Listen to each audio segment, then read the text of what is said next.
Гариф Ахунов. Этләр патшасы. Укый Инсаф Абдулла. Беренче бүлек.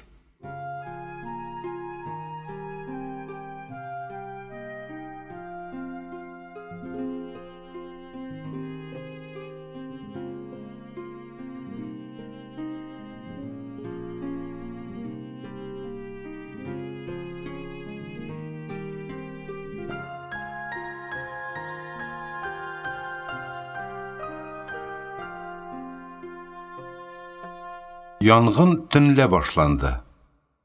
Акмал йокылы уяулы яткан җиреннән бик хәтәр кытаклаган тавыклар тавышына торып утырды. Аның колагына йылы-йылы иргән акбай тавышы ишетелеп китте. Төн уртасында нигә шыңшып ире акбай дип уйлап алырга өлгермәде, калын, ярсулы тавыш белән аңа пират тавышы килеп кушылды. Акмал караңгыда кармаланып чалбарын табып киде. Электр кабызгычына үрелде. Чакмасы шыкылдады, ул кабынмады. Гөлбикә, сиңа әйтәм, Гөлбикә дип гафләт йокысы белән йоклап яткан хатынын уятты. Арган ахырсы уянырга теләми иде хатыны.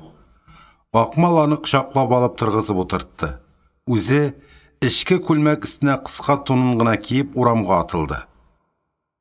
Чолан ишеген ачып чыгуга битенә декабрь салкыны китереп бәрде. Борыны янган киек исен тойды. Этләр һаман ире, тавыклар һаман кытаклы иде. Тавыклар китәклеге ягыннан төтен чыга башлаганны күрде Акмал. Китәклек өстенә игән пешәннең янганын аңлады. Кирдән игә йөгерде. Бер чиләк су алып чыкты. Китәклекне ачып, өстәге пешәнгә суны силтәп торып сибеп җибәрде. Кинәт төтен өермәсе булыт булып бу якка бөркелде. Акмал тагын су алырга йөгерде. Караңгыда аңа хатыны Гөлбикә килеп бәрелде. Куркынган тавыш белән нәрсә бар, ни булган дип пышылдады. Янабыз, суга йөгер диде Акмал. Су чиләкләрдә бит. Аларны сиптем инде. Нәрсә сатулашып торасың? Ай бу хатын кызны. Икенче чиләкне алып чыгып сипте Акмал. Төтен туктаган кебек кенә булды да, бераздан тагын да ишәеп, болыт булып түбе астыннан бөркелде. Хатыны алып кайткан бер киянтә суны сипкәч тә туктамады төтен. Күрәсең, утның башланган төшенә кадәрле су барып җитми. Бераз гына томалап тора да, янә кырып пешәнгә ут элдертеп, янә төтен бөрки башлый иде. Гамилне алып чык дип кычкырды Акмал, баскыч өстендә югарыда басып торган килеш. Гөлбикә абына сыртына игә таба китте. Янә борылып килеп үзенекен сукылдады. Нигә суга бармыйммы инде бүтән? Малайны алып чык диләр бит сиңа, аңгырайдың мәллә инде юк исә. Акмал үзе дә игә йөгереп кирде. Калган барлык суны юынтык суларында алып чыгып сибеп битерде. Төтен килү туктамый. Төтен болыты ишәйгәннән ишәя. Акмал эшләрнең хәтәр икәнен, суны ерактан сибеп кенә берни дә барып чыкмаячагын, түбәне кубармый торып янгынны туктатып булмаячагын аңлады. Баскычны ул китәклекнең аргы ягына китереп куйды. Утынлыктан балтаны табып алды. Ашыга-ашыга югарыга менеп, балтасы белән түбә тактасын һәм шиферны кубарып чыгарды. Нәкъ шул мизгелдә түбә тактасы һәм шифер кубарылган урыннан көлтәсе белән ут килеп чыкты. Акмал ут йөрмәсеннән үзе дә сизмәстән артка кайшалган иде. Баскычы ни белән җиргә ауды. Балтасы кулыннан ычкынып, әллә кайларга кадәр барып төште. Ярый әле келәт артында биек түгел. Юкса карсыз-нисез туң җир өстендә муеныңны сындыруда озак булмас иде. Хатыны Гөлбикә белән улы Гамилнең ачыргаланып кычкырып җибәргән тавышларына аңына килеп җирдән торды. Утын сарайында кислород баллоннары барлыгы исенә төшеп, яшен тизлегендә сарайга атылып кирде. Стенага калын зур кадак белән беркетеп куелган баллонның берсен кайырып алып, урамга атылды. Йөрәге чыгар дәрәҗәдә сулкылдап, даш йортлары яныннан йөгерде. Баллонны урам уртасына атып бәрде дә, тагын утын сарайына чапты. Икенче баллонны күтәреп алып чыкканда, сарайның түбәсенә чатыр-чытыр утлы кисәүләр төшә иде инде. Хатыны белән улын Акмал ераккарак куып җибәрде. Янгынны инде сүндерерлек түгел. Кыры агач чатыр-чытыр яна. Тирә-якны ут йөрмәсе шылгаган. Тавыклар китәклекнең ачык ишегеннән чыга белмиләр. Ут эчен ачып барып керәләр дә, канатлары янып, җиргә егылып төшәләр иде. Кәҗәләр абзарына ут эләкмәгән иде әле. Акмал абзарга кергән мәлгә шашынган кәҗәләрнең иң олысын, әниләрен мөгезеннән эләктереп алып, урамга сирәмәкче булды. Ләкин кәҗә 4 аягын бер юлы җиргә терәгән, селкенеп тә карамый. Хуҗасы кулыннан ышкынырга теләп, мөгезләрен генә айкый иде. Тартып та берни булдыра алмагач, Акмал кәҗә тәкәсенә барып тотынды. Аны бар көченә сөйри башлады. Кәҗә тәкәсе артыннан ана кәҗә дә, бәтиләре дә иярделәр. Янгынны күреп уянган күрше поселок кешеләре беренче булып кыры йорттагы маякчы Филимон дәдәй, аның хатыны Груша Түтәй килеп җиттеләр. Кәҗәләрне җинап алу алар кулына тапшырылды. 10-15 минуттан балыкчылар поселогыннан янгын сөндерүче машиналар җанга тия торган ачы сирена тавышы белән төнгә тынлыкны ярып килеп җиттеләр. Әмма алар насусларын бакчачы йортына юнәлдермәделәр, күршедәге даш йортларын саклап калырга тырыштылар. Алар алып килгән бер машина су инде гули-гули янган бакчачы йортын коткарып калырлык түгел иде. Yana da поселокка барып, тагын бер машина су тутырып килгәнче, Акмал ие барлык каралты курасы, 100дән артык тавыгы һәм куяннары белән янып көл булды. Көйек исе таратып торган үй нигезе буена янмый калган кирпеч фундамент өстенә утырып, ут сөндерүчеләр пожарның ничек килеп чыгуын бик төпченеп, вәземләп, җеп бертекләп язып алдылар. Аларның белергә теләгәннәре бер генә: ут нәрсәдән чыккан? Берәрсе үчлек белән төрткәнме? Әллә хуҗа кеше бакчачы Акмал Булатов исерек килеш йоклап, тәмәке төпчегеннән чыгарганмы утны? Күпме генә төпченсәләр дә, аларның вәсвәсәсе расланмады. Расланмагач, вакыт уздыруның хаҗәте юк иде. Үз гомерләрендә күп төрле янгыннар, утта һәлак булган кешеләрне күргән янгынчылар кайтып китәргә җыендылар. Аларны янгын шаккатыра алмады. Аларны бары бер генә нәрсә, даш йортлары арасында аунап яткан кислород баллоннары гына таң калдырды. Аларның һәр кайсы 160 кило, ягъни 10 пот авырлыгында. Аларны янгын сөндерүчеләрнең берсе дә җирдән күтәреп ала алмады. Ничек алып чыгалдыгыз буларны, Булатов? Кайда торалар иде булар, диде янгын сөндерүчеләрнең өлкәне, җиз каскасын башыннан салып, тирләгән маңгаен озаклап җиңе белән сөртте. Алар иптәш начальник утын сарайында торалар иде. Стенага миналарны 20-лек кадак белән беркетеп куйган идем.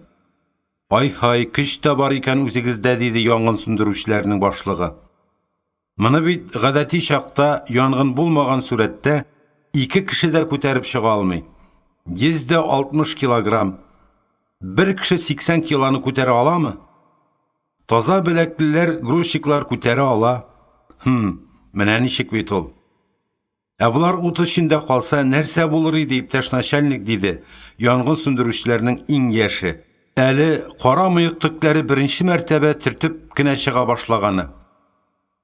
Бу 2 баллон ут эчендә калган булсамы, бу туган кайын беләсең килсә, безнең янгынчылар термины белән әйткәндә, буларның һәр кайсында 150 тонна шартлау көче. Булар ут эчендә калып шартласа, барлык дачаның көле күккә очар, бер генә йортта калмый янып бетәр иде. Үзегез дә һәлак булган булыр идегез. Хатыныгыз да, улыгыз да, дип, янгынчылар башлыгы 5 яшьлек Гамилнең башыннан сыйпады. Беренче мәртәбә аның шал мыеклы озынча кырыс йөзенә елмаю галәмәте, ягымлылык бәреп чыкты.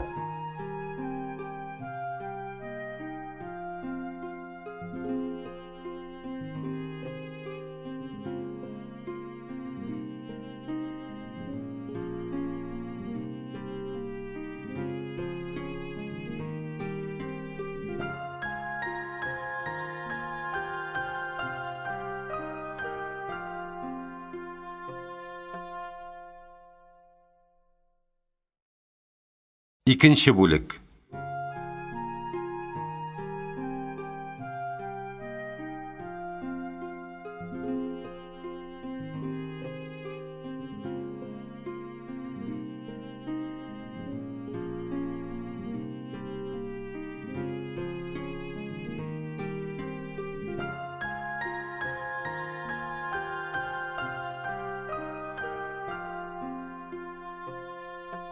Янгын сөндірушілер уттай қызыл машиналарына отырып, таң тыңлығын яне дә ашы сирен тавышлары белән ярып, үз юлларына китеп баргач, Акмал Булатовның күңеленә инде кая барырга, беренче атналарны кемдә үткәрергә дигән уй килде. Хатыны белән киңәш табыш итәрлек түгел, аның күзеннән яшь китми. Улы Гамил әтисенең бердән-бер җылы киеме булган кыска тунының чабуына ябышып басып тора, читкә китәргә курка иде. Гомерен Иделдә үткәреп 70 ел эчендә кайгы хәсрәтне чиләкләп чүмергән Филимон карт беренче булып телгә килде. Янган йортны саклап булай узактырып булмас, Акмал Зиятдинович.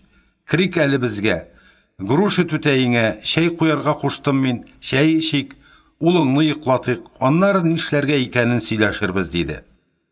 Кояшлы көн бакчачылыгында 5 ел буена каравылчы булып эшләү дәврендә Филимон картларда 3-4 тапкыр булганы бар иде Акмалның. Дәүкрәк сакаллы, арттан кырт кисеп, шүлмәк ясап кыркылган шал шәчле Филимон Васильевичны ул дөньяда яши белеп яшәүчеләрдән саный. Картның берсе иске шпалдан, берсе тактадан салынган кара каршы 2 йорты, лапас курасы, бура чаклы сыйыры, 3-4 баш дуңгызы, тавык чебеше, каз үрдәкләре бар. Иделдә ул 50 ел буена бакинчик, ягъни маякчы булып эшләгән.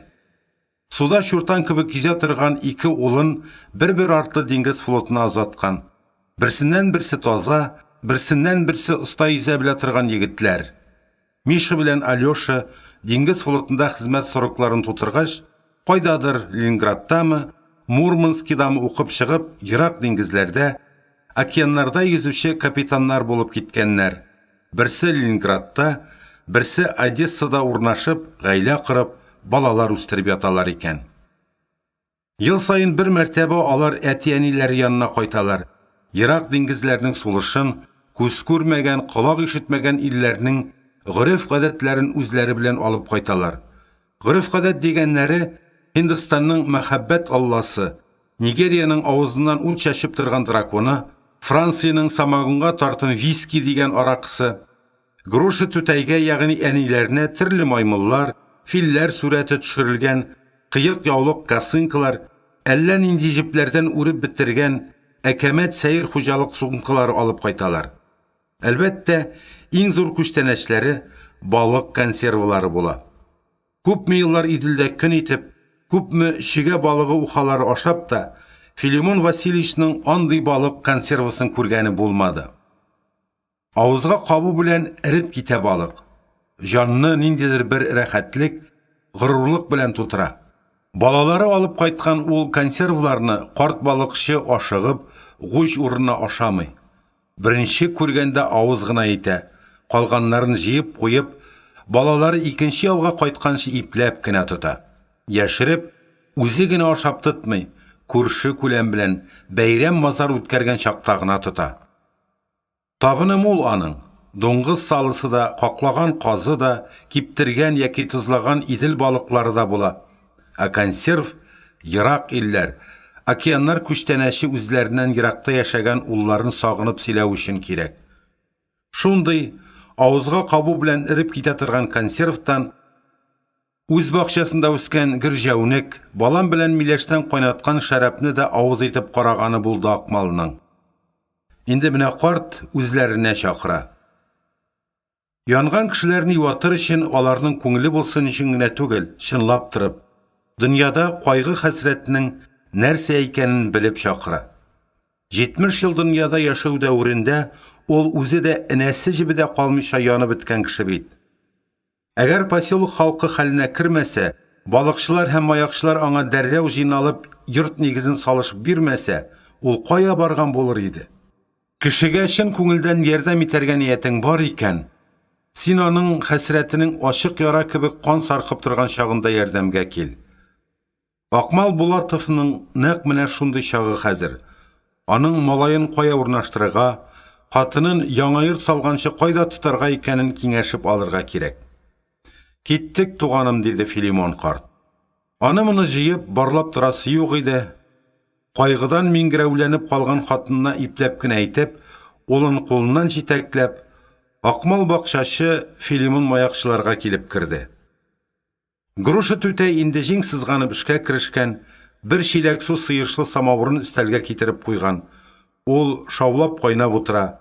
Үзе мишенә ягып җибәргән табада кыймакмы, нәрсәдер пешереп азаплана иде. Рөхсәтме кирергә дип ничектер уңайсызланып кына сорап куйды Акмал.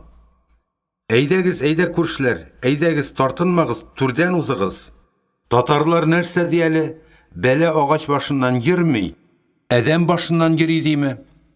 Яндык кидек дип кул кушырып утыра алмассыз. Килегез, сөйләшик, гәпләшик. Минем Филимоным кешегә киңәш бирүне, ярдәм итүне беренче бурычы дип саный. Бер дә тартынмый узыгыз, хәзер кыймак китерәм. Духовкага менә кәбестә ашы куярмын. Гамилчик, кил улым, кил монда. Ә син тартынма, сал туныңны Акмал. Үз өеңдә кебек утыр дип тезеп китте Груша түтәй. Бик салырыйм да, тун астында эчке күлмәктән башка нәрсә юк шул. Һәммә кәйдә янып бетте Груша түтәй диде Акмал. О Аллаһ дип Груша түтәй сандыкларын ачып, аннан ире Филимонның инде байтак еллар элек балыкка чыкканда гына кия торган җылы бумази күлмәген китереп бирде. Бар, пышмак якка кирип, истеңне алыштыр диде. 10-15 минуттан Акмал Булатов үзенең гаиләсе белән Филимон картларның кунакчыл табыны янында утыра иде инде. Филимон карт табын янына зур бер ширекле шишә белән үзе идә кайнаткан шәрабны да китереп куйды. Стаканнарга шул шәрабны салды. Гөлбикә шәрабкә авызында тидереп карамады. Аңа теләктәшлек йөзеннән Груша түтәй дә шәрабка кагылмады. Филимон Васильевич белән Акмал икәүләшеп рәттән бер-ике тустаган аударгач, ярый суык телләре ачылып, сөйләшеп киттеләр. Ий җылы, кыймак тәмле, Филимон агайның үзе ясаган шәрабы аяк бармаклары янына төшеп җитеп, булагайланып йөри, аякны шимердәтә иде инде. Акмал Зиятдинович, мин сине беләм, син бик тырыш кеше, синең кулыңнан барлык эш тә килә. Алдагы көннең планнарын әйтсәң, мин сиңа кулдан килгән кадәрле ярдәм итәр идем, диде маякчы карт. Аның йөнтәс кашлары астында тирәндә утырган аксыл төссез күзләре җанланды. Янгын бәләсенә эләккән Акмалга үтә дә якын итеп, үз итеп карады. Мин бит бакчага караулчы булып, бүтән эш тапмаганнан түгел, улымның исәнлеген кайгыртып килгән идем. Врачлар аны саф һавада тотарга куштылар. Нинди соң аның авыруы? Гомерлек шир түгелдер бит. Һич кенә дә кирәге булмаган бәхетсезлекләр гел минем өстемә ябырла, Филимон Васильевич. Әнисе Гөлбикә малайны яңа ел бәйрәме алдыннан тапты. Шул кичке больницаны җылытучы кочегарлар икесе тиң исереп, котельняны якмый калдыралар. Яңа ел алдыннан башланган 30 градуслы суык больниска да килеп җитә. Дежур сестралар эшне сизеп алганда инде соң була. Нәниләрнең үпкәсенә салкын тиеп өлгерә. 6-7 бала үпкәләре шишеп үлделәр. Берничәсе исән калды. Мин улыма 5 мәртәбә кан гына бирдем. Иң кыйммәтле дарулар кулланып, миннән алган канны салып, улымны атаклы профессор саклап кала алды. Минем үземә, бар тик үземә генә бик нык кисәтеп әйтте.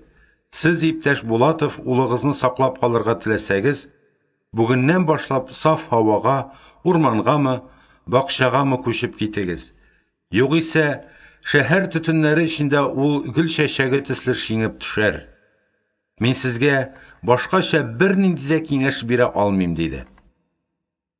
Мин төзелештә балта стасы булып эшли идем. Авылга кайтасым килмәде, анда кайтсам беренчедән йорт салу мәшәкатенә күмелеп, улым онытылачак иде. Икенчедән, мине авылга кайтармаган тагын бер сәбәп бар. Ул да булса, авылның мине рәнҗетүе. 17 яшымда чакта авылның 2 активисты мине хулиганлыкта гаепләп 3 елга төрмәгә утырттылар. Бик яшәй миңа тормышның төбен күрергә, кешеләргә ничектер шикләнеп карарга туры килде. Маякчы карт крәк сакалын 2 кулы белән учлап, башын чайкап куйды. Кайчан бетер Россиядәге шундый гаделсезлекләр? Бәлә, ей-богу бәлә. Шулай да әйтегез әле, Акмал. Хулиганлык эшләдегезме? Сез бит менә безнең бакчада, дөресрәге безнең белән күрше булып урнашкан бакчада 5 ел буена эшлисез. Мин бер генә мәртәбәдә сезнең хактан начар сүз ишеткәнем юк. Булдыклы, гадел, ярдәмчел дип сөйли бакчачылар сезнең хакта. Мин дә ишеттем. Үз колагым белән ишеттем, алдасам Ходай суксын дип, Груша Түтәйдә үз сүзен кыстырып куюны кирәк тапты. Мактыйлар Булатовны, нинди йомыш белән килсәң дә кире какмый, кулы алтын, йорт сала, тимер торбаларны ялгый, үзе ясаган пычкы белән такта яра, слесарда була, мичтә чыгара белә диләр. Тагын ниндидер һөнәрен әйткәннәр иде дә, онытып җибәргәнмен. Картаям бугай. Кара әле, ашагыз әле сез, кичкә менә дип, тагын да озынгарак сузып сөйләргә җыенган иде Груша Түтәй. Урамда бик аш итеп чинаган эт тавышлары ишетелде. Маякчы карт тәрәзәгә үрелде. Кулын каш өстенә куеп торгач, кинәт кычкырып җибәрде. Полковник, теге отставкадагы полковник. Акмал тәрәзә буена килде. Күрде. Кулына ау мылтыгы тоткан Нәсих Яббаров бакча караучысының йортсыз, уясыз калган этләре Акбай белән пиратны куып килә иде. Акмалның бите бурлатта янып чыкты. Яңак сеңерләре биешә башлады. Ул янгыннан исән калган кыска тунын бүркәнеп, ишектән урамга ташланмакчы иде. Филимон карт аның юлына аркылы төште. Ярамый, Акмалушка, ярамый. Мин беләм, кан кайнар синең. Яббаров әшәке мужик. Син аңа бәйләнерсең, ул сиңа мылтык төбәр. Ә син аның мылтыгын сындырып атарсың, ул сине судка бирер.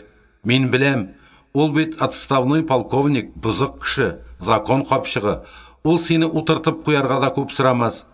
Ә без монда ай-вай, ярдәм итә алмадык дип кайгырып утырырбыз.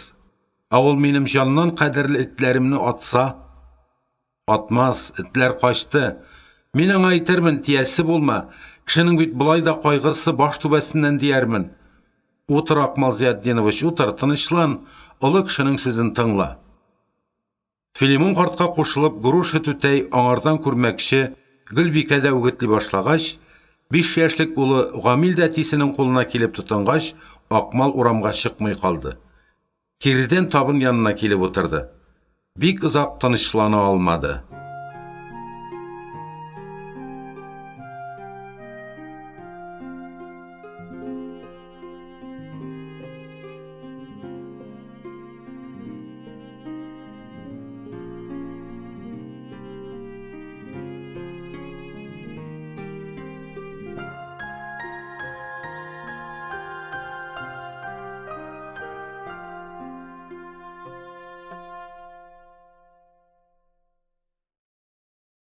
Üçüncü бүлек.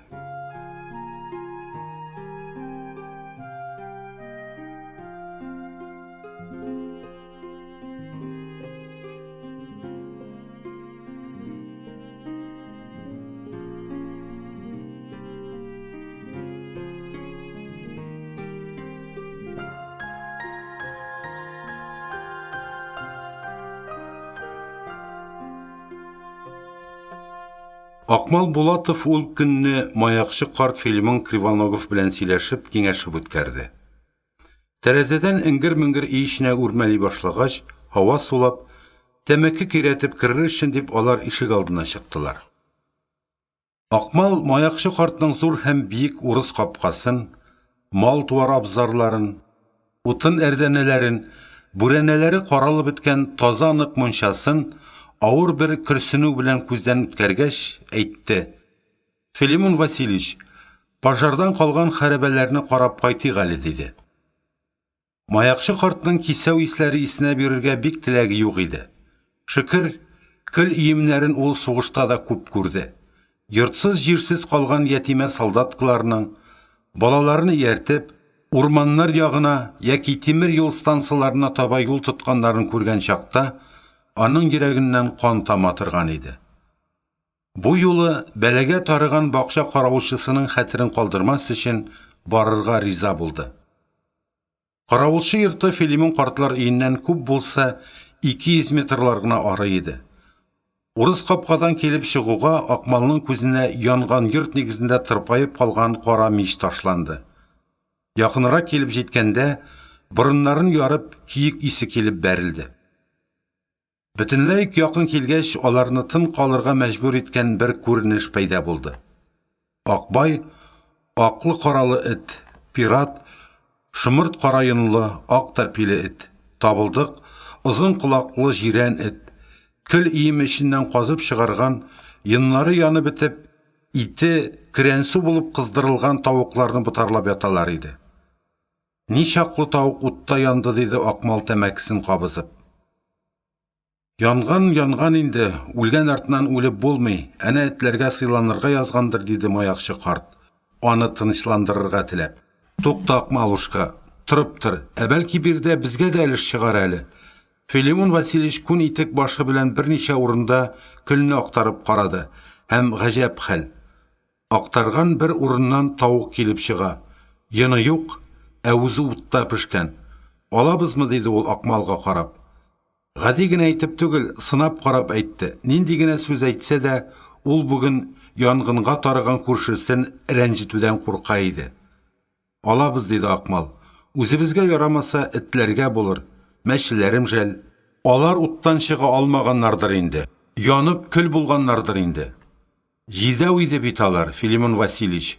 Чырмага менә торган баскычның һәр басмасына тезелеп утырып, минем иртән үзләренә ашарга пешергәнемне көтеп торырлар иде. Акмалның тавышы калтырап китте, күзенә яшь бәреп чыкты.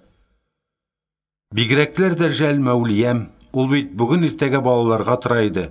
4-5 бала таба иде. Берсе ак, икенчесе сары, өченчесе кап-кара, ак маңгайлар, ак табаннар.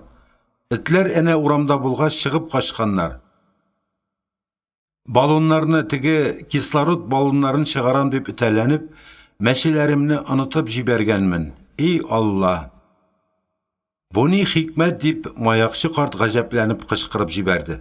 Нәрсә бу, туганкаем? Күземә күренәме дип торам. Менә бит улы мәчең. Менә бит ул мискин, жылы көл иеме уянына килеп балалап ята бит. Акмал тетрәнеп песи өстенә иелде. Берсеннән берсе кечкенә, берсеннән берсе сукыр 4-5 песи баласы кармаланып, әниләрнең имиенә сырышканнар иде. Ярты метр чамасы бугай сузылган Мәүлия, аклы-каралы ана мәче, бәлә казалардан исән имин калуына куангандай, рәхәтлектән күзләрен йомып ята иде. Акмал башта пси балаларын, аннары псинең үзен тун итәгенә тиеп, Филимон картларның өенә илтеп куйды. Гөлбикә, Груша түтәй, алар белән бергә Гамил пси балаларына кәрзин алып килеп, аның астына иске киезләр, урындыкка яба торган көртиләр куя калдылар. Акмал янган йорт нигезенә икенче мәртәбә әйләнеп килгәндә, маякчы карт ут эчендә янып куырылган тавыкларны бер иемгә игән. Кулакчын бүреген маңгайына басып куеп, булар белән нишләргә инде дигәндәй башын кашып тора иде. Ул да булмады. Балыкчылар поселогы ягыннан әрдәнәләп утын тиягән КАМАЗ машинасы килеп чыкты.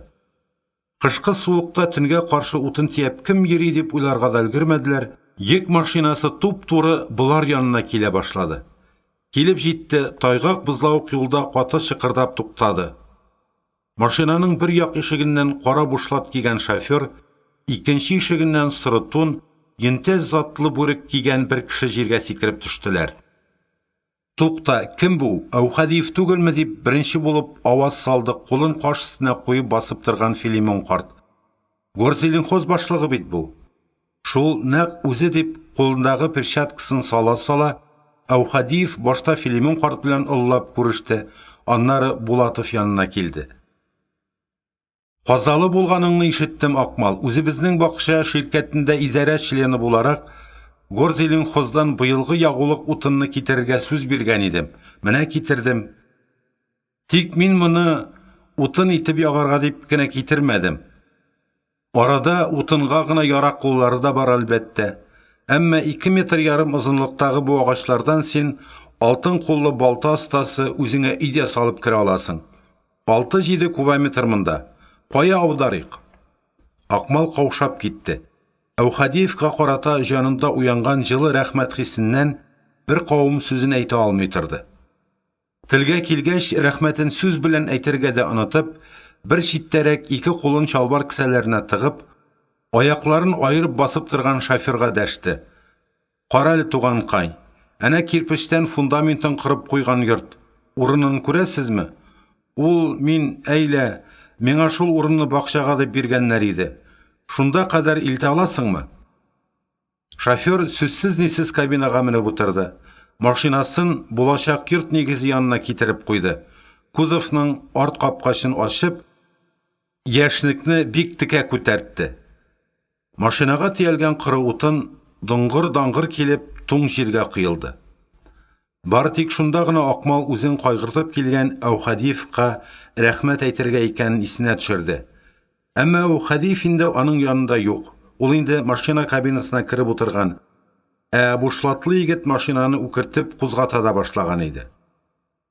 Акмал Уралдагы үсмерләр колониясында өйрәнгән гадәте буенча ике бармагын авызына кабып, Соловей разбойникларча сызгырып җибәрде.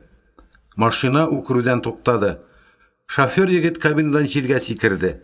Ни булды тагын? Миңа син түгел, Әүхәдиев кирәк, диде Акмал. Бу юлы кабинадан Әүхәдиев төште. Зур кара киез итекле аяклары белән зур-зур атлап Булатов янына килде. Ни булды? Риза түгелме әллә утыннан? Роберт Сәлимҗанович, риза булмаган кая ул? Рәхмәт яусын сезгә. Димәк, мин бу утынны үзем теләгәнчә файдалана алам.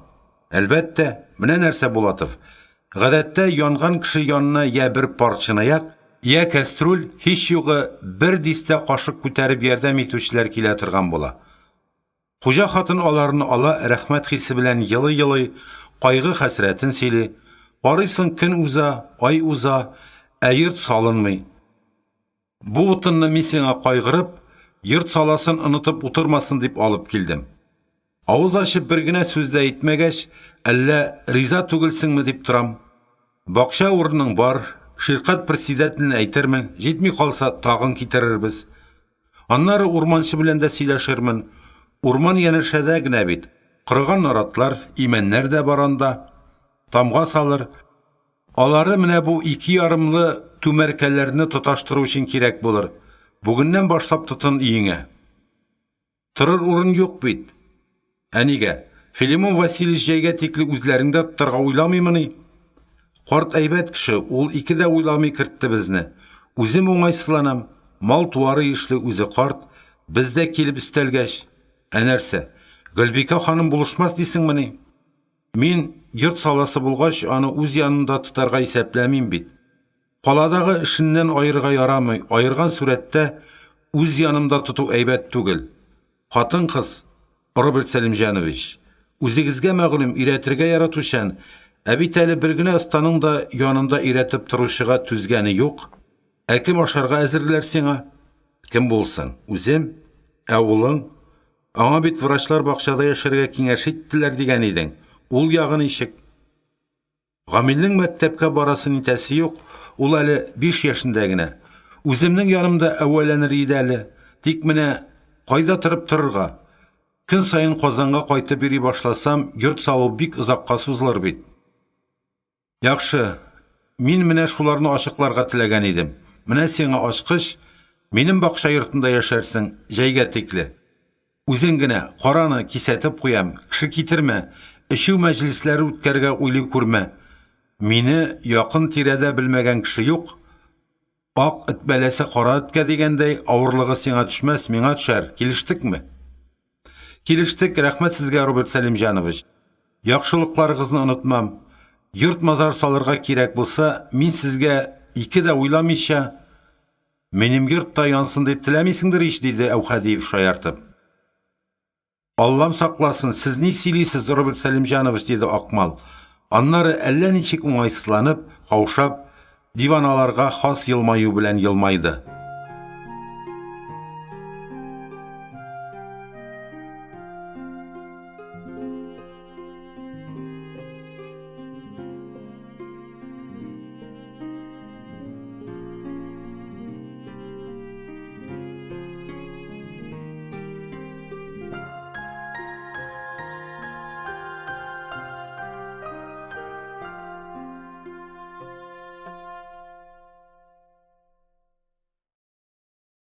Дүртенче бүлек.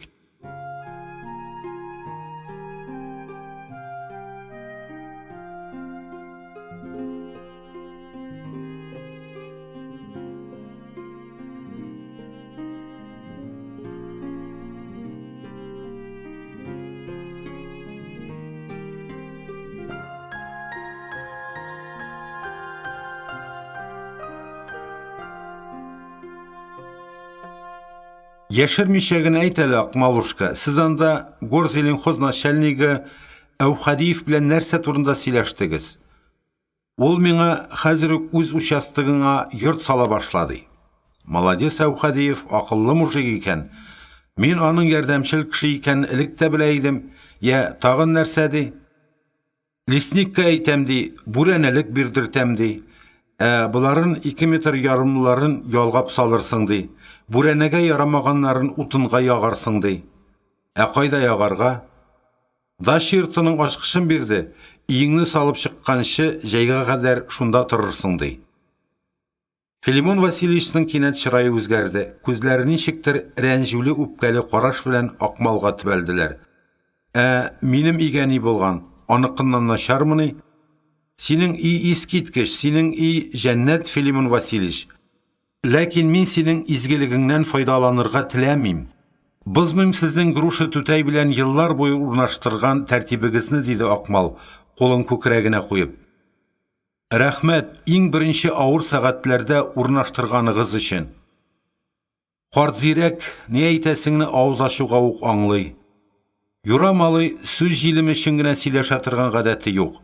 Акмал белән ул шундук килеште. Үзләрендә аларны 2 кич кундырганнан соң, Гөлбикә белән Гаминне калага азатып җибәргәч, Зирә дә үз итеп гап-гади сүз әйтте. Менә Акмал, сиңа эш башлар өчен балта белән пычкы, менә сиңа чүкеч, кулларың алтын, яшәрсең, диде. Груша Түтәй бу вакытта Мәүлиянең балалары янында кайнаша, һәм аның барлык әбиләргә хас, акыллы, ягымлы сүзләре ишетелеп тора. Кая әле пси балалары, карыйк әле, күрик әле сез сабыйларны, савытларыгызга сөт салыйк әле. Нигезне бишәү имәс бит, ай. Нинди матурлар, нинди тиреләр сез. Нигез чистаның да чистасы, ул сезне тел белән ялый имезә, ай, күрсәнә нинди тырыша. Ишегез кара, кап-кара, ай.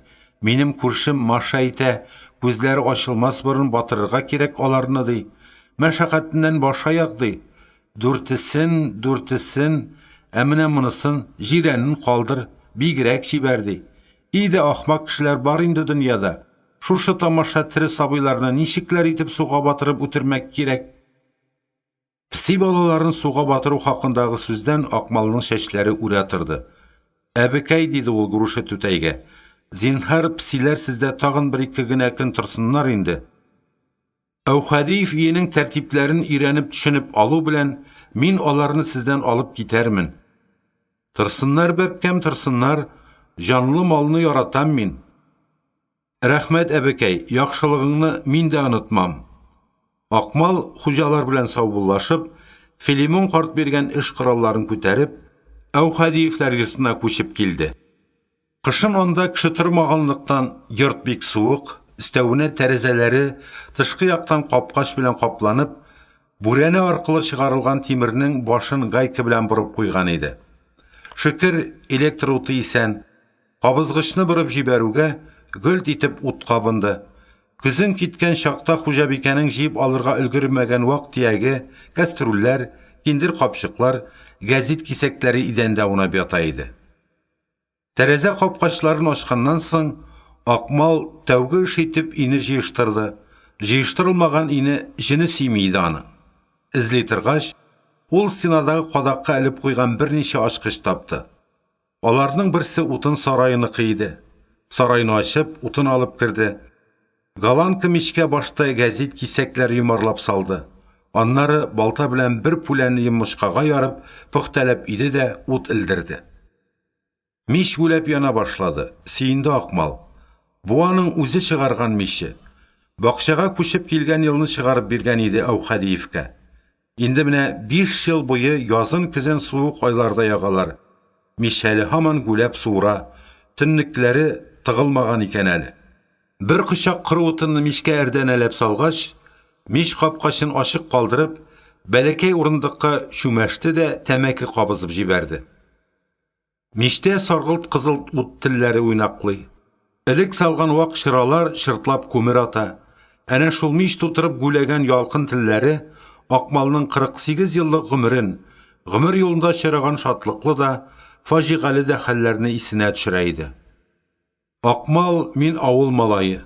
Миндә кала кешеләрнең хәйләкәр мәкерлеге юк дип сөйләргә яратса да, аның тумышы авылда түгел, Казан каласында иде. Зиннәтле, бийек тәрәзәле бай йортында дөньяга килмәде Акмал. Ул туган чакта аның әтисе Зиятдин абзый Казанның Булак буендагы зоопаркында балта остасы, ремонтчы булып эшли. Гаиләсе шул зоопарктан 1-2 генә йорт аркылы тәбәнәк бер йортның подвалында яши иде. Әнә шул подвалда 34нче елны дөньяга килде Акмал. Кенәгәдә язылганча әйткәндә, Зиятдин улы Акмалетдин. Акмалга 3 яшь тулгач, әтисе борынгы болгарлар торган якка, Кама буена күчеп кайтты. Акмал азактан укып билде. Каюм бабай Насыйри алар авылын үзенең язмаларында Көрнәле, бик борынгы авыл, аның 300 еллык тарихы бар дип теркәп куйган. Халык телендә аны Киек Көрнәлесе дип йөртәләр. Имеш, бу исем аңа авыл 21нче елның ачлыгында уттай иссе җәйкендә янып беткәннән соң тагылып калган. Ничек кенә булмасын, авылда үскән барлык балалар кебек, Акмал да болын тугайларын, басу сукмакларын күп таптады. Күшә, акбаш, какы эзләп, су буйларын, таллыкларны актарды, 4-5 яшеннән йөзәргә, этләр, мәчләр белән дуслашырга өйрәнде. Әтисе сугышка киткән чакта Акмалга әле 7 генә яшь иде. Зиятдин кеше улын песи белән бергә күтәреп сөйде. Минем улым бит ул Казанның Звиринсәсе янында туды. 1 яшеннән мин аны Звиринсәгә алып барып, юлбарыслар, арысланнар күрсәттем. Этмәчеләрне шуңа күрә üzülеп ярата ул минем Акмалетдинем. Малайның күңелендә әтисе әнә шул сүзләре белән уйлап калды. Акмалга 9 яшь тулган чагында сугыш барган яклардан кайгылы хәбәр килде. Зиятдин Булатов Киев каласыннан 40 чакрымнар ары Знаменка дигән госпитальдә сугышта алган яраларыннан терелә алмыйча вафат булган иде. Шул көннән башлап Акмал ятим малай исемен күтәрде. Мәктәптә укып йөргән елларында әнисе Хәйрибанаттан башка беркем дә аңа улым дип яратып дәшмәде. Әти кеше аның чәчен чалгы пәкесе белән алмады. Берәү дә аңа чаганнан чаңгы бөгеп бирмәде. Ә бит сугышлардан исән сау кайткан булса, чанасын да, чаңгысын да ясар иде аның әтисе. Авыл кешеләре кичен капка төпләрендә утырган чакларда аның әтисен гел сагынып искә алалар иде. Әмма дә ки уста иде соң балта эшенә. Әнә карагыз, Казан каласыннан кайткач, авылда ул салган 10ннан артык йорт бар. Аларның һәммә кәенә 1937 дип, 1940 дип балта белән юнып язылган. Зиятдин Булатов дигән хәрефләрдә сугып куелган. Кеше кара булмаган чакларда Акмал ул йортларның яннарына барырга, озак-озак карап торырга ярата иде. Әтисәне бер кайчанда балта эшенә өйрәтмәде. Кая өйрәтсен? Ул бит әле яшь иде, сабый гына иде бит әле. Әмма әтисенең балта остасы һөнәрен ул үзлегеннән отып алды. Сугыш барган якларда ятып калган әтисенә хөрмәт йөзеннән өйрәнде ул аны. Башта ул әтисенең эш кораллары белән өй тирәсендә генә булашты. Ауган кыймаларны төзәтте, өйнең урам яктагы рәшәткәсен рәтләде. Аннары балта осталары аны үзләре белән өйрәнчек итеп алдылар. Малайның буйчанлыгы, кулының катылыгы, өйрәткәнне тыңлый белеп, бик тиз ытып алуы ошады осталарга. Акмал балта остасы булуны ул хәтле үк зур һөнәргә санамый иде. Аның нияте рәссам булу иде. Авылдагы барлык этләр, мәчеләр, әтәчләр, казүрдәге ише су кышлары берсе дә аның рәсем дәфтәрләренә күчми калмады. 7нче классны тәмамлаганнан соң малайның нияте Казанга барып, художество училищесына керү иде. Ләкин аны бу эшкә эндәп, чакырып, рухландырып торучы юк иде шул. Юк иде каһәр суккыры. Алган дәүче түгел, кирегә эндәүче килеп чыкты аның юлына. Казанда Акмалның көзге ясаучы Шаһислам исемле абыйсы бар иде. Ул үз эшен дөньядагы иң сирәк һөнәргә саный. Сугыштан соңгы беренче елларда кибетләрдә көзге бик күренми иде әле. Аны Шаһислам кебек сирәк һөнәр ияләре кулдан ясап, базарга чыгарып саталар иде. Киек кәрнәлесеннән Казанга көзгече Шаһисламга атап килеп төште Акмал. Әтисе ягыннан туган тиешле абысының яклауына, рәсем һөнәренә юл ачарына тамчы бөртек тә шикләнмичә килде. Иен плюш пәрдәләр, ялтыравыклы кәнәфиләр белән тутырган Шаһислам абыйсы әйтте: "Син, Акмалетдин, сүрәтче булу дигән ахмак уеңны башыңнан чыгарып ташла. Сүрәт төшереп тамак туйдырып булмый. Үнәрнең син сайласаң сайла гайрәтлесен, тамак туйдырып була торганын. Белдеңме, понимаешь?" Зур хыяллар белән чыгып китеп тә авылга сөмсерләрең кыелган килеш ничек кайтып керәсең? Акмал Шуен юл станцияларында вагон бушатып, Идел баржаларына утындыр, туздыр ише нәрсәләр тияп, бер ел чамасы гомерен заяга диярлек уздырып җибәрде. Шаһислам күрә, малайның күңелендә вәсвәсә, малай авыл ягына койрык тайдырырга исәпләп йөри шикелле. Хыялый үсмернең күңеле азар бизәр килмәс борын, аны эш белән күмеп ташларга кирәк. Үз йортын булдырырга ният кылды Шаһислам. Энесе Акмалга әйтте: "Газовый ягында тау кабыргасында йорт салабыз. Куллар синең таза, буйга да калкынып киттең. Грузчик ипи килеште сиңа, малакасус. Каралы бер үзеңне, минем әнә теге аяклы көзгедән барып каралы, баһадир егет үсеп килә түгелме?" 16 яшы өчен бәдәнле иде Акмал. Күкрәк киң, арка җилкә теләсәң кемне сокландырырлык иде. "Менә шул туганым Акмал, йорт салабыз. Бүрәнәдән, каралты курасы ак мунчасы белән бакча утыртырбыз. Йортның яртысы синеке булыр. 18 яшың тулуга мин аны сиңа яздырырмын", диде. Бер җәй балта чапты Акмал, маңгайдан кайнар тирне сыпырып ташлый, такта шымартты, җир казып кирпечтән фундамент салды. Түбәне калай белән яптылар, калайны ут кебек янып торган кызыл төскә буядылар. Шаһислам йорты тау кабыргасына тезелеп киткән башка ирле-ваклы йортлар арасында алпавыт йорты кебек әллә каян күзгә бәрелеп, ирәеп утыра башлады. Йортны салдырганда мөлкәтнең яртысы синеке дип җиңел генә әйтеп ташласа да, Шаһислам көзгече тора бара ул хакта ләм-мим сүз дәшмәс булды. Ничектер шулай чәй ичеп утырган чагында Акмал бер мәртәбә сүз чыгарып караган иде. Шаһислам әңгәмәне тиз йымды.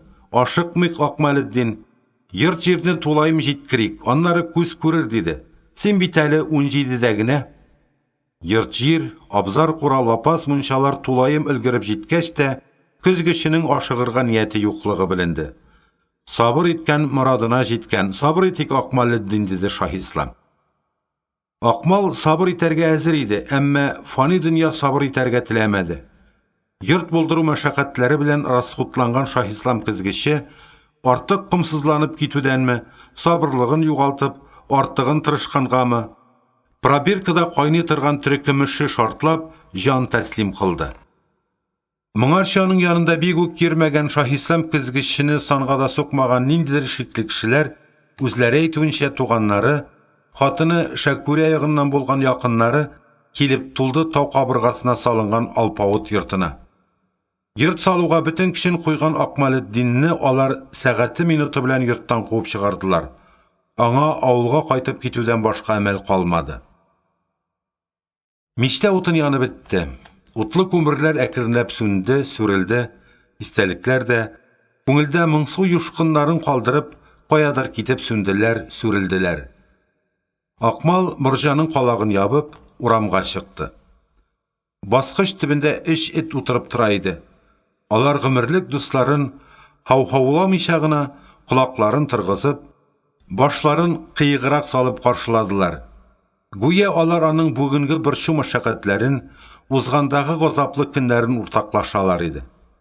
"Хәзер җанкисәккәйләрем, хәзер Акбай, хәзер пират, хәзер табылдык. Аш пешеп җитте.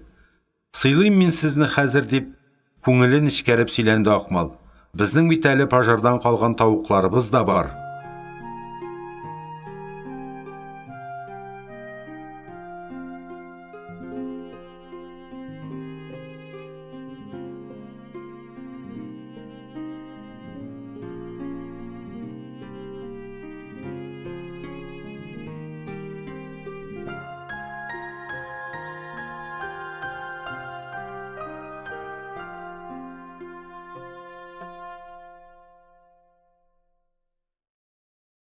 5-нче бүлек.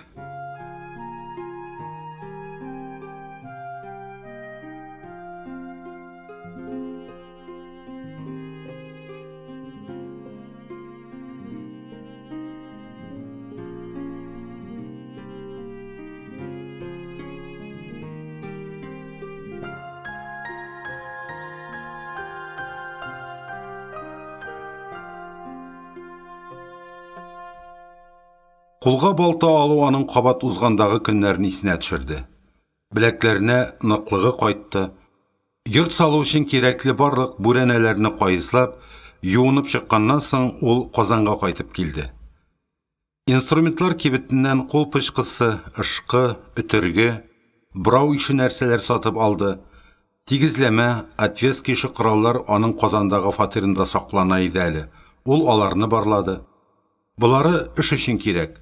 Буларны булдыру аның эшен бермә-бер тизләтәчәк иде.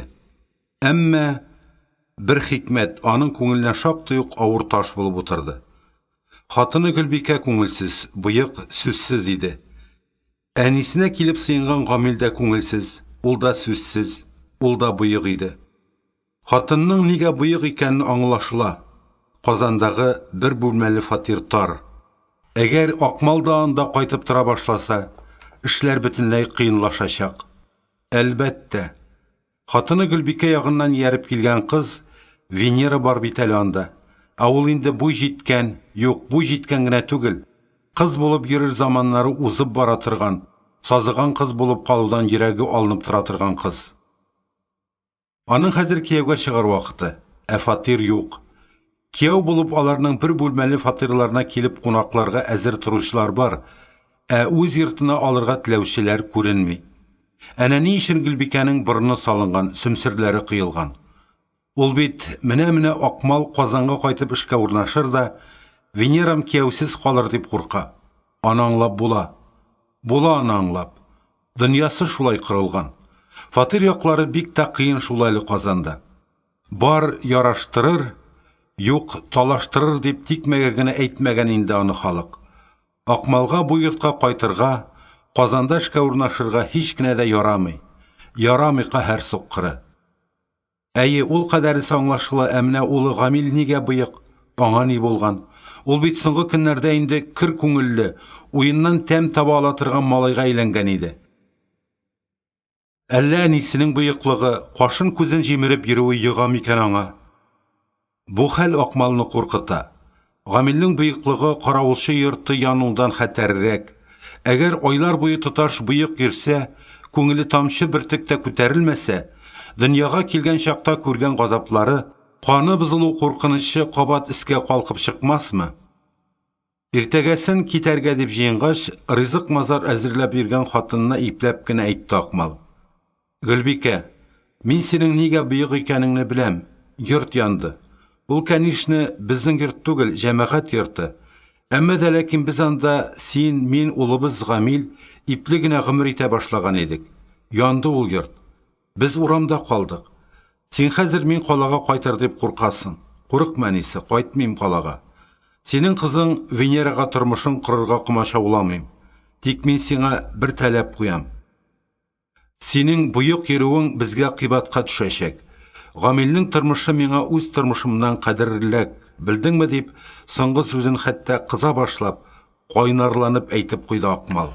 Гөлбикәнең йөзенә көтелмәгәндә ниндидер бер ягымлылык, йомшаклык нуры иңде. Син ни сөйлисең, Акмалетдин? Мин бит йорт янганга шатлана алмыйм. Киләнгән иде бит тормышыбыз диде. Ул иренә килеп сыенып, аның күкрәгенә башын куеп торды. Борчылма, картым, рәтләнер. Венера да кияүгә чыгар. Гамилнең дә күңеле күтәрелер. Сиңа тазалык бирсен Ходай. Син исән сау булсаң, без ким хур булмабыз. Авылда үскән, авызы 10 тапкыр пешсә дә иреп кабарга өйрәнмәгән Акмал шундук тынычланды. Хатыны әзерләп биргән күлмәк штаннарын, ризык мазарны айрым-айрым тинәп зур хуҗалык сумкасына салды да, аркасына эш кораллары тутырган рюкзагын асып китәргә әзерләнде.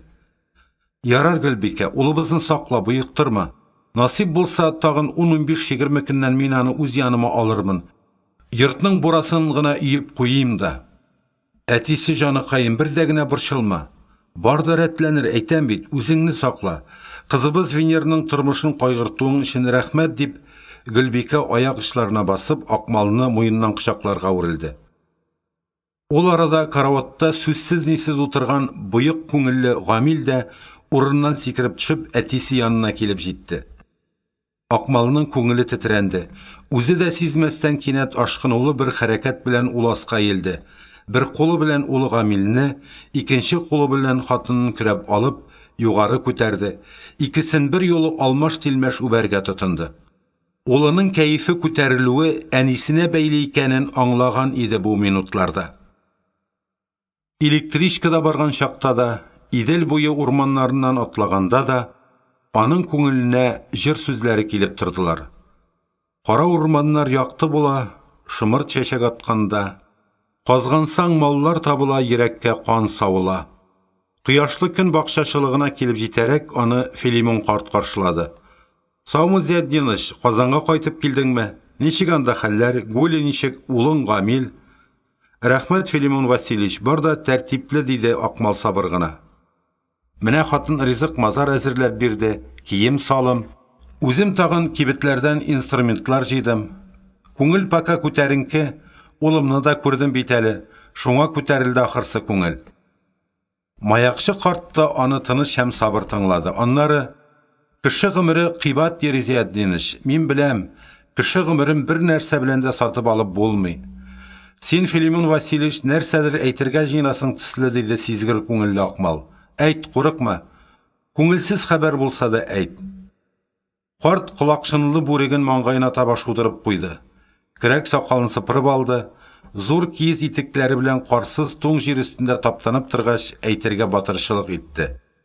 Тегени, отставкадагы полковник килгән иде.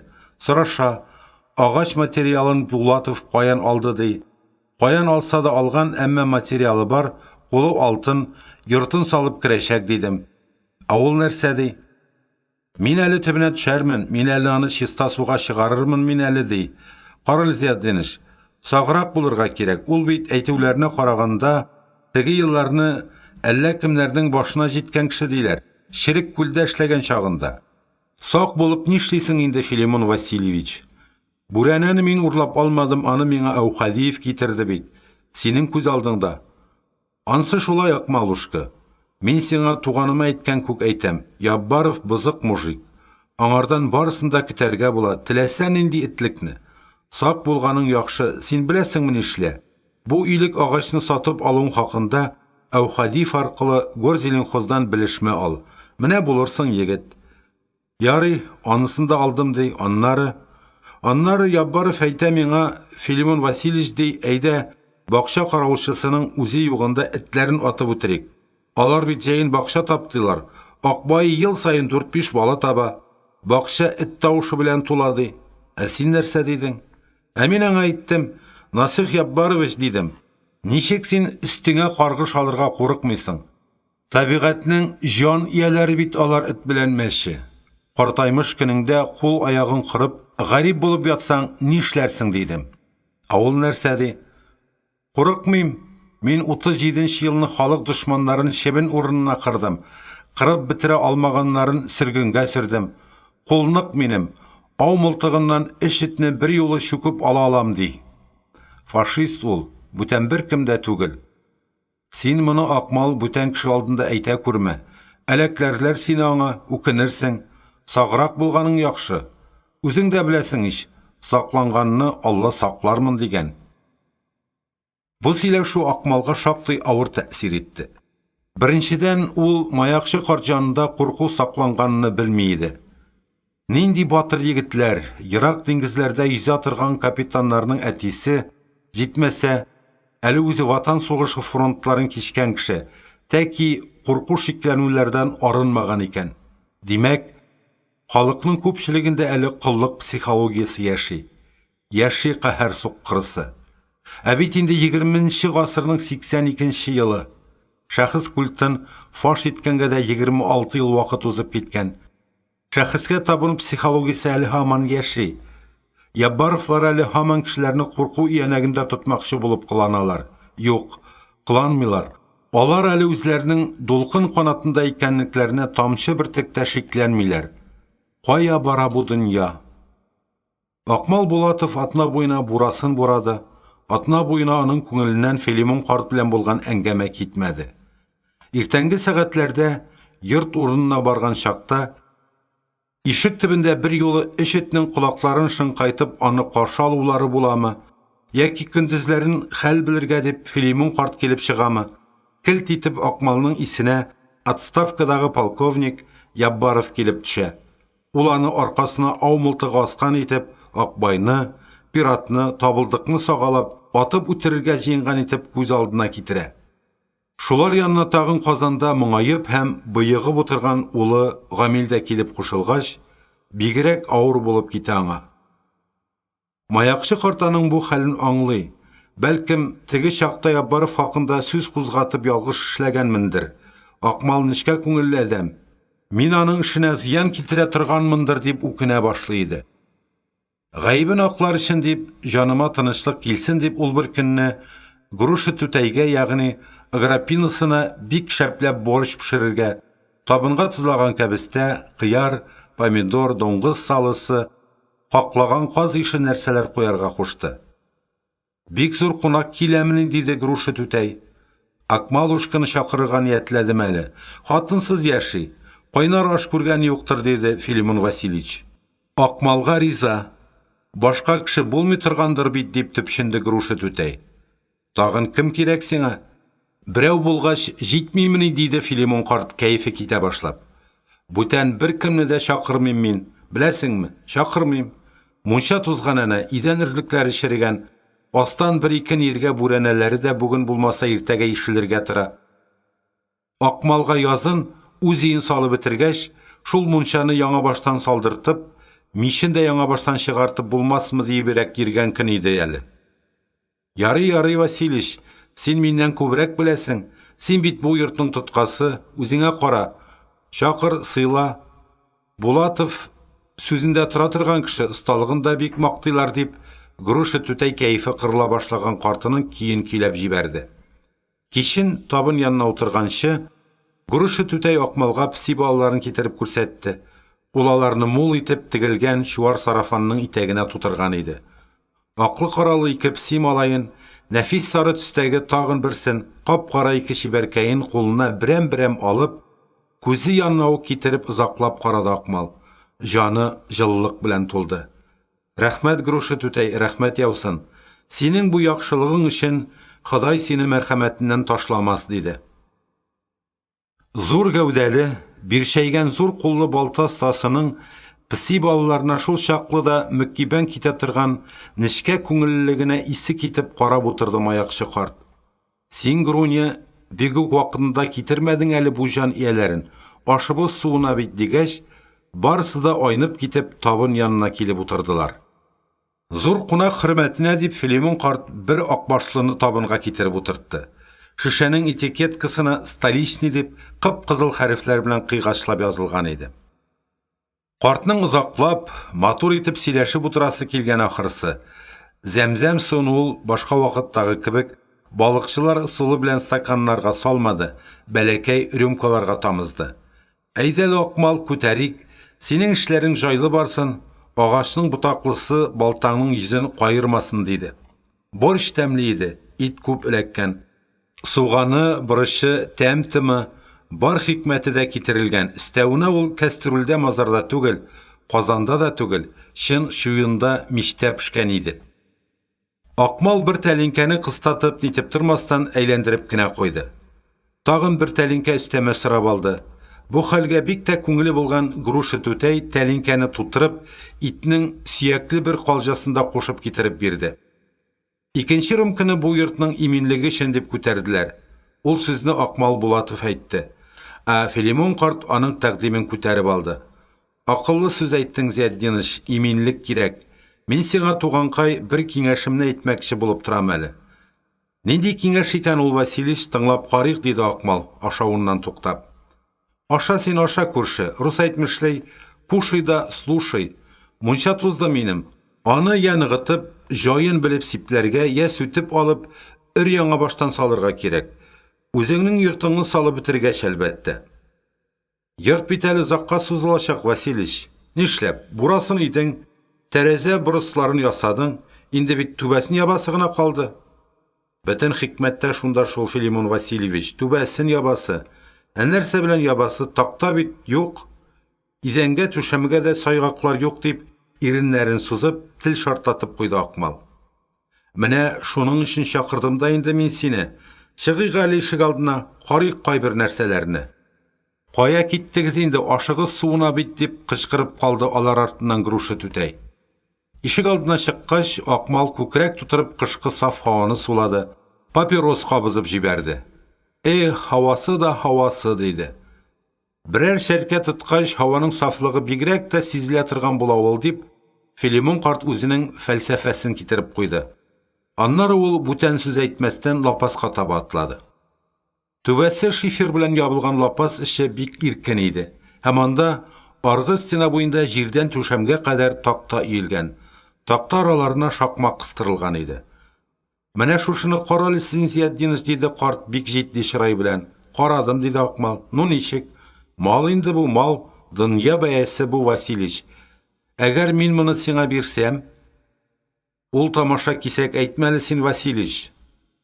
Кешенең йөрәге туктап үлеп китүе бар, понимаешь? Кирәкме бу сиңа, кирәк түгелме? Кирәгең кирәк инде ул, кирәк булмаган кая. Ләкин мин бит әле каушап та, куркып та калдым. Бик артык кыйбат түгелме соң бу? Минем бит әле янган кигән кешенең дигәндәй, моны түләп алырлык акчам да юк. Мин синнән бүген үк бугазыңны басып акча сорамыйм. Җәй көне берәр шабаш кешләп алгач түләрсең. Әйттем бит мин сиңа, мунчаны яңадан саласы бар дип. Менә шунда исәпләшербез. Үзең әйтмешли, тукта торып тор, Филимон Васильевич. Син моны Груша түтәй белән килештеңме? Әгәр мин моны алсам, шуннан соң ул мине явыз дошманы санап, сөйләшмичә, игезгә кертмичә йөри башласа. Беләсеңме, Акмалушка, бәлки синең идә гүли баштыр, минем идә хәзергә мин үзем баш. Такта кирәк булса ал, бәясен мунчаны салгач килешербез. Аңладым, Филимон Васильевич, рәхмәт. Мин моны хәзер үк ташый башлыйммы?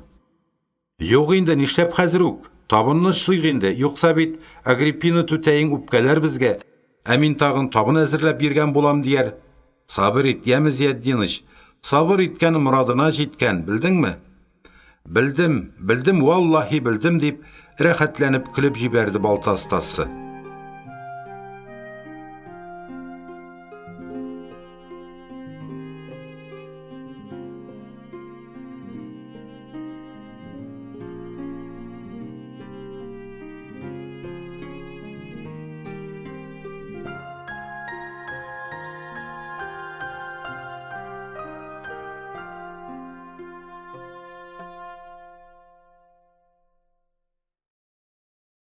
Алтынчы бүлек.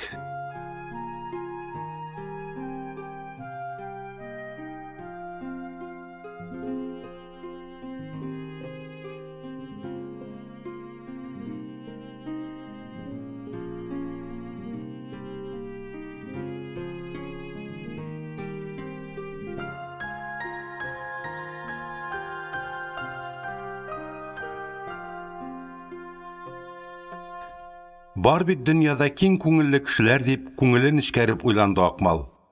Әүхәдиевләр өенә кайтып җиткәч, аны гадәттәгечә баскыч төбендә этләре көтеп утыра иде. Арадан иң хәйләкәре һәм иң ялагае Акбай урыннан җәһәт кенә торып Акмал янына йөгереп килде, койрыгын болгый-болгый бераз гына карап торды да, сикереп, алга аякларын Акмалның җилкәсенә салды. Мискин тавыш белән шыңшый башлады. Ярар инде, ярар. Ул тамаша мискин булам дигәч тә, артыгын кылалма инде, дип сөйләнде Акмал. Үзе Акбайның күзләрендә яклаучысы кайтканга чиксез сөенү, яклау күтәсе килүне күрде. Акбай шыңшый башлагач, шома сары йонны табылдык та хуҗа янына килеп утырды. Тик горур табигатьле кара эт пират кына бер читтәрәк ничек утырып торган булса, шул хәлендә утыра бирде. Ярар, дусларым, хуҗа Баһавиегызга, ягъни Акмал Булатовка рәнҗәмәгез, яме? Каралы, үзе сыйланып кайткач безгә аш пешереп бирми дип гаепләмәгез. Хәзер мин янган йортның базыннан бәрәңге алып кайтам. Ярый әле базда ул бәрәңге исән калды. Хәзер менә каладан ташып йөрергә туры килер иде бәрәңгене. Чоланда әнә сезгә дигән катырган вак балык бар. Мин сезгә бәрәңге белән шул балыкны пешереп ашатырмын. Хәзер, дусларым, бераз гына сабыр итегез, яме? Тик бер ярты сәгать кенә. Менә без башта мичне киратып җибәрик әле. Аннары каткан балыкны җибетербез и тәкидәли. Мичкә ягып ине җылыткач, бер чиләк сыешлы чуен белән бәрәңге пешереп, аңа пешкән балыкны булгатып дусларын сыйлагач, Акмалның күңеле бөтенләй үсеп китте. Этләр тук тавыш белән барсы бергә дөнья шаулатып, эре-эре каядыр китеп югалдылар. Акмал бәләкәй радио алгычны кабызып, музыка тыңлый башлады. Музыка бик талгын, дала киңлекләре кебек иркен, ул туып үскән Кама буйларын, елга өстендә йөзгән кайыкларны, мөгрәп кенә кычкыртып узган пароходларны искә төшерә иде. Абыйсы Шаһислам төркеме шартлап үлгәч, Акмал туган якларына Казаннан ак пароходка утырып кайткан иде. Болгар пристанында аларның пароходын бик күп кеше каршылаган иде. Каршылау никтер барлык ваклыклары белән истә калган.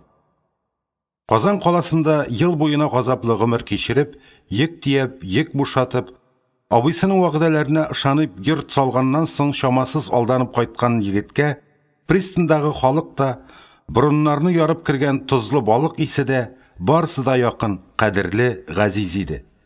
Яр буендагы сумалалы мичкәләр дә, су өстендә тирбәлгән бүрәнәләр дә. Саумы Акмал, кайттыңмы егет дип дәшәләрдер кебек тоелды аңа ул чакта. Сагынган иде ул үзе үскән якларны. Кама иделен сагынган иде. Дәррәү кайнаган халыкның күзләрне чуарлата торган киемнәрен, яр буенда шилдап очкан акчарлакларны сагынган иде. Башкалар кебек пароходтан төшүгә күзенә ак-кара күренмичә абына сыртына чабып китмәде. Өенә кайтыр өчен машинада атта эзләмәде. Авылда аның әнисе бар, башка кешесе юк. Әмне әнисе янына кайтып, Казан каласында үткәргән 2 елы белән ни дип мактана ала ул? Мактана алмый. Мактана алмагач нигә ашыгырга, нигә кабаланырга? Их, сине өзелеп сагынган, бер күрергә ах итеп торган сөйгән кызың булса икән ул, менә ул чагында ашыксаң да урынлы булыр иде. Акмал пристанда булганган арада халык таралып бетте. Таралмаганы пароходка утырып, Уфа якларына китеп барды. Пристан күперендә бирегә килүче пароходларны каршылаучы елгачлар да, балык каптырырга килгән олы яшьтәге берничә кеше, ямшәйгән киез эшләпәле абзыйлар гына торып калды. Акмал ашыкмый гына пристаннан чыгып, тирә-ягына күз салды. Машина мазарда, атлы лауларда күренмей. Булганнары китеп беткән, яңалары килеп җитмәгән иде әле. Шул чагында ул пристанга таба йөгереп килгән яшь кенә бер кызны күрде. Байтактан йөгерә булса кирәк. Аның ак кофтасы аша күзгә бәрелеп торган матур йомры күкрәкләре әле күтәрелә, әле төшә, бит алмалары алсуланган иде. Абый кеше, пароход килдеме әле, күрмәдегезме диде ул. Бер генә мизгелгә Акмал алдында туктап. Соңга калдың апасы, сиңа дигән пароход төтен булгатып китте шул инде, диде Акмал шаярту тонында. Эй Аллам, диде кызый, көрсенеп. Шуннан соң кинәт үз матурлыгыннан, карлыгач канаты кебек кыйгач кара кашларыннан, озын тылымлы кап-кара чәчләреннән, зифа тез аягыннан уялгандай аска карады. Әмма ашыгып китеп бармады. Аның каршысында басып торган егет тә бик җилле иде шул. Ул арка җилкә, ул күкрәкләр, ул җиргә нык басып торулар. Шул тәэсир итте булса кирәк. Алсу битле, калку күкрәкле кызыккай аркасына рюкзак аскан. Қолына күн чемодан тоткан егеткә тагын бер мәртәбә күтәрелеп карамый булдыра алмады. Карады һәм зур кара күзләре тагын да зуррак булып ачылды. Бәрдәш әнекәй генәем, Акмал абый түгелмесең бу? Әллә күземә күренәсеңме? Каян килеп чыктың син булай? Сине безнең көрнәледә югалтканнар иде бит инде. Син соң сәүдә түгелме? Шулмы? Мин дә ай Ходаем дип әйтим инде. Нинди үскәнсең син? Нинди тулып пешкәнсең? И, Акмал абый, уялтма инде. Син бит мәктәптә чакта миннән бер класс югары укый идең. Мин 6-нчыны бетергән чакта, син бит 7-нче классны бетереп, Казан каласына китеп бардың. Булгандыр, диде Акмал, башка сүз таба алмыйча. Ул сәүдә дигән кызның алсу алма төсле балкып, уялчанланып каршысында торуына телсез калган иде. Аннары алар кайту юлына борылдылар. Акмал үзе янәшә атлады, үзе дөньясын онытты. Аяк астындагы җир каядыр юкка чыкты. Ул хәзер зәңгәр болытлар, алсу томаннар, әдәм баласы ирешә алмаслык әкиятләр дөньясында иде. Фани дөньяга аны Сәүдә кайтарды. Я, нишлибез инде, Акмал абый? Ие, нәрсә? Мин әйтәм, нишлибез дим. Мин бит пароходтан бер кеше каршыларга тиеш идем.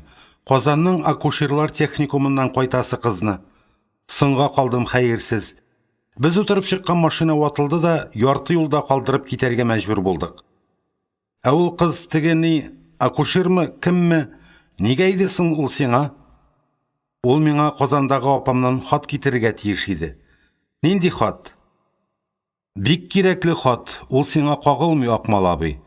Ие, нәрсә? Нинди хат ул миңа кагылмаган? Сәүдә Акмалны җиңеннән тартып туктатты. Кара әле, Акмал абый, син нәрсә уйлыйсың? Тыңла әле мине, тукта әле. Ярар, акушер кызны күрә алмадым ди. Анысы инде кадалып китсен. Авылга ничек кайтабыз? Белмим шул кем, Сәүдә. Минем бит инде авылга кайтмаганыма 2 ел, диде үзенә зур кара күзләре белән төбәлеп, җавап көтеп торган кызыкайга.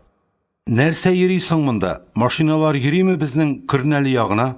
Атка утырсаң, Булгардан 70 чакрымнар бит әле ул. Юк, диде кызый сузып кына. Атка утырып булмый, машина белешергә кирәк. Син бит егет кеше, синнән калырга ярамый миңа. Шоферлар әрсезләнде. Акмал әкият дөньясыннан кайтып җитмәгән иде әле. Каршысында басып торган ак кофталы, калку күкрәкле, озын тылымлы кызы әйткән бу сүзләр аны сискәндереп җибәргәндәй булды. Шоферлар әрсезләнде. Юк, туган кайым. Моның япы-ялгызын әрсез шоферлар белән кайтарып җибәрергә ярамый. Азактан гомер буена үкенергә туры киләчәк. Тукта әле, Сәүдә, нигә әле без кырыны бушка аударып торабыз? Әйдә киттек калага. Табыйк без берәр ашханә, тамак ялгап алыйк. Син беләсеңме кайда әйбәт ашханә барлыгын? Беләм, Акмал абый, ресторанның кайда икәнен дә беләм. Акмалны аның соңгы сүзләре янә сискәндерде. Ул бит Казан каласында 2 ел яшәп, 17 яшын тутырып та ресторан мазарны белмәде.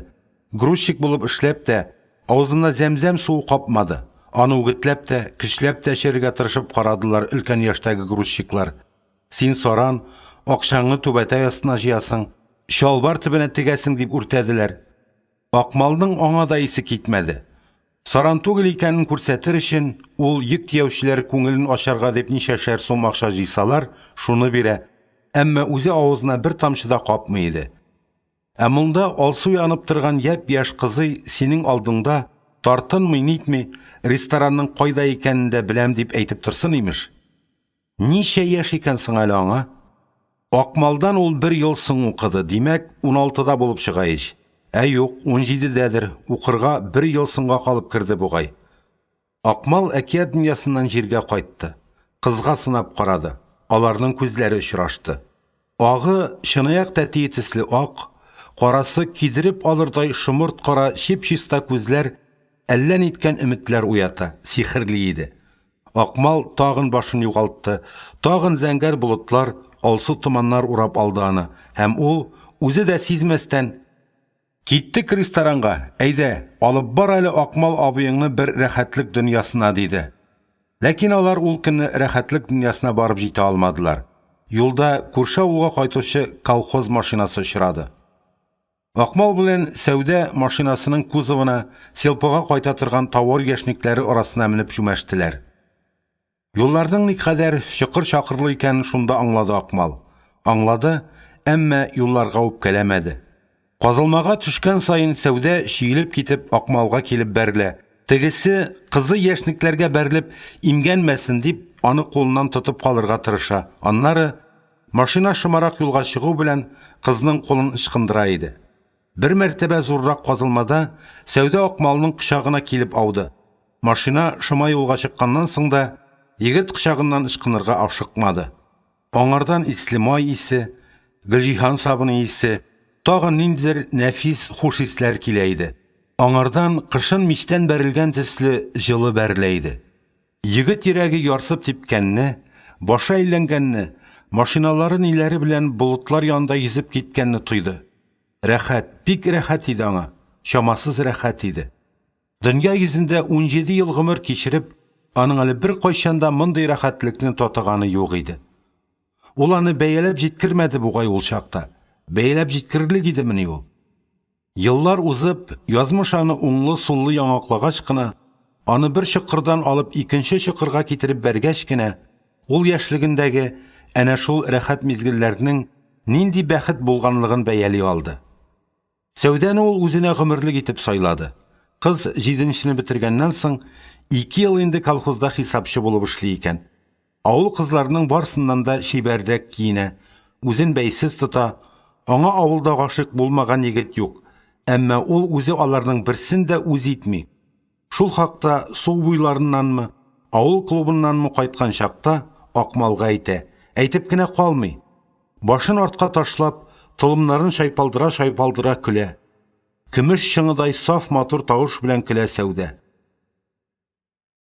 Аның көлүе әле өйгә кайткач та, яшел печән өстендә йоклый алмый яткан Акмалның колагында яңгырап тора. Ай бу Сәүдәне, тәмам хушын алды бит аның, тәмам тилертте, төн йокларын качырды бит. Иртән торса, кичне көтеп бетерә алмый интеге Акмал. Кешен кызыкайны, сөйеклесен бердән-берен узатып кайтса, төнне үткәреп җибәрә алмыйча зарыга. Әдәм баласы яшьлегендә шигырь белән җилләнеп ала дип ишеткәне бар иде Акмалның. Инде менә хәзер үзенә үзе таң кала. Көннәр буе күңелендә шигырь яңгырый. Төннәр буе таңны көтәм, таңнарымда айны көтәм, иртә кичен сине көтәм, сары яфрак булып бетәм. Акмал хисләрен турыдан-туры сөйгәнне әйтүдән уңайсызлана. Бер кайчанда шигырь язганын әйтми. Сөйгән кызына түгел, кайчандыр бергә укыган мәктәп дусларына да әйтми.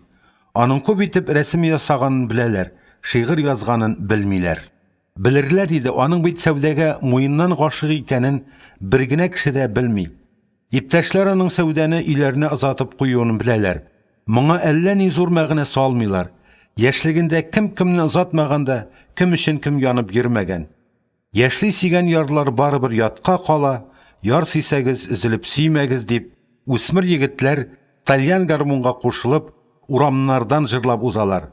Тик бу җырның тирән мәгънәсен үзләре сөю утларында янып караган, тигезсез мәхәббәт фаҗигаләреннән акылларын җыеп йөргән кешеләр генә белә. Шул хәтле дә матур булып, якты булып башланган мәхәббәте Акмалның көннәрдән бер көнне таш кыяга бәрелеп шелпәрәмә килгән кебек җимерелде. Бер-берсенә тартылган, бер-берсенә сыйыншып төннәр үткәргән ике җан, кояшлы, былбыллы, ал таңлы җәйнең узганын сизми дә калдылар. Агачларны салкын сулышы белән кидереп көз килде. Киек казлар каңгылдашып җылы якларга китеп бардылар. Акмал бу вакытта авылда тегермәндә эшли. Аны анда балта остасы итеп алганнар иде. Тегермән колхозныкы түгел, хөкүмәтнеке. Шуңа күрә Акмал җәй буена эшләгәненә күзгә күренерлек кием, әнисенә кышын ягып чыгарлык утын әзерли алды. Тоташ яңгырлар башланган көннәрнең берендә тегермәннең арыкларын төзәтеп, куласасына яңа бүлемнәр куеп көнне үткәргәннән соң, Акмал эш сәгате бетү белән өйләренә йөгерде. Әнисе Хәйрел Банат сөтле аш пешереп куйган иде. Аннан-моннан гына тамак ялгап алды Акмал. Эш киемнәрен салып ташлап, бил тиңентен юынды, кешелеккә кия торган ал сатин, кыек якалы ак сәдәф тезгән күлмәген, кара пыстау костюмын киде. Йомшак хром итекне сыдырып, шалбар балагын украиннар шалбары кебек итеп кайтарып төшерде. Көзге яннан әнисенә сиздерми генә бер әйләнеп алгач, егет җилле, шикмән билле, кич йөрергә клубка чыгарга әзерләнде.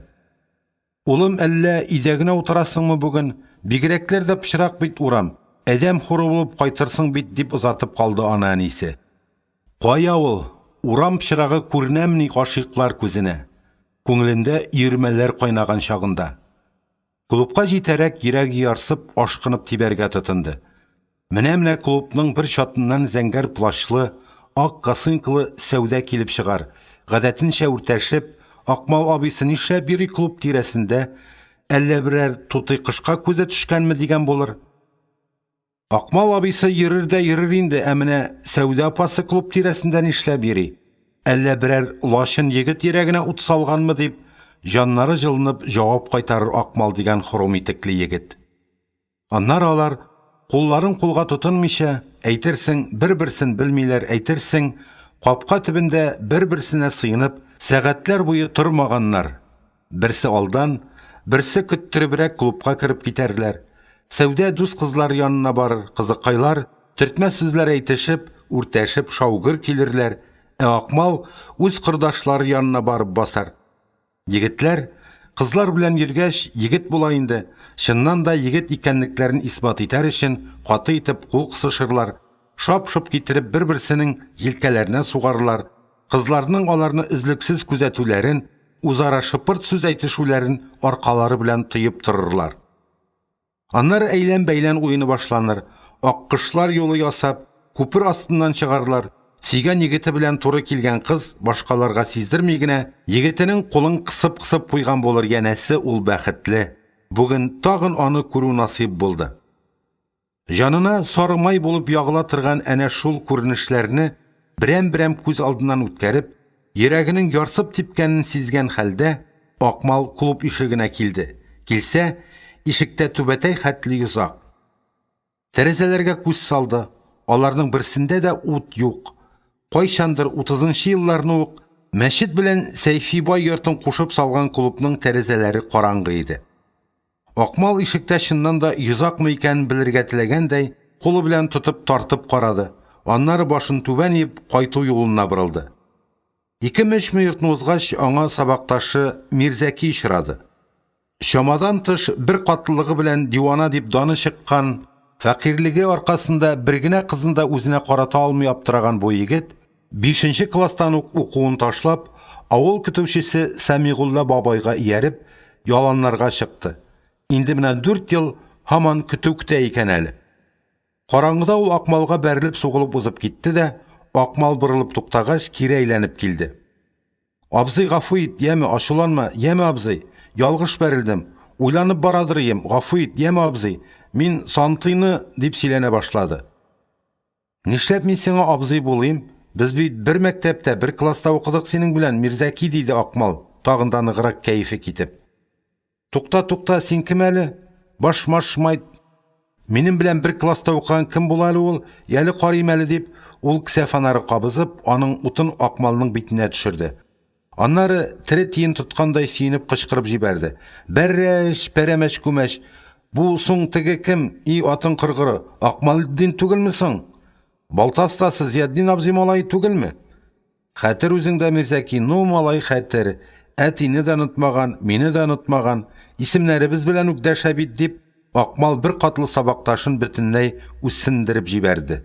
Шуннан соң Мирзәки кая ашыкканын да, нинди йомыш белән чыкканын да онытып, Акмалның пиджак чабуына тотынып сөйли башлады. И малакаем, и Акмал сабакташ. Әйтәм, аны балта остасы Зияддинның улы кайткан, әллә ниткән үнәрләр өйрәнеп кайткан дип авыл ду шат килә. Карасана, кайткансың икән бит син тәки. Шуны сабакташың Зәки белми дә йөри, Әдәм тәганәсе син, Зәки биткән баш. Вәйт, син, сабакташың Казан каласыннан кайткан. Син аны баш-машмайт чакырып алырга да вакыт тапмыйсың. Эй сабакташ туганкаем, нинди чакырып алу ди ул? Әле менә таныганың өчен дә рәхмәт. Авылда бит ул узаграк читтә йөрсәң танымаска теләүчеләре дә табыла. Танымау ул кешелек түгел, Акмал.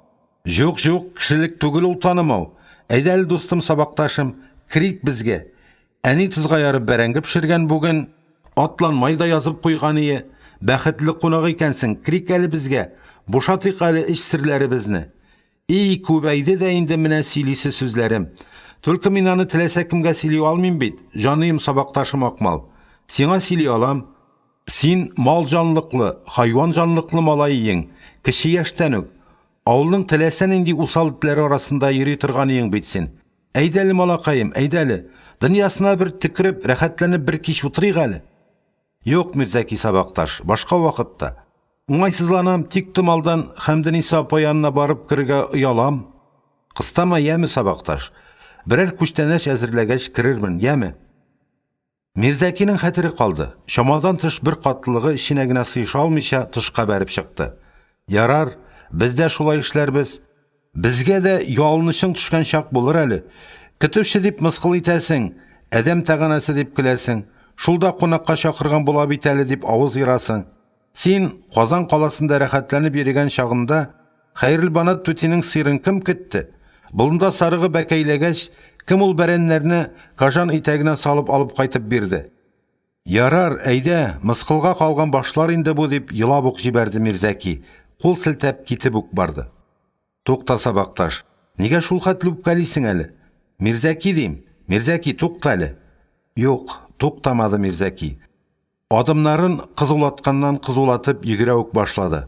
Акмал аны көч хәл белән куып җитте. Ярар, сабакташ, үпкәләшмик, керәм. Синеңчә булсын, мин сине шул кадәр дә гәрсел дип белмидем бит.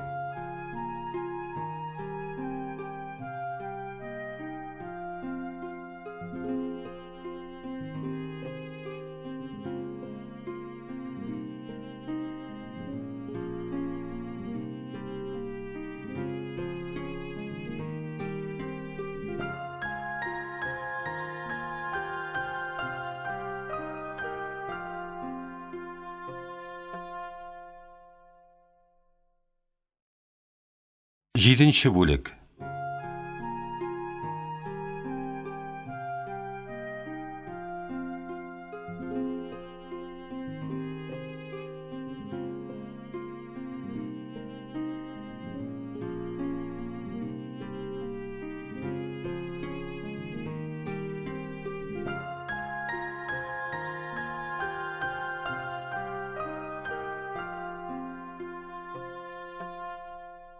Сугыштан соңгы авыр еллар иде. Кул көчен тишекле сутыйларга сатып, үзе бакча бәрәңгесенә яшәгән дәврләр крестьян агайның җанына каргышлы катык булып укмашкан иде.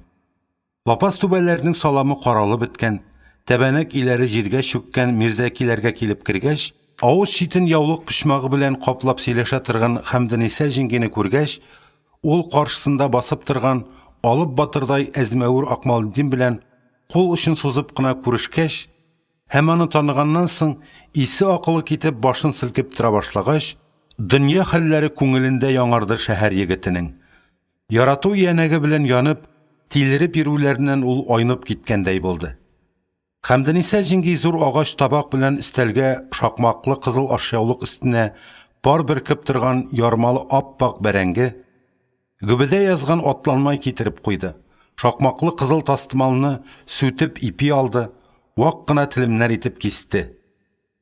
Әле генә бит әле сугыштан соңгы беренче елларда Мирзәки белән Акмал колхоз басуыннан язын черегән бәрәңге җыялар, аны шишмә суында юып, балчыгыннан арындырып киптерәләр дә крахмал итеп киледә төяләр. Әниләре шул крахмалдан сөткә буламык булгата иде. Бүтән берни дә юк. Ипи булса авыл советы башлыгы Мәрдәндә дә, тракторчы Мүбәрәкшада булгандыр. Язын Мирзәки дә, Акмал да ипи әсәре күрмәделәр. Мәктәпкә дә алар катырган крахмал күмәче алып киләләр иде. Ихтимал Акмалның Казан хәтле Казанга китәргә батырчылык итүе дә ямьлерәк тормыш эзләүдән булгандыр. Инде менә Мирзәкиләр өенә ипи кергән, Хәмдениса түти тавышсыз гына авызын кыймылдатып, ялгыш бисмилласын әйтеп, тормышлары киләнә башлаганга шөкрана кылып, телемләп ипи кисә. Хуш ис бөркеп торган арыш ипие. Хәмдениса җиңги аз сөйләште ул кичне, әмма Мирзәкинең сөйләүдән тынып торганы булмады. Тормышлар киләнергә тора бит әле, сабакташ. Авыл кешесенең дә ипигә тамагы туяр кебек күренә. Хөкүмәт авыл халкында ачка үтермәскә тели бугай. Указларын, карар, постановлениеләрен чыгарып тора. Эшләгәнне мактый. Быел үземне яңа тормыш гәзитенә мактап яздылар. 3 ел мин авыл көтүен көткән идем. Быел менә председателебез ферма сыерларын көтәргә кушты. Бик әйбәтләп сөйләште. Мал кадерен белә торган җегет бит син, Мирзәки инем дигән була. Эшләгәнгә пашут, эшләмәгәнгә шымыттыр да юк, ди. Әгәр дә мәгәр ди, колхоз сыерларын әйбәт итеп көтсәң, көчеңне жәлләмәсәң, көзен маллар көтүдән кергәч, йорт салырга буралык агач бирдертермен ди. Тырышам инде, сабакташ, нигә тырышмыйм ди. Раз сиңа председатель олы башы белән йорт салырлык бүрәнә бирдертәм дип тора икән, нигә тырышмаска, Ул почмак якка күз атып алды. Әнисан да якларга урын җәйеп йөри иде бугай. Кулын авызына куеп, шыпырт сүзгә күчте. Бөтен өметем әнә шул йортта инде. Сап-сары бүрәнәдән калай түбәлеген салып керсәк йортны, әтисез ятим булуда, көтү көткәннәрдә онытылыр ие. Кеше арасында укытучы Мир Касыйм абый әйтмешли мәртәбәле булырыйк. И көтәм дә инде сабакташ шул көннәрне. Мирзәки тавышын тагын да әкренәйтте һәм Акмалның йөрәгенә ут салырлык сүз әйтте. Беләсеңме, Акмал сабакташ, ул чагында сәүдә җан кисәгем дә бәлки минем яннан борынына шиләк элеп узып китмәс ие. Нәрсә дидең? Сәүдә җан кисәгем дидеңме? Акмалның тыны кысылды. Сүзен ул көч хәл белән әйтеп бетерде. Әйе, нәкъ шулай дидем. Мин моны берәүгә дә әйтмимен. Мин моны Акмал сабакташ сиңа гына әйтәм. Шул кыз өчен, беләсеңме? Шул кыз өчен дөрләп янган ут эшләренә, салкын бызлы дәрья суларына сикереп төшәрлек булам. Төннәрен печәнлектә йоклый алмый яткан чакларымда йолдызларга карыйм, тулган айга карыйм. Йолдызлар сәүдә бәгыремнең шатланып кабынган күзләре, тулган ай аның нурлы йөзе кебек тоела. Ярар, сыйга хөрмәткә рәхмәт Мирзәки, мин кузгалыйм инде булмаса, диде Акмал. Кинәт аяк буыннарының хәле киткәнне тоеп. Туктале сабакташ, гомер эчендә бер дигәндәй әле туйганчы сөйләшмәдек тә, син соң үзең ничек? Башлы күзле булмадыңмы әле дип әйтүем? Юк шул әле, башлы күзле булып булмады шул әле Мирзәки сабакташ, диде Акмал. Аннары тиле кеше сыман үз алдына көлеп куйды. Мин ничек башлы күзле булыйм ди әле? Мин бит әле 17 яшемдә генә. Кара әле. Мен сезне күр инде, башмайт. Нинди җүләр сүз сөйләп ахмак сораулар биреп утырам, ә? Кузгалма әле сабакташ, кузгалма. Шәйне яңартабыз әле. Яңа шәй пешерербез. Бер көнне район кибетеннән председатель Такташәй ап кайтып бирде. Мәле Мирзәкинекәш байлар төсле кап-кара итеп дигеттәй куе шәй ишәле дигән була. Жарата мине башмайт. Жаратканга күрәдер инде шәйеннән, шикәреннән өзми. Эх, сәүдә бәгыркәем дә менә шулай жаратсыны мине. Менә ул чагында инде мин гүпшидә бәхетле булырым. Акмал сәүдәнең бүген ник клубка чыкмавын белергә теләп, сорашыр өчен җай чыкканга хәтта ки сөенеп диярлек. Бу араларда күргәнең бармы соң сәүдәңне? Ничегрәк тота үзен? Сөйләшеп караганың юкмы диде. Кая сөйләшәсең? Идә юк бит ул дип, тиледән туры хәбәр дигәндә ярып салды Мирзәки. Аннары шулай кинәт кычкырып җибәрүеннән уңайсызланып, йомшаграк итеп әйтте. Районда җири минем сәүдә бәгыркәем, Силсәвит Мәрдән малае, Тәүхид аны районга исәп-хисап эшләре белән ап китте бит. Ничә көнгә дип ашыгып әйтеп салды Акмал. Кайчанга тикле? Аларныкын шайтан белсен.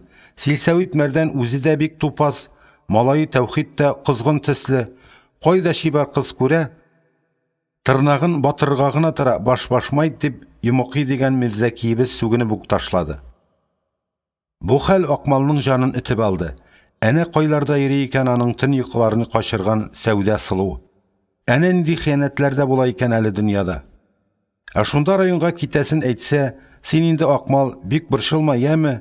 Мин исәп-хисап эшләре белән районга барып кайтыйм дип әйтсә, теле кырыр идемени? Акмалның кәефе бөтенләй кырылды. Һәм ул Мирзәки белән саубуллашмас чыгып китте. Азактан алай кылануына үкенеп ятты. Я, Мирзәкинең ни гаебе бар? Ул да бит Акмалның үзе кебек үк. Дөньяның бер сылуына гашыйк булган, сөю утларында янып йөри. Әтеге тәккәбер кызый аларның икесен тиң алдап төп башына утыртып калдырган. Хәер, Мирзәкине төп башына утырткан дип әйтеп булмый. Ник дисәң, ул үзенең яратуын әйтми. Йолдызлар, айлар белән генә саташа. Акмал бит аны инде ай буй озатып йөрде. Капка төпләрендә куенына сыендырып торды. Менә сиңа мә, исән генә торасыңмы кодагый дигәндәй, Силсәвит Мәрдән малае Тәүхид белән районда ята сәүдә.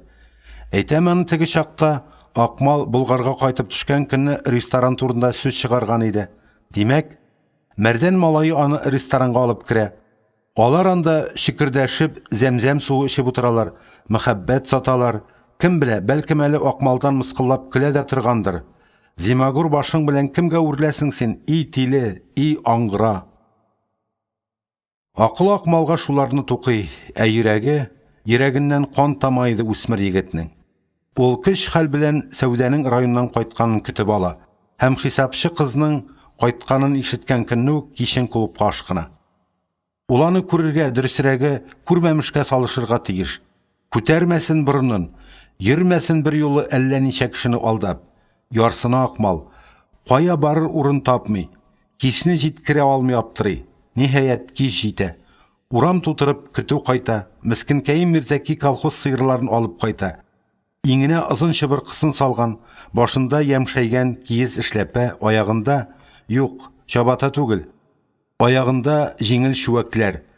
Ул хәтта көтүгә чыкканда да чабата кими, ихтимал хисапчы кызый Сәүдә бәгыркәе кырларга, болынарга килеп чыгар да, аны чабатадан күреп гәрләнер дип курка торгандыр. Аңлап була аны. Бик тә аңлаешлы аның алай киенүе. Әнә бит Акмал үзе дә хром итеген ут булып кызганчы щетка белән ышкып, йылкылдап торырлык итеп чистартты. Күмер сала торган үтүк белән шалбарын үтүкләде. Балсу күлмәгенең якасын кара пиджак өстеннән чыгарып салды. Кепканы авыл егетләреннән дә уздырып, кырнайтып киде. Кепка кырыннан кара кедерә чәч тәлгәшен мул итеп чыгарып куйды. Шул эшләр белән шөгыльләнгән арада ул Сәүдә хакында ишеткән сүзләрен дә, аның Силсәвит мәрдәне малай белән Булгарга баруында барысын онытты. Аның күз алдында алсу битле, нур сибеп торган зур кара күзле, нечкә билле сылукай, чибәркәй генә торып калды. Йөрәге кабат-кабат кысылып килде. Сулы шалуларына хәтле ишайды. Ул клубка китте. Клуб тәрәзәләрендә ут күреп сөенде. Димәк, клуб ачык, димәк, ул анда. Уф Алла, аны күрер көн бар икән. Юлның калган ягын, клуб тәрәзәләрендә ут күренгәннән соң булган ягын ул атлап түгел йөгереп узды. Кемнәрдер аның белән исәнләштеләр. Ул аларның берсенә дә игътибар итмәде. Дөресрәге, ул аларны ишетмәде. Уе, зиһене, барлык омтылышы аны күрү. Аның кичке салкында туңа төшкән кулларын җылыту, аны озатып кую, аны капка төбендә тоткарлау һәм бүген барлык батырлыгын җыеп, аны яратуын, аңардан башка үткәргән 3 көннең 3 ай, 3 ел кебек тоелуын белдерү иде. Клубка килеп кергәч, аның йөрәге катырак тибә башлады. Клубта ул юк иде. Яшьтиләр янына да бармастан һәм бер кем белән дә сөйләшеп тормастан ул кире борылды. Моңаеп кына урамга чыкты. Клуб баскычы төбендә үк ул аны очратты. Ләкин ул үзе генә түгел иде. Ул Силсәвит мәрдән малае белән килә иде. Алар артыннан килүче тагын унлап егет кыз бар иде. Аны тәүхид белән күрү, өстәвенә бер кемнән дә тартынып нитеп тормыйча, кулга кул тотынып, җитәкләшеп килүләрен күрү Акмалның зиһенен алды. Шигә тамырлары сулкылдап тибә, йөрәге атылып чыгардай булып ярсына башлады. Тегеләр аның янына килеп җитүгә, Акмал батырлыгын бер сүзгә туплап, Сәүдә дип дәште. Кыздан җавап ишетмәгәч, кабат дәште. Бу юлы кыз аңа таба башын бормыйча гына, "Нәрсә бар Булатов?" диде. "Сүз бар иде сиңа, кил әле." Сәүдә килмәде. Кыз урынына Акмалның каршысына корсагы белән терәлеп үк Тәүхид килеп туктады. Башында ак эшләпә, өстендә зәңгәр су костюм, аягында ак туфли. "Ни йомыш?" диде теш арасыннан. "Йомыш синдә түгел", диде Акмал, тыныч булырга тырышып. "Әй, син", дип Тәүхид кулын Акмалның җилкәсенә салды. Әрсез рәвештә, ямьсез итеп мыскыллап салды. "Ал кулыңны", диде Акмал. "Алмасам", диде Тәүхид, үҗәтләнеп. Күрәсең, бу минутта ул Сәүдә алдында җиңүче булып калырга тели иде. "Соңгы тапкыр әйтәм", диде Акмал нык тавыш белән. "Кара, янап маташкан була бит. Кала кырчаңгысы битле хәерче", диде Тәүхид, янына җыелып өлгергән әшнәләренә карап алып. Акмалның инде сабырлыгы төкәнгән иде. Ул беләкләренә иделдә йөк бушаткан чаклардагы ныклык килүен, йодрыклары кысылуын сизде. Шулай да эшне зурга җибәрмәс өчен Тәүхидның кулын җилкәсеннән алып ату белән шикләнмәкче булды. Әмма авылда үзен беренче егет дип санап йөргән Тәүхид, кулын җилкәдән алып атуны хурлык санап, Акмалның күкрәгенә йодрыгы белән китереп төртте. Егет таза күренә, йодрыгы да җилле иде. Шулай да Акмал баскан урында торып кала алды. Һәм шул ук мизгелдә шугын кебек каты, гер чаклы авыр йодрыгы белән Тәүхиднең авызына сылады. Егет ах итеп җиргә ауды.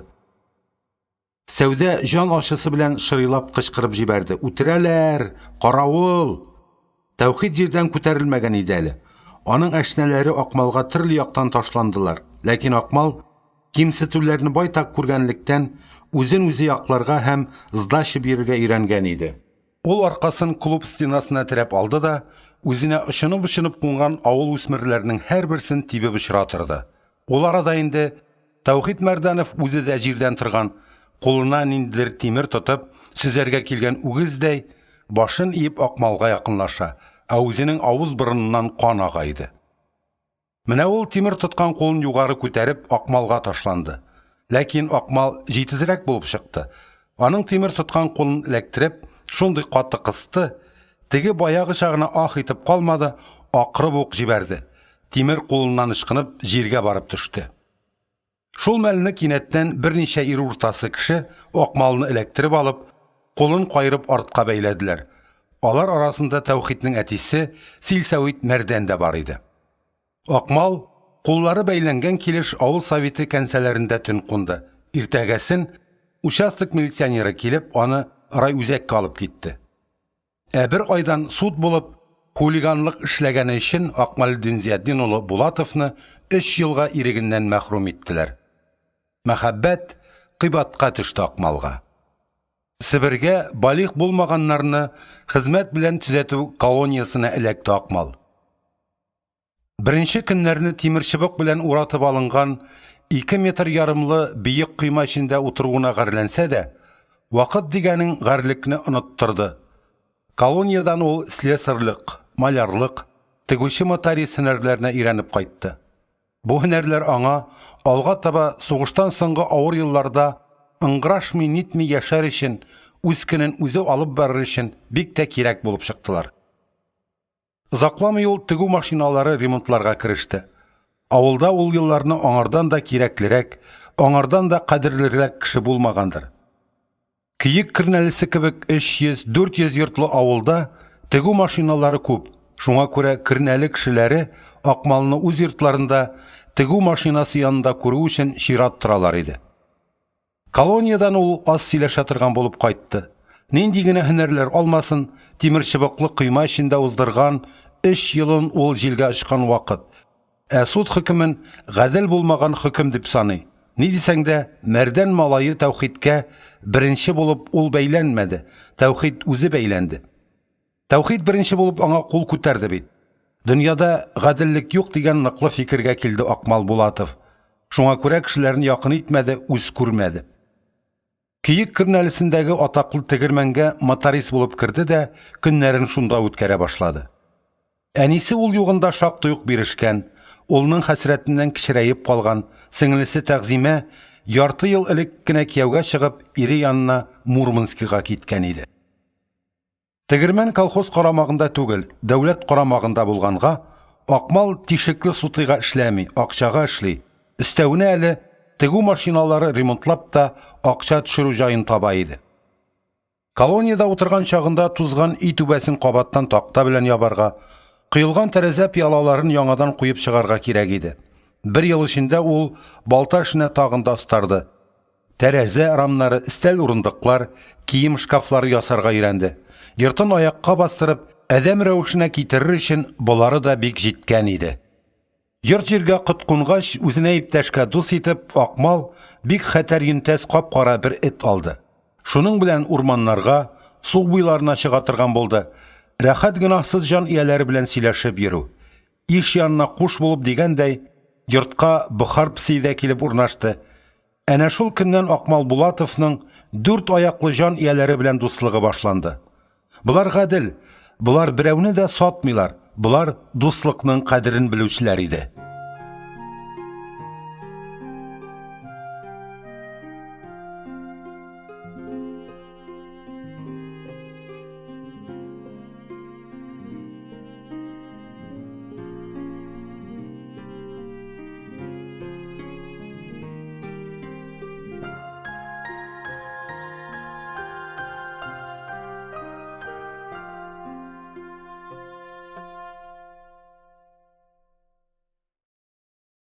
8-нче бүлек.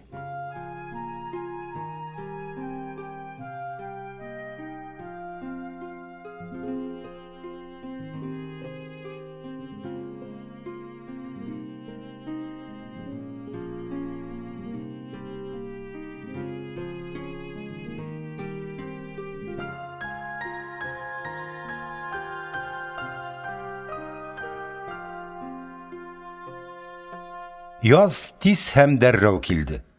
Акмал Булатов иртә таңнан караңгы төшкәнче балта чабып, Әүхәдиев китергән утыннан бакча йортын укмаштырган арада, көннәр күзгә күренеп узайды, кояш күзләрне камаштырып балкый, тәрәзә капкачлары кадакланган дача йортларының үй кыйыкларына сөңге-сөңге бузлар асылына башлады. Иртәнге кояш нурында алар Салават күпере төсләренә кереп балкыйлар да, көндезләрен кояш баш түбәсенә күтәрелгәндә эреп юкка чыгалар. Авылда үскән чаклар хәтердә яңара. Сөңге бызларны түбәк кыйгыннан кубарып алып, малайлар белән узыштан суырып биргән чаклар, тамак шишеп, пышылдап сөйләшкән вакытлар, әниләрнең юаш кына тиргәп кайнаган сөт эчерүләре, юл исләре каралып, кайын башларына кунган каргалар колак тондырып каркылдый башлаган чакта, Акмал даш йортының инде стенасын иеп куйган. Бүрәнә араларыннан сүсләр җилфердәп тора. Түшәмне, түбәләрне япмый торып, ул мүкләрне әле пөхтәләп кыстырырга, урыс осталары әйтмешли, канапатит итәргә ярамый. Бүрәнә утырырга, бер-берсеннән ныклап бирегергә, бердәм көч белән тыгызланырга тиеш. Ул чакта инде кулга имәнчи, авыр чүкеч тотып, көннәр буена тукылдат кына. Әгәр дә даш йортын салу, гадәти йорт салу булса, әлбәттә көтәр иде Акмал. Bir ayında, ярты yılında ihtimal bir yılında kütər idi. Тик бит әле менә йорты гадәти йорт түгел, бик тиз җитештерелергә кирәкле йорт. Ни генә дисәң дә Әүхәдиев өендә озак яшәп булмас. Үз иеңне бетереп чыгарга кирәктер. Азык-төлек юнәтергә дип Казан каласына кайткан сайын, хатыны Гөлбикә һәм улы Гамил белән күрешкән сайын, йортны тизрәк салып бетерергә кирәклеген күңеленә беркетеп кайта Акмал. Бүрәнәләр утыра төшкәнне көтәргә ярамаганлыгын, ул чагында эшнең озакка сузылачагын белгәнгә күрә, ул көн яктысында гына түгел, ут яктысында да эшли торган булды. Филимон карт биргән такталардан һәм сайгаклардан калынрак һәм кыскаракларын сайлап ишек ясады, тәрәзә рамнары җитештерде. Булары стена июдән узаграк, мәшәкатьлерәк булып чыкты. Ике атнамы артыгракмы кайнашып алган арада көннәр уза торды. Апрельнең 1нче атнасында ук поезд тулы бакчачлар килеп төште. Алмагачларын, чия һәм слива агачларын акбур белән, извис белән агарта, кар суларын урамга агызмаска, үз ихаталарында тотып калырга теләп мәш килә башладылар. Башка елларда бакчачлар язны башлаганга сөенә генә иде Акмал. Быел алай юк сөенә алмады. Килгән бер кеше Акмал янына туктап, аны эштән айыра, аңа тиешле-тиешсез соравын биреп, янгынның нәрсәдән, ничек чыкканын белешкән булып, аның алтыннан да кадерле вакытын ашый. Җитмәсә, белер-белмәс башлары белән йортны ничек салырга, тәрәзәсен кай якка каратырга, фундаментын азактан ничек итеп цементларга, чырмага балчыкмы, керамзитны салсаң жылырак була, агачны чиритми икән озаклап, тәмләп, вәземләп иретергә ярата иде. Андый акыл сатулардан тойганга күрә, Акмал бакчачылар килә торган якшәмбе көннәрендә Казанга азык-төлеккә кайта торган итеп киләде. Әмма ул хәйләсе дә аның җанына җиңеллек алып килмәде. Күңеле буйыкканга күрә, бу хәл аны борчый, кулыннан эш төшә иде. Малайны тизрәк бакчага алып килергә кирәк. Йорт әзер түгел каһәр суккыры. Бер көнне иренә ияреп бакчага Гөлбикә килде. Акмал аңардан ни дә булса җылы сүз ишетүне өмет иткән иде. Хакы да бар иде. Ник дисәң, 2 ай буена алны-ялны белмичә балта чапты бит ул.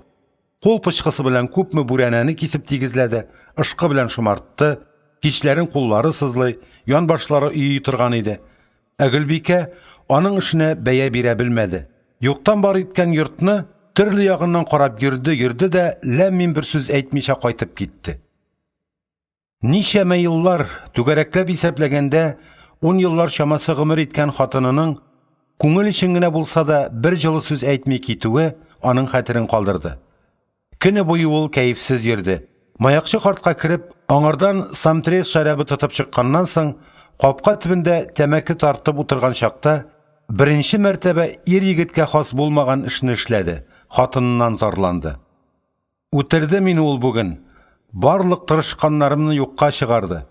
2 ай буена балта чаба-чаба, юкны бар итеп, тоташтырып, ямаштырып, үзем ашарга пешереп, өстәвенә барлык этләремне, 5 баласы белән бергә Мәүлиямне караганны белмим икәнсең ул дип, үпкә сапкылларын тышка чыгарып аударды. Дөньяның ачысын төшсен күп татыган, 1000 төрле бәла казадан чыгып, исән-сау калган маякчы карт Гөлбикә кудачаны яманлашырга ашыкмады. Катыннарны гафу итсен Зиятдинович, гафу ит, кичер. Аларның күңелләрендә кичтән бер уй иртәгесен икенче. Син әйтәсең, Гүленең артыннан ярып килгән кызы бар дисең. Бузыла торган товарны үз вакытында кулдан ычкындыру яхшы дисең. Менә шул аның башындагы беренче кайгы, кызын кияүле итү. Синең монда урам уртасында 10-12 сәгать суыкта эшләгәнеңне күрмәде бит ул. Ничек итеп инде ул син түккән хезмәтне бәяли алсын? Син Зиятдинович, чуаш мәзәген онытма, хикмәтле сүзне. Балта остасы Василий Иванович үлем түшәгендә ята икән. Катыны сораган, син мине Василий бәхиллисеңме? Авыр сүз әйткән чагымда булгандыр, ашны да бәлкем вакытында өлгертә алмаганмындыр дигән. Бәхиллим катыным, бәхиллим. Сине дә бәхиллим, улларым белән кызларымны да бәхиллим. Әҗәтен бирми үлеп киткән күрше Микуланы да бәхиллим. Тик нарат агачындагы ботакны гына бәхилләмим. Балтамның йөзен кайшалдырып, үземне кулсыз калдырды имансыз дигән. Менә шулай, гафу ит син Гүлеңне. Әулым Гамилне диде кинәт тыныч кына тыңлап торган Акмал. Анысына тагын ни булган? Казанга кайттым, күрәм анысы да элекке кебек муеныма менеп асылынмый, минем белән теләр-теләмәс кенә сөйләшә. Улыңа да рәнҗемә. Мәктәптә ул теләмәгән билге куйгандыр укытучысы диде маякчы карт. Һәм тәмәке төпчеген җиргә ташлап, күн итек башы белән озаклап ышкыгач, сүзен дәвам иттерде. Син бик зур, башка берәүләр уена да китер алмастай эш эшләдең, Булатов. Син 2 ай эчендә йорт җиткездең. Япа-ялгызың. Инде хәзер бер нигә дә карамый, улыңны алып кил бакчага. Шөнәсеңме? Алып кил. Бер генә кешенең дә сүзенә карама. Улың синең яныңда булырга тиеш. Беренчедән, ул син эшләгән эшнең зурлыгын күрергә, белергә, күңеленә салып барырга тиеш. Ни өчен минем Алюшам белән Мишам ерак диңгезләрдә йөзүче капитаннар булдылар? Чөнки алар тәпи басканнан башлап идел өстендә иделәр. Мин кайда, алар шунда. Үсә төшкәч, мин аларны маяк кабызырга, маяк сүндерергә өйрәттем. Балыклар турында, диңгезләр турында мәгълүмат бирдем. Диңгезчеләр хакындагы китаплар аларның иң яраткан китаплары булды. Ә син дөньяда иң кәттә, иң кирәкле һөнәрләрнең иясе.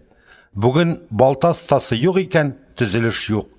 Бүген синнән башка бер генә кеше дә йорт салып кира алмый. Төшендер син шуны улыңа. Сынга калдыра күрмә, китер улыңны. Бүрәнәне мүкләү өчен генә дә ни кадәрле көч түгәргә, ни кадәрле вакыт әрәм итәргә кирәк икәнен күрсен, аңласын, йөрәге белән төшенсен. Әйе, төшенсен. Урам малайы булып үсмәсен. Ни өчен без урманга бай, елга суларга бай як, адәм мәсхәрәсенә калдык? Бездә хәтле иген кырлары, бездә хәтле киек җәнлекләр тагын кайда бар? Әйтеп кара син миңа, кайсы илдә бар? Беркемдә дә юк. Ә без инде менә Африка илләреннән дә арткарак калып барабыз икән. Миңа моны Алюшам белән Мишам әйтеп тора. Ә без балаларыбызны алаканат итеп, эшкә җирәнеп карый торган итеп үстерәбез. Без әрәм тамаклар тәрбиялибез, жуликлар. Син катының Гөлбикәгә үпкәләп йөрмә. Семьяңа үзең баш бул. Дилбегәне үзең тот. Малай синеке, әтинеке, әти малай булып үсәргә тиешле. Аңладыңмы, Акмалушка? Акмал озын кунычлы зур резин итегенә төбәлеп, бер кавым сүзсез генә утыргач, Филимон картка түгел, үз-үзенә әйткәндәй уйланып кына әйтеп куйды. Алай икән, малайны алып кайтырга дисең алайса, ләкин ничек?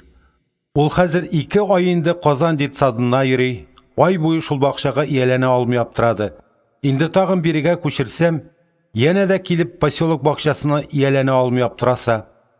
Бакчага ияләшү эш эшләүдән ансатырак ул Акмал. Тәвәккәллә, менә шул. Ярый, бу мәсьәләне шуның белән битрик, сине тотмыйк. Эш кешесенең эштә булганы яхшы. Сау бул туганкай, кирип йөр. Гүлегә үпкәләп йөрмә. Катыннарның акылы бер көнлек, иратныкы гомерлек, онытма. Акмал шул кичне үк җыенып Казанга кайтып китте. Исәбе, иртәгә улының бакчасына барып сөйләшергә дә, Гамилне үз янына алырга иде. Поселок әллә ни ерак түгел, ни бары 2 чакрым. Үзе илтеп куяр улын, үзе барып алыр. Дөрес укалый Филимон карт.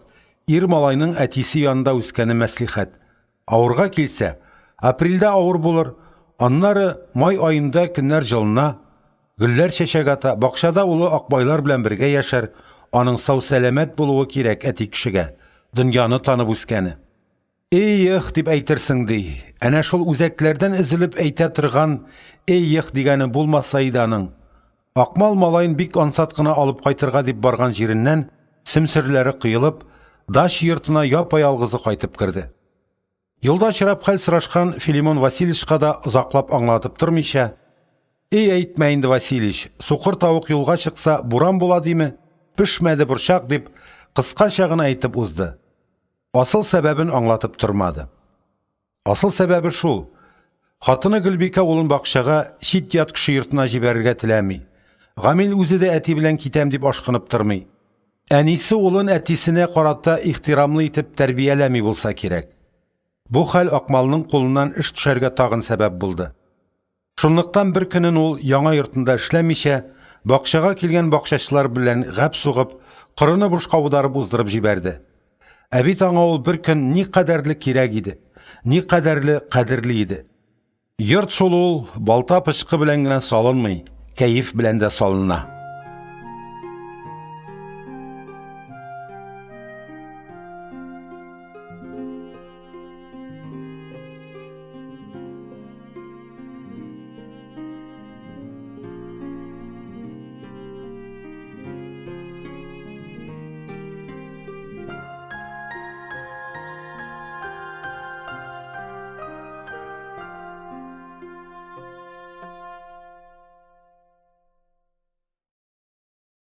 Тугызынчы бүлек.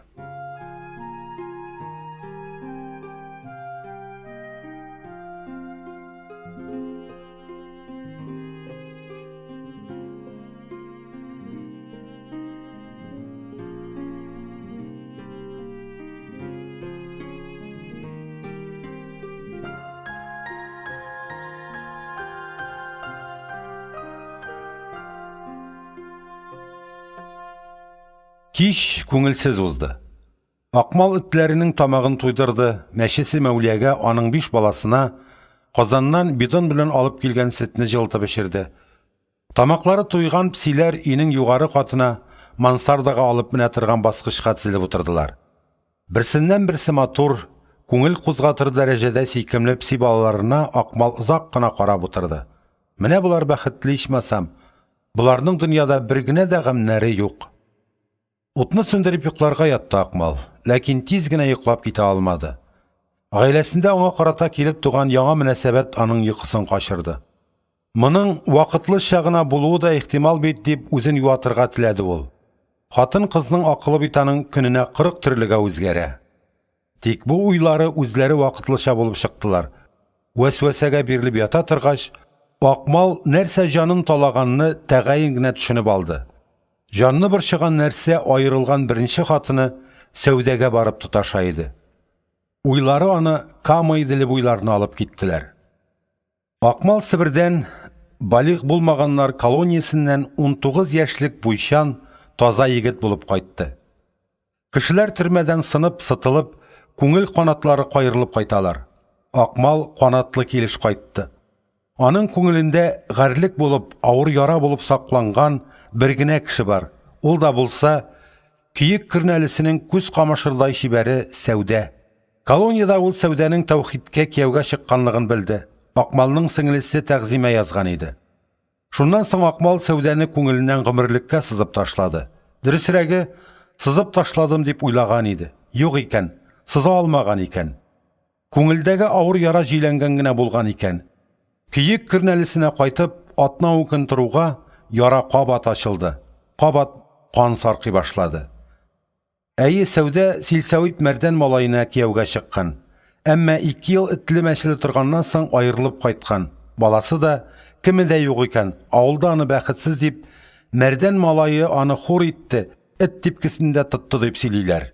Беренче атнан Акмал Сәүдә белән очрашмас өчен клубка да, кичке уеннарга да чыкмады. Кичләрен өйдә, әнисе янында, көндезләрен тегермәндә үткәрде. Бер үк авылда яшәп, бер үк урамнарның ширәмен таптап та очрашмый йөрү, сукмакларның кисешми калуы мөмкин түгел иде. Очраштылар. Сәүдә бер көнне тегермәнгә килде. Акмал аны тегермәннең иске катында, ашлык сала торган мөшкә янында очратты. Йөзе сула төшкән, әмма шибәрлеген әле тамчы да җуймаган иде Сәүдә. Акмал белән ул кул биреп күрешмәде. Хәл-әхвәлдә сорашмас борын ук, ут булып кабынган битләрен 2 кулы белән басып, Акмал җаным, гафу ит алсаң, гафу ит мине, кичер. Мин бит сине хәсрәт утларына салдым, ялгыштым. Күрәлә татырып ялгыштым, сине дә хур иттем, үзем дә бәхетсез булдым диде. Үткәннәрне казымыйк, мин исән сау, минем әле тормышым алда диде Акмал. Нинди киң күңелле, нинди гафу итүчән булса да, бу юлы аның гомерлек үпкәсе тышка бәреп чыкты. Сүз шуның белән өзелде. Алар ай буе бер кайда да берничек тә бүтән очрашмадылар. Әмма бер айдан соң Акмалның күзен маңгайына атылып менәргә мәҗбүр иткән бер хәл булды. Сәүдә Сафина киек кирнәлесе тегермәненә хисапчы булып урнашты. Гынаһысына керер хәле юк. Башта ул Акмал белән бик тә әдәпле, тыйынкы мөгамәләдә булды. Килә, гади генә әйтеп, исәнмесез дип исәнләшә, аннары исәп-хисап эшләре алып барыла торган бәләкәй йортка, конторга кереп югала. Өенә кайтып киткәнче бер каяда чыкмый, гомумән узгандагы эшләренә, йөгәнсез тәкәбберлегенә үкенә төсле иде. Тик тора бара хәлләр үзгәрә төште. Тегермәнгә ул үтә дә пөхтә, матур киенеп килә. Ә бу хәл Акмалның күзенә ташланмый кала алмый. Күрә Акмал, кызыкай ихахай-михахай килми, үзен тыйынкы тота, җубалгылыкка да төшми, заук белән генә киенә, әмма килгәндәме, киткәндәме, Акмал дигән моторист егетнең күзенә чалынмый калмый иде. Акмал сизә, беренче көннәрдәге битарафлыгы, кызга карата йөрәгендә сакланган рәнҗеше бетә бара. Кызыкайны күрәсе килү, сөйләшәсе килү тойгысы артканнан арта. Йокларга яткач, теге елларны Сәүдә белән Казаннан кайткач булган чактагы төсле, күзгә йокы кирми аптырата. Калак сөяге астында нәрсәдер сулкылдап сызлый, күңелдә болыннар, су буйлары, малай чакта төнгелеккә ат көтәргә баргач, урман аланы өстендә караңгы күк кизендә шикрәйеп янган якты йолдызлар кабына, ат муенында кыңгыраулар чыңлый, ак күлмәкле, калку йомру күкрәкле бер кызый ак пароходка каршы йөгерә. Пароход аны утыртмыйча калдырып китә. Төшләренә кереп йөдәтә башлагач, бер көнне Акмал Сәүдәне эштән кайтырга чыккан чагында күрде дә, "Каралы Сәүдә, безгә бер аңлашырга кирәк бит", диде. Сәүдә кып-кызыл булып кызарды, теле тотлыкты, алга серлегә төште. "Кайда? Кайчан?" диде. Тавышы беренче мәртәбә Акмал колониyaдан кайткач, тегермәннең иске катында, мөшкә янында очраткандагыча кайнар булып, ашыгып, пышылдап ишетелде. Сер салынган иданың куркулы тавышына, өмет чаткысы да бар кебек иде. Алар Хафиза күле буенда карт тирәк янда очраштылар. Сәүдә суга бару сылтавы белән киянтәчиләк алып төшкән иде. Сүз куешкан урында карт тирәк янында Акмалны күрүгә, киянтәчиләген куеп егеткә ташланды. Аны муеннан кочаклап, гафу үтенә-үтенә кайнар яшьләрен койды. Ул бер караганда кызганыч та, күз яшьләре шаулап аккан алсу чырае белән күңелләрне тетрәтерлек шибәр дә иде. Тагын бер атнадан алар авыл советына барып язылыштылар. Гомер итә башладылар. Авыл моңа сөенде. Алар үтә дә пар килгәннәр. Бергәләп эшкә баралар, бергәләп эштән кайталар. Әгәр Мәрдән малай Тәүхид хәзер авылда булса, ул көнчелегеннән шартлар дәрәҗәгә җитәр иде. Бәхете ул авылда түгел, нефть якларына китеп улаккан. Аның бер нинди дә хәбәре юк иде. Беренче 2 елны Сәүдә белән Акмал пар күгәрченнәр кебек яшәделәр. Сәүдә үзен гафу иткән Акмалга тупырдап торган малай табып бирде. Аңа Рафаэль дип исем куштылар. Татар гадәте буенча куштылар исемне. Габдулла түгел, Файзрахман да түгел, яңгыравыклы булсын дип Рафаэль дип куштылар. Малай ай үсәсен көн үсте, ел үсәсен ай үсте. 5 яшы тулганда багалмасы кебек матур, өздереп сөйләшә торган кыю малай булды. Әтисе тегермәннән кайтканны көтеп алып, шундук аның муенына үрмәләр иде. Тегесе ашарга кирәк икәнен дә онытып, малайын атка атландырып йөрер иде. Озын буйлы, дәү гәүдәле ирнең идән буйлап мүкәләп йөргәнен, улы Рафаэльнең аны атны кугандай һай-һайлап чаптырганын күреп, әниләре Сәүдә рәхәтләнеп көләр иде. Тик ул рәхәт көннәр, мөлдерәмә бәхетле көннәр 5 елга гына җитте шул. Аннары гаилә учагы сүнде. Моңа ихтимал аларның икесенең дә бер үк урында эшләүләре, Сәүдәнең ирен тегермәндә бер ай оны кунган иске халаттан күреп торуы да сәбәпче булгандыр. Улы 5 яшькә җиткән чакта Сәүдә тегермәнне ташлап чыкты. Ярты ел чамасы идәгенә утырды. Акмал сизеп йөрде. Хатыны аңа йылы-йылы кияүгә чыккан, аңардан ялына гөнаһларын ярлыкауны үтенгән Сәүдә теге заманнарда Силсәвит мәрдән малай белән кыланган чактагы кебек тота үзен. Хавалы, ире, борын югары чиелгән чиләк илеп куярлык. Әтәч тә кук, мин дә кук дигәндәй, Акмал да элекке төсле һәммә нәрсәне гафу итеп торучан, авыл мыкыты түгел хәзер. Йыдрык белән уйнауның да кыйммәткә төшүен аңлады бит инде. Икенче мәртәбә шушы тәккәбер картинка аркасында буйсын күрсәтергә кабат тотынган Сәүдә Сафина аркасында төрмәгә киреп утырмас. Нәрсәсен озын-озак сөйләп торырга, тормышларының кие китте. Акмал тегермәннән кайткан чакта өйдә ризык пешмәгән, көне буе ач килеш чылбырда утырган Карахмәт, йөнтәс кара эт, хуҗасын шыңшып каршы ала. Карабырын дигән сөекле мәче каялар китеп улаккан күрәсең. Сәүдә аңа көн күрсәтмәгән. Өй эчендәге табак савыт шалтыраулар өйдә генә калмыйча урамга чыккач, Сәүдә иренең сүзенә колак та салмыйча, авыл кибетенә сатучы булып кергәч, алар айрылдылар. Йөрәктән кан тамырлык авыр булды айрылу. Малай әнисе ягында торып калды. Сәүдә малайны җитәкләп, иң ямсыз киемнәрен киенеп, киек кирнәлесенең иң озын урамы буйлап әниләренә кайтып китте. Күрсеннәр янәсе. Менә Акмал Булатов аны нинди хәлгә төшерде. Затлылык дигән сыйфат та шамалы икән Сәүдә Сафинада. Улын бер күрергә тилмергән әтисен ул Рафаэль янына якында җибәрмәде. Малай әнисе кыткысына бирелеп әтисе урамда чыраган чакларда я бүре кебек каш астыннан карап уза, я аны күрүгә урамның икенче ягына чыгып йөгерә иде. Озакламый Сәүдә Сафинаның районнан килгән ревизор белән типтергән булуы хакында сүз таралды. Дөрес, Акмал моңа баштарак ышанмады. Ул белә, авылның әкәмәт бер гадәте бар, күпертергә ярата авыл. Икәүдән икәү сөйләшеп торсаң, убышып тордылар ди авыл. Тол хатынга кирип чәй эчеп чыксаң, конып калды дип сөйли. Барыннан да кыйнырагы шул. Сатучы Сафинаның гүләйт итүен, типтерүен, багалмасы кебек улын юлдан яздырачагын Акмалга килеп сөйлиләр. Картаймыш көнеңдә күрәселәрең бар әле диләр. Акмалга авыр, шамасыз авыр. Улмы Сәүдәне хурлыктан коткармады. Улмы аңа бәхетле, тыныч тигез гаилә тормышы бирергә теләмәде. Силсәвит мәрдән малайы бит аны эт урынына тукмап, нефт чыккан әлмәт якларына кыйрык тайдырган иде. Нинди ямсызлыктан, үкенүләрдән коткарды бит уланы. Димәк, гаип бер тәүхидтә генә булмаган, гаип димәк атта да, тәртәдә дә булган. Имеш-мимешләр күбәйде. Инде хәзер сатучы Сафинаның ревизор белән типтерүдән генә риза булмавын, районда райпотребсоюз башлыклары белән аучылар йортына баруын, районга хезмәт кешеләренә дип кайткан дефицит азык, кызыл икра, ак балык, лимон әфлисуннар ашап, әрмән коньяклары эчеп, җырлап утыруларын сөйли башладылар. Җаны әрнегән, күңеленә әллә нинди гуманнар килгән Акмал бердә-бер көнне Сәүдәләрнең өенә барып чыкты. Мәсьәләне уртага салып сөйләшергә, малайны үзенә алырга кирәк иде. Ул чагында инде Рафаэлга 7 яшь тулып узган иде. Ләкин Сәүдә аңа малайны бирмәде.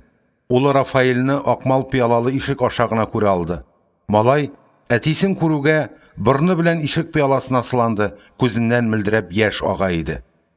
Озакламый Сәүдә Булгарга, район үзәгенә күчеп китте.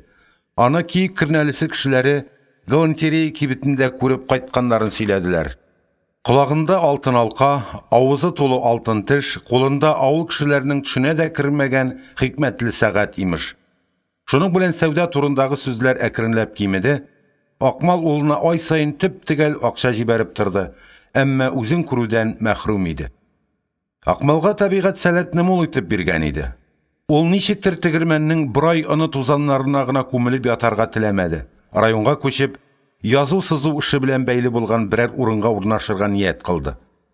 Бу вакытта инде ул авыл картларыннан бәйтләр язып алган, җырлар җыйган, авылның тарихын, янгын чыккан елларны барысын дәфтәргә теркәп куйган. Хәтта беренче мәхәббәтенең шәлпәрәмә килү хакында хикәя дә язып караган иде. Әнә шул хикәясен ул Булгарга Яңа тормыш гәзитенә дә җибәргән иде. Ул әлбәттә хикәямнән рәт чыгар дип өметләнмәде. Редакциядә берәр төрле эшкә, һич югы корректорлык эшенә урнашып булмасмы дип өметләнде. Булгарга аны магнит кебек тартып торган нәрсә улы белән янәшә булу, Рафаилны атнасына бер генә мәртәбә булса да күреп сөйләшү, кочаклап күкрәгенә кысу иде. Ул аның тәртипсез тормыш белән яшәгән әнисе аркасында бызык юлга кереп китүеннән уттан курккан кебек курка иде. Редакциyadan җавап ай буена килмәде. Ярты ел узганчы да килмәде. Яңа ел бәйрәмнәре узып, юлларны кар көртләре күмгәч, редакциягә тапшырган хикәясен инде исеннән дә чыгаргач, Акмалга Булгардан хат килеп төште. Аның хикәясенең өметле булуын, ләкин әле сюжет композиция җәһәтеннән нык кына төзәтергә кирәклеген әйткәннәр. Райозакка килән итә калса, редакциягә керүен үтенгәннәр. Кара каршы утырып сөйләшмәгән чиракта, яшь авторның кимчелекләрен хат аша гына аңлатып булмый дигәннәр. Килән итә калса, андый чиракны көтеп торып буламысың? Акмал хатны тегермән башлыгына күрсәтте дә, юлаучы машина белән райүзәккә чапты. Чабуын чапты да бит. Редакция урнашкан бер катлы таш бина янына килеп җиткәч, каушап калды. Ник килгәненә үкенә үк башлады. Әгәр аны ачулансалар, вакытны алып мазалап йөрмәле дисәләр, әй, димәгәйләре тагын. Борылыр да кире кайтып китәр. Исе китте ди бик. Ис китәр заманнар узган, тула чикмәннәр тузган инде. Тәвәккәлләп кирде редакциягә. Коридорда күп төрле ваклы ишекләр күрде. Дубляж буенча редактор урынбасары дигән ишекне барып шакыды. Аны урта яшьләрдәге кара мыеклы бер кеше каршы алды. Таушалган аксыл пиджагының җиңенә кара җиңсә киеп куйган, ирен читенә кадак кебек нечкә сигарет ябыштырган, сигареты сүнгән иде. Тыңлыйм энекәш ни йомыш дип аягура басып каршы алды ул Акмалны. Утырырга урында күрсәтмәде. Хәер, мунча чырасы чаклыгына бәләкәй бүлмәдә өстенә кара таплары җәелгән иске имән стәлдән буявы уңган трәксез урындыктан башка җиһаз да юк иде. Акмал сүзсез генә кесәсеннән редакция җибәргән хатны чыгарып мыеклыга тоттырды. Мыеклы хатны алу белән кинәт яктырып китте. О, сез буласызмы инде ул Булат Акмалый? Хикәяне сез яздыгызмы? Чынлап та үзегез яздыгызмы? Әллә мәйтәм так сказать берсеннән күчереп алдыгызмы? Акмалның хәтере калды. Ләммин бер сүз дәшмәстән ул кырт борылып чыгу юлына борылды. Тукта диде мыеклы кинәт кычкырып. Син, тәти егет, әйткән бер сүздән гарләнеп, так сказать, хәтерең калып тырт та пырт йөри башласаң, язучы чыкмас бит синнән егеткәем, чыкмас. Нишләргә тиешсең мин? Әгәр дә мәгәрсез мәңгәрләрнең иезәңгәр, уңга авыш, сулга чалыш, туры юлны үзең табыш принципы белән эш итәсез икән, нишләргә миңа? Башны ташкарыргамы дип кантары белән купты Акмал. Онытты ялчанлыгын да, бер ай тузаннарын да онытты. Мыеклы урындыкка чүкте, авызын ачып бер кавым, о дип гаҗәпләнеп, тел шартлатып торды. Мыекны кул аркасы белән ышкып алгач, үзенчә нәтиҗә ясады. Мондый кеше кирәк миңа бүгеннән шушы сәгатьтән. Фамилияң Булатов, исемең Акмалетдин, атаңның исеме Зияддин, тумышың крестьян, укымышың 7 класс, 2 коридор, итәкидәли дип, авызын зур ачып рәхәтләнеп көлеп җибәрде. Ник көләсез диде Акмал аптырап. Яратып туганкай, яратып диде мыеклы өстәл яныннан чыгып. Булатовның кулын эләктереп селкеп торды. Татарчаны су кебек ишә торган тапкыр егетләр кирәк миңа.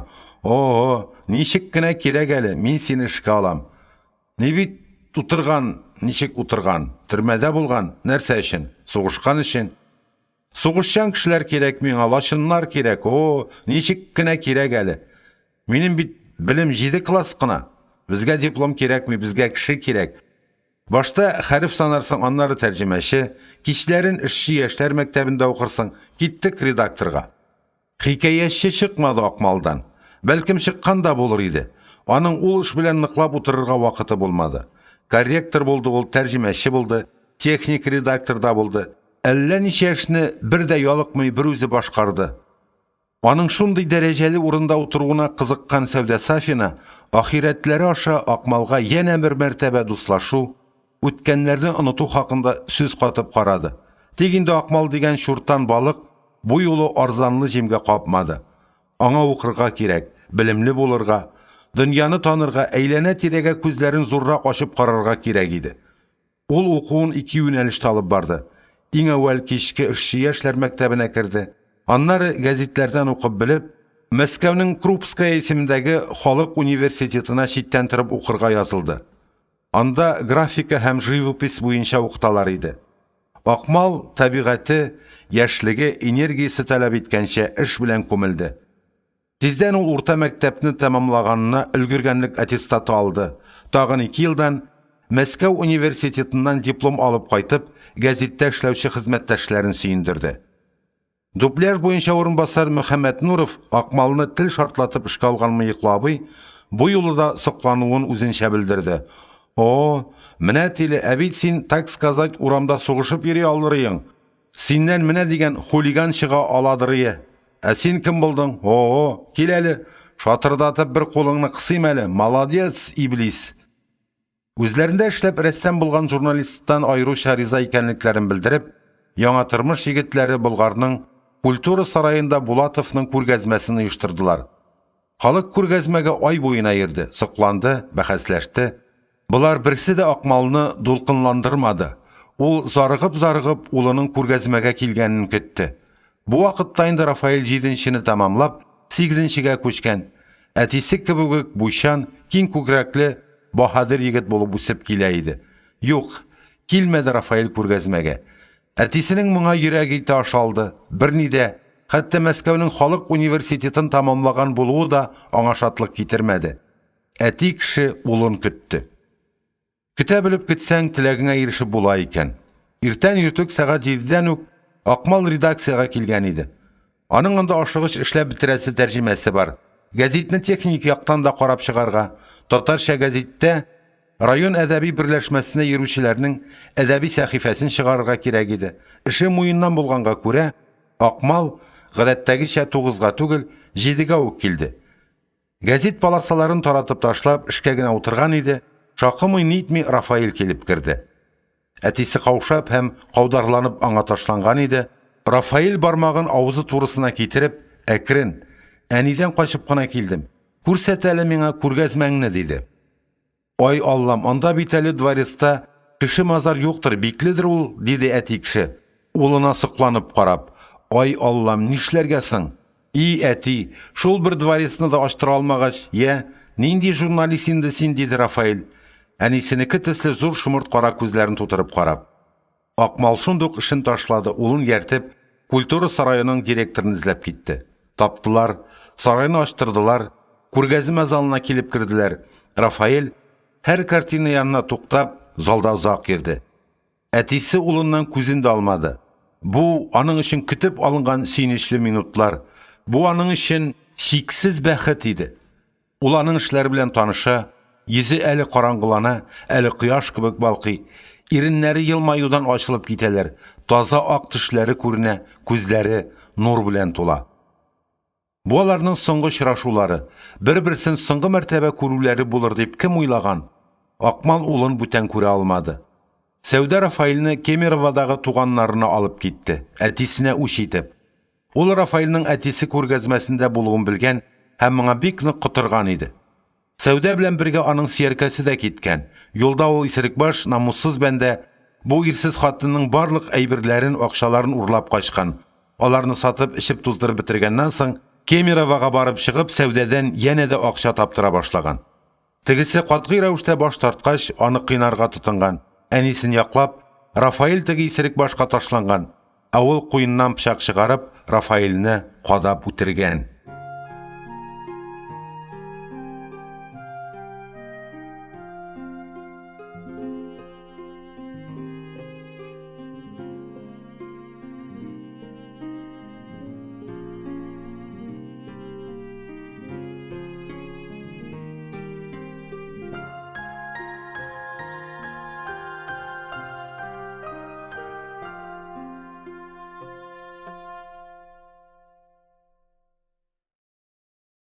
Тугызынчы бүлек.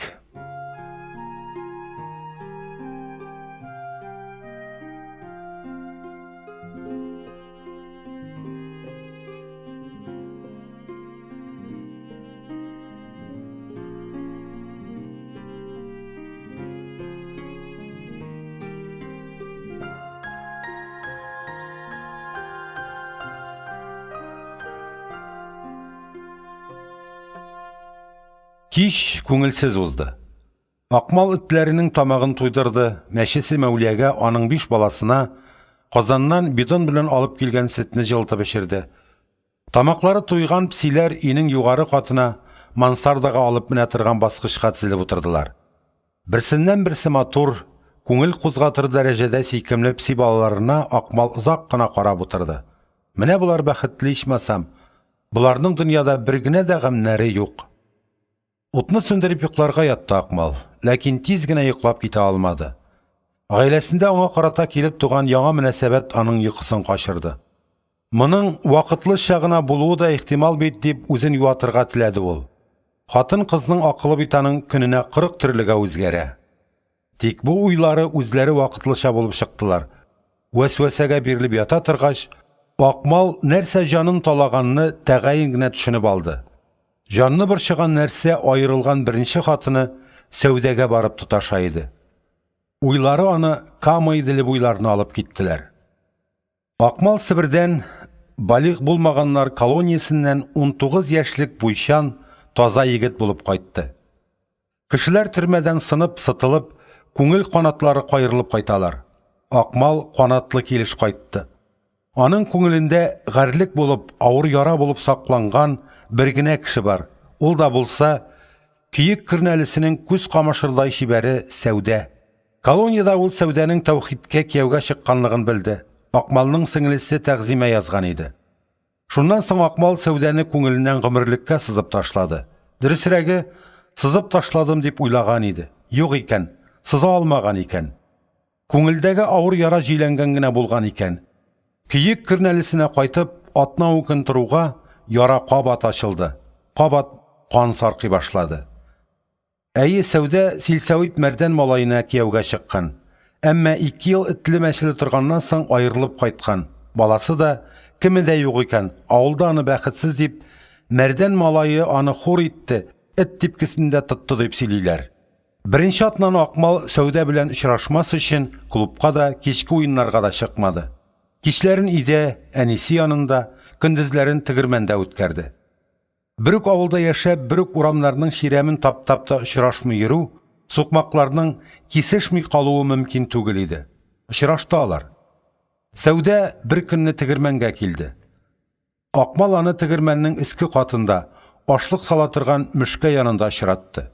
Йөзе сула төшкән, әмма шибәрлеген әле тамчы да җуймаган иде Сәүдә.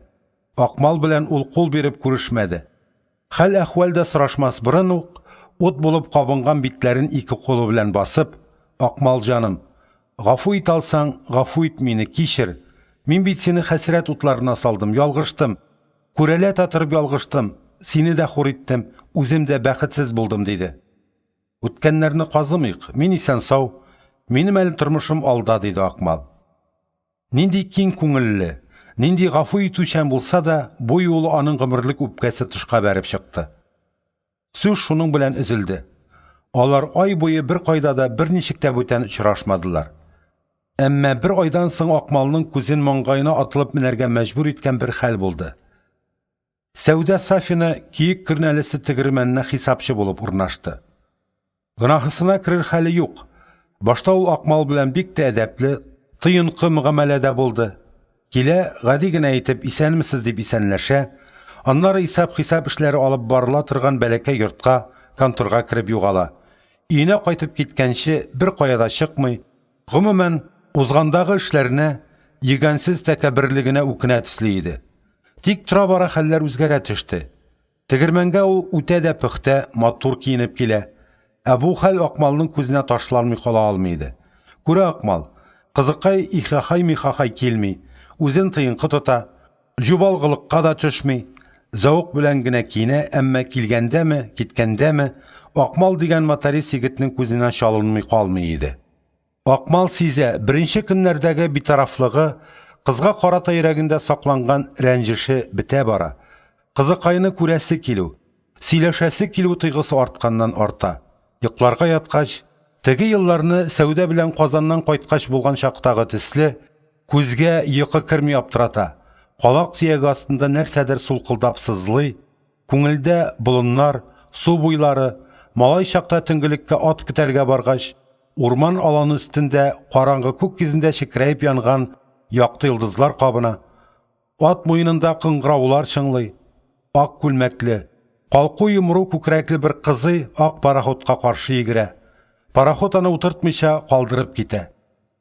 Төшләренә кереп йөдәтә башлагач, бер көнне Акмал Сәүдәне эштән кайтырга чыккан чагында күрде дә, "Каралы Сәүдә, безгә бер аңлашырга кирәк бит", диде.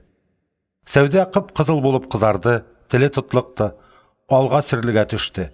"Кайда? Кайчан?" диде. Тавышы беренче мәртәбә Акмал колониядан кайткач, тегермәннең иске катында, мөшкә янында очраткандагыча кайнар булып, ашыгып, пышылдап ишетелде. Сер салынган иданың куркулы тавышына, өмет чаткысы да бар кебек иде. Алар Хафиза күле буенда карт тирәк янда очраштылар. Сәүдә суга бару сылтавы белән киянтәчиләк алып төшкән иде. Сүз куешкан урында карт тирәк янында Акмалны күрүгә, киянтәчиләген куеп егеткә ташланды. Аны муеннан кочаклап, гафу үтенә-үтенә кайнар яшьләрен койды. Ул бер караганда кызганыч та, күз яшьләре шаулап аккан алсу чырае белән күңелләрне тетрәтерлек шибәр дә иде. Тагын бер атнадан алар авыл советына барып язылыштылар. Гомер итә башладылар. Авыл моңа сөенде.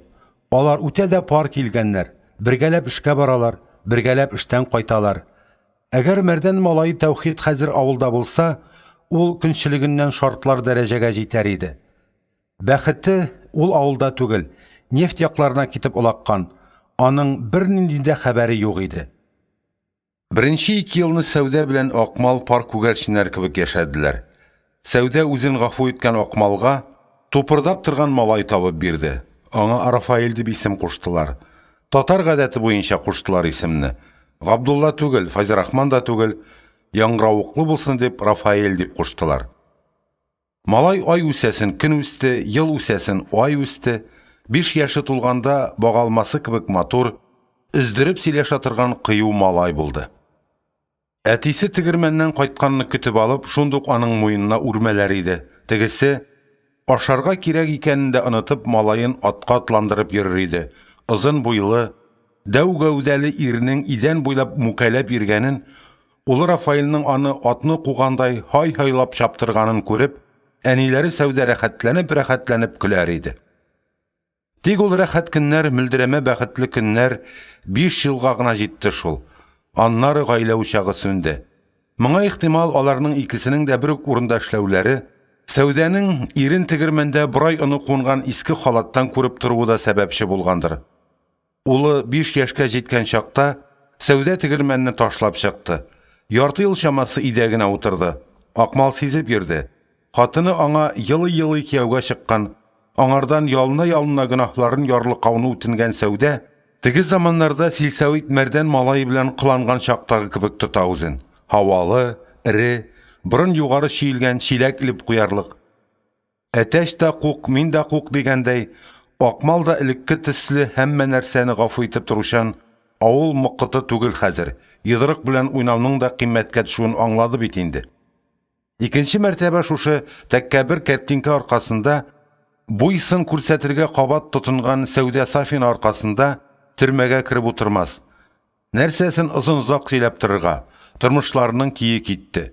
Акмал тегермәннән кайткан чакта, өйдә ризык пешмәгән, көне буе ач килеш чылбырда утырган Карахмәт, йөнтәс кара эт, хуҗасын шыңшып каршы ала. Карабырын дигән сөекле мәче каялар китеп улаккан күрәсең. Сәүдә аңа көн күрсәтмәгән. Өй эчендәге табак савыт шалтыраулар өйдә генә калмыйча урамга чыккач, Сәүдә иренең сүзенә колак та салмыйча, авыл кибетенә сатучы булып кергәч, алар айрылдылар. Йөрәктән кан тамырлык авыр булды айрылу. Малай әнисе ягында торып калды. Сәүдә малайны җитәкләп, иң ямсыз киемнәрен киенеп, киек кирнәлесенең иң озын урамы буйлап әниләренә кайтып китте. Күрсеннәр янәсе. Менә Акмал Булатов аны нинди хәлгә төшерде. Затлылык дигән сыйфатта чамалы икән Сәүдә Сафинада. Улын бер күрергә тилмергән әтисен ул Рафаил янына якында җибәрмәде. Малай әнисе кыткысына бирелеп әтисе урамда чыраган чакларда, я бүре кебек каш астыннан карап уза, я аны күрүгә урамның икенче ягына чыгып йөгерә иде. Озакламый Сәүдә Сафинаның районнан килгән ревизор белән типтергән булу хакында сүз таралды. Дөрес, Акмал моңа баштарак ышанмады. Ул белә, авылның әкәмәт бер гадәте бар, күпертергә ярата авыл. Икәүдән икәү сөйләшеп торсаң, убышып тордылар ди авыл, тыл хатынга кирип чәй эчеп чыксаң, конып калды дип сөйли. Барыннан да кыйнырагы шул. Сатучы Сафинаның гүләйт итүен, типтерүен, багалмасы кебек улын юлдан яздырачагын Акмалга килеп сөйлиләр. Картаймыш көнеңдә күрәселәрең бар әле диләр. Акмалга авыр, чамасыз авыр. Улмы Сәүдәне хурлыктан коткармады. Улмы аңа бәхетле, тыныч тигез гаилә тормышы бирергә теләмәде. Силсәвит мәрдән малайы бит аны эт урына тукмап, нефт чыккан әлмәт якларына кыйрык тайдырган иде. Нинди ямсызлыктан, үкенүләрдән коткарды бит уланы. Димәк, гаип бер тәүхидтә генә булмаган, гаип димәк атта да, тәртәдә дә булган. Имеш-мимешләр күбәйде.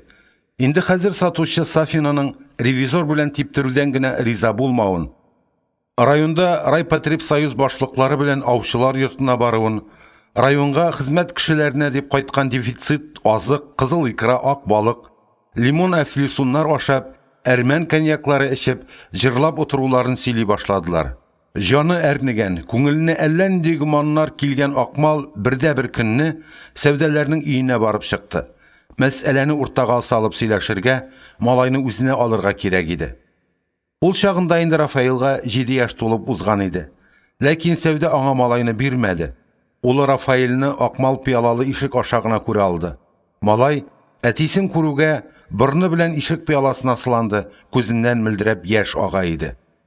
Озакламый Сәүдә Булгарга, район үзәгенә күчеп китте.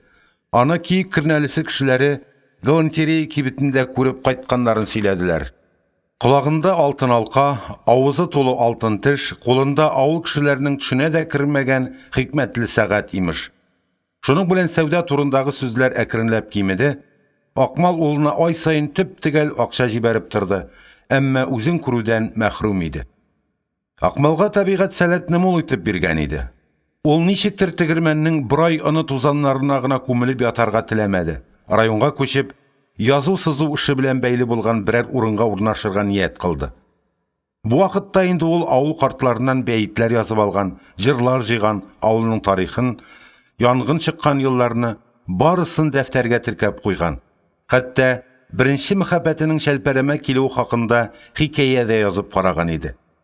Әнә шул хикәясен ул Булгарга Яңа тормыш гәзитенә дә җибәргән иде. Ул әлбәттә хикәямнән рәт чыгар дип өметләнмәде.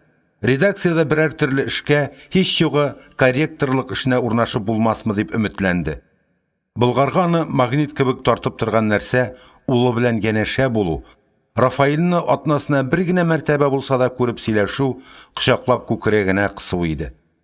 Ул аның тәртипсез тормыш белән яшәгән әнисе аркасында бызык юлга кирип китүеннән уттан курккан кебек курка иде. Редакциyadan җавап ай буена килмәде. Ярты ел узганчы да килмәде. Яңа ел бәйрәмнәре узып, юлларны кар көртләре күмгәч, редакциягә тапшырган хикәясен инде исеннән дә чыгаргач, Акмалга Булгардан хат килеп төште. Аның хикәясенең өметле булуын, ләкин әле сюжет композиция җәһәтеннән нык кына төзәтергә кирәклеген әйткәннәр. Райүзәккә килән итә калса, редакциягә керүен үтенгәннәр. Кара-каршы утырып сөйләшмәгән чиракта, яшь авторның кимчелекләрен хат аша гына аңлатып булмый дигәннәр. Килән итә калса, андый чиракны көтеп торып буламысың? Акмал хатны тегермән башлыгына күрсәтте дә, юлаучы машина белән Райүзәккә чапты. Чабуын чапты да бит. Редакция урнашкан бер катлы таш бина янына килеп җиткәч, каушап калды. Ник килгәненә үкенә үк башлады. Әгәр аны ачулансалар, вакытны алып мазалап йөрмәле дисәләр, әй, димәгәйләре тагын. Борылыр да кире кайтып китәр. Исе китте ди бик. Ис китәр заманнар узган, тула чикмәннәр тузган инде. Тәвәккәлләп кирде редакциягә. Коридорда күп төрле ваклы ишекләр күрде. Дубляж буенча редактор урынбасары дигән ишекне барып шакыды. Аны урта яшьләрдәге кара мыеклы бер кеше каршы алды. Таушалган аксыл пиджагының җиңенә кара җиңсә киеп куйган, ирен читенә кадак кебек нечкә сигарет ябыштырган, сигареты сүнгән иде. Тыңлыйм энекәш ни йомыш дип аяк ура басып каршы алды ул Акмалны. Утырырга урында күрсәтмәде. Хәер, мунча ширасы чаклыгына бәләкәй бүлмәдә өстенә кара таплары җәелгән иске имән стәлдән буявы уңган трәксез урындыктан башка җиһаз да юк иде. Акмал сүзсез генә кесәсеннән редакция җибәргән хатны чыгарып мыеклыга тоттырды. Мыеклы хатны алу белән кинәт яктырып китте. О, сез буласызмы инде ул Булат Акмалый? Хикәяне сез яздыгызмы? Чынлап та үзегез яздыгызмы? Әллә мәйтәм так сказать берсеннән күчереп алдыгызмы? Акмалның хәтере калды. Ләм-мим бер сүз дәшмәстән ул кырт борылып чыгу юлына борылды. Тукта диде мыеклы кинәт кычкырып. Син, тәти егет, әйткән бер сүздән гарләнеп, так сказать, хәтерең калып тырт-тапырт йөри башласаң, язучы чыкмас бит синнән егеткәем, чыкмас. Нишләргә тиешсең мин? Әгәр дә мәгәрсез мәңгәрләрнең иезәңгәр, уңга авыш, сулга чалыш, туры юлны үзең табыш принципы белән эш итәсез икән, нишләргә миңа? Башны ташкарыргамы дип кантары белән купты Акмал. Онытты ялчанлыгын да, бурай тузаннарын да онытты. Мыеклы урындыкка чүкте, авызын ачып бер кавым, о дип гаҗәпләнеп, тел шартлатып торды. Мыекны кул аркасы белән ышкып алгач, үзенчә нәтиҗә ясады. Мондый кеше кирәк миңа бүгеннән шушы сәгатьтән. Фамилияң Булатов, исемең Акмалетдин, атаңның исеме Зияддин, тумышың крестьян, укымышың 7 класс, 2 коридор, итә кидәли дип, авызын зур ачып рәхәтләнеп көлеп җибәрде. Ник көләсез диде Акмал аптырап. Яратып туганкай, яратып диде мыеклы өстәл яныннан чыгып. Булатовның кулын эләктереп селкеп торды. Татарчаны су кебек ишә торган тапкыр егетләр кирәк миңа. О, ничек кенә кирәк әле, мин сине эшкә алам. Ни бит ничек утырган, төрмәдә булган, нәрсә өчен? Сугышкан өчен. Сугышчан кешеләр кирәк миңа, лачыннар кирәк. О, ничек кенә кирәк әле. Минем бит белем 7 класс кына. Безгә диплом кирәкми, безгә кеше кирәк. Башта хәреф санарсың, аннары тәрҗемәче, кичләрен эшче яшьләр мәктәбендә укырсың. Киттек редакторга. Хикәяче чыкмады Акмалдан. Бәлкем чыккан да булыр иде. Аның ул эш белән ныклап утырырга вакыты булмады. Корректор булды, ул тәрҗемәче булды, техник редактор да булды. Әллә ничә эшне бер дә ялыкмый бер үзе башкарды. Аның шундый дәрәҗәле урында утыруына кызыккан Сәүдә Сафина ахирәтләре аша Акмалга янә бер мәртәбә дуслашу, үткәннәрне оныту хакында сүз катып карады. Тик инде Акмал дигән шуртан балык бу юлы арзанлы җимгә капмады. Аңа укырга кирәк, белемле булырга, дөньяны танырга, әйләнә-тирәгә күзләрен зуррак ачып карарга кирәк иде. Ул укуын 2 юнәлештә алып барды. Иң әүвәл кичке эшче яшьләр мәктәбенә керде. Аннары гәзитләрдән укып белеп, Мәскәүнең Крупская исемендәге халык университетына читтән торып укырга язылды. Анда графика һәм живопись буенча укыталар иде. Акмал табигате, яшьлеге, энергиясе таләп иткәнчә эш белән күмелде. Тиздән ул урта мәктәпне тәмамлаганына өлгергәнлек аттестаты алды. Тагын 2 елдан Мәскәү университетыннан диплом алып кайтып, гәзиттә эшләүче хезмәттәшләрен сөендерде. Дубляж буенча урынбасар Мөхәммәд Нуров Акмалны тел шартлатып эшкә алган мыеклы абый Bu yolu da соклануын үзенчә белдерде. О, менә тиле, әбит син, так сказать, урамда сугышып йөри алырыйың. Синнән менә дигән хулиган чыга аладырые. Ә син кем булдың? О, кил әле, шатырдатып бер кулыңны кысыйм әле. Молодец, иблис. Үзләрендә эшләп рәссам булган журналисттан айруча риза икәнлекләрен белдереп, яңа тормыш егетләре Болгарның культура сараенда Булатовның күргәзмәсен оештырдылар. Халык күргәзмәгә ай буена йөрде, сокланды, бәхәсләште. Булар берсе дә Акмалны дулкынландырмады. Ул зарыгып улының күргәзмәгә килгәнен көтте. Бу вакытта инде Рафаэль 7-не тамамлап, 8-гә күчкән. Әтисе кебек буйчан, киң күкрәкле, баһадир егет булып үсеп килә иде. Юк, килмәде Рафаэль күргәзмәгә. Әтисенең моңа йөрәге ташалды. Берни дә, хәтта Мәскәүнең халык университетын тамамлаган булуы да аңа шатлык китермәде. Әти кеше улын көтте. Көтә белеп көтсәң, теләгеңә ирешеп була икән. Иртән иртүк сәгать 7-дән үк Акмал редакциягә килгән иде. Аның анда ашыгыч эшләп бетерәсе тәрҗемәсе бар. Гәзитне техник яктан да карап чыгарга, татарча гәзиттә район әдәби берләшмәсенә йөрүчеләрнең әдәби сәхифәсен чыгарырга кирәк иде. Эше муеннан булганга күрә, Акмал гадәттәгечә 9-га түгел, 7-гә үк килде. Гәзит полосаларын таратып ташлап, эшкә генә утырган иде. Шакымый нитми Рафаэль килеп керде. Әтисе каушап һәм каударланып аңа ташланган иде. Рафаэль бармагын авызы турысына китереп, әкрен, әнидән качып кына килдем. Күрсәт әле миңа күргәзмәңне диде. Ай Аллам, анда бит әле дворецта кеше мазар юктыр, бикледер ул, диде әти кеше. Улына сокланып карап. Ай Аллам, нишләргә соң? И әти, шул бер дворецны да ачтыра алмагач, я, нинди журналист инде син, диде Рафаэль. Әнисенеке төсле зур шомырт кара күзләрен тутырып карап. Акмал шундук эшен ташлады, улын яртып, культура сарайының директорын эзләп китте. Таптылар, сарайны ачтырдылар, күргәзмә залына килеп керделәр. Рафаэль һәр картина янына туктап, залда озак йөрде. Әтисе улыннан күзен дә алмады. Бу аның өчен көтеп алынган сөйнечле минутлар. Бу аның өчен шиксез бәхет иде. Ул аның эшләре белән таныша, йөзе әле караңгылана, әле кояш кебек балкый. Иреннәре елмаюдан ачылып китәләр. Таза ак тешләре күренә, күзләре нур белән тула. Бу аларның соңгы очрашулары, бер-берсен соңгы мәртәбә күрүләре булыр дип кем уйлаган? Акмал улын бүтән күрә алмады. Сәүдә Рафаэльне Кемеровадагы туганнарына алып китте, әтисенә үч итеп. Ул Рафаэльнең әтисе күргәзмәсендә булуын белгән һәм моңа бик нык котырган иде. Сәүдә белән бергә аның сөяркәсе дә киткән. Юлда ул исерекбаш, намуссыз бәндә бу ирсез хатынның барлык әйберләрен, акчаларын урлап качкан. Аларны сатып, эчеп туздырып бетергәннән соң, Кемеровага барып чыгып, сәүдәдән янә дә акча таптыра башлаган. Тегесе катгый рәвештә баш тарткач, аны кыйнарга тотынган. Әнисен яклап, Рафаэль теге исерекбашка ташланган. Ә ул куеннан пычак чыгарып, Рафаэльне кадап үтергән.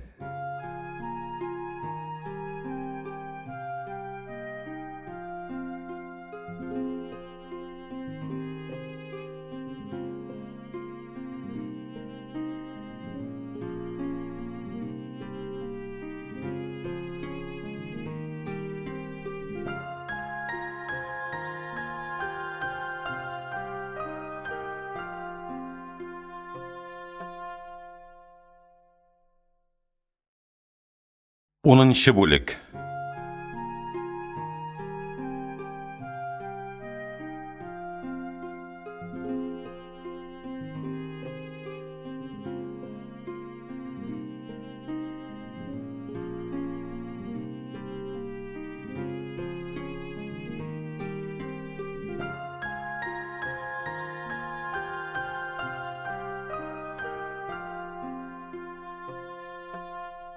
Моннан 10 еллар чамасылык кичергән коточкыч фаҗиганы күз алдынан уздыргач, янган бакча йортының тырпайып калган мичи янында язгы кояш нурыннан кипкән кипшергән кирпеч нигезгә утырып, ул тәмәке кабызды.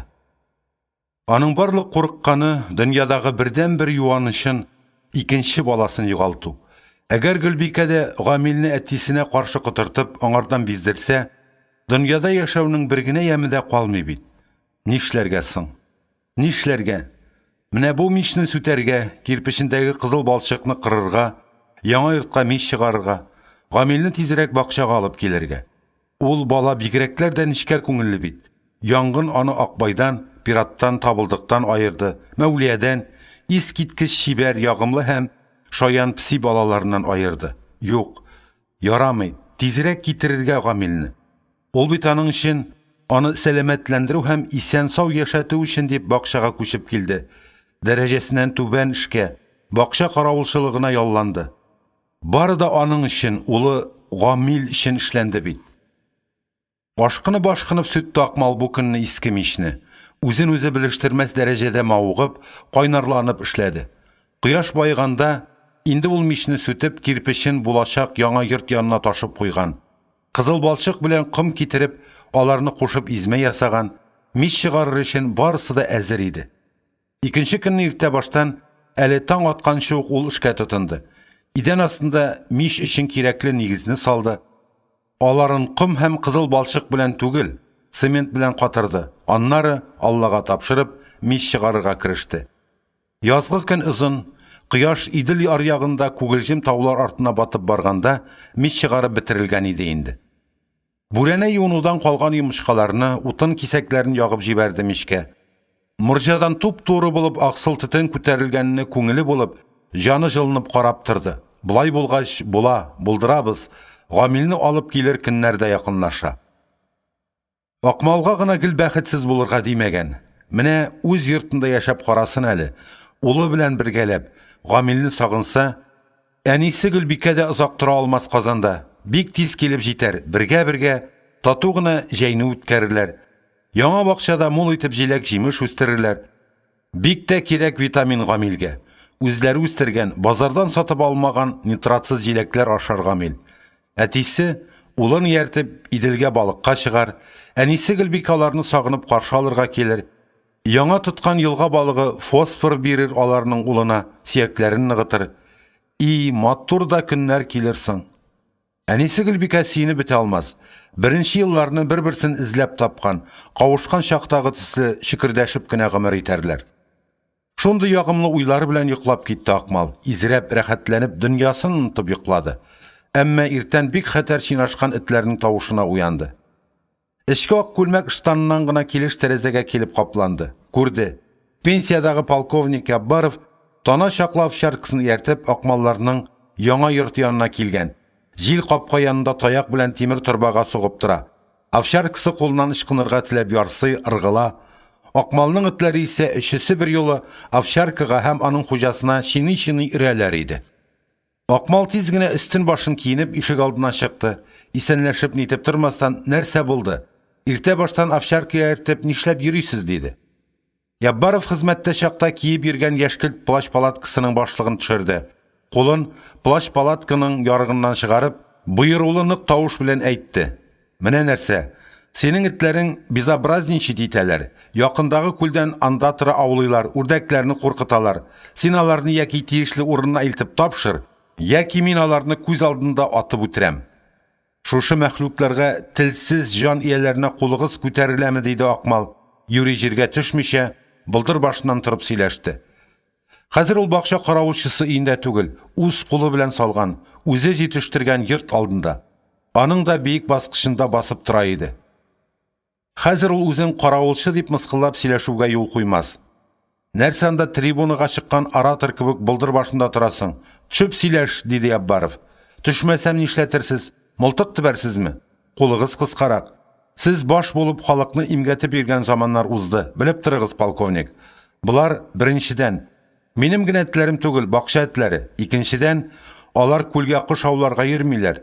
Мин аларның көн сайын тамакларын туйдырып торам. Өченчедән, алар кояшлы көн ширкәтен яман күзләрдән саклыйлар. Шулай булгач, полковник Гали җәнәпләре, мин сезнең бернинди претензиягезне дә кабул итмим. Яббаровның күгелҗемләнеп торган итләч зур борыны, күз төбенә яткан капчыклары, яңак сеңерләре барсы бер юлы хәрәкәткә килде. Мондый гына йылкышларны күрмәгән кешемени ул. Обком секретарьларының, илне шаулаткан язучыларның яңак сөякләрен кубарып чыгарган, күпме кешене Сибир тайгыларына җибәргән кеше бит ул. Бу яңа заманнар килгәнгә канат кагып, Tiline ni kilse şunu söylep tura. Yılqış, qaralı bir gine, buldur başından tırıp, tavuşunu birden çıkarıp söyleşmekçi bulup matarşa. Күрсәтерсеңә күрмәгәнеңне ябып барып.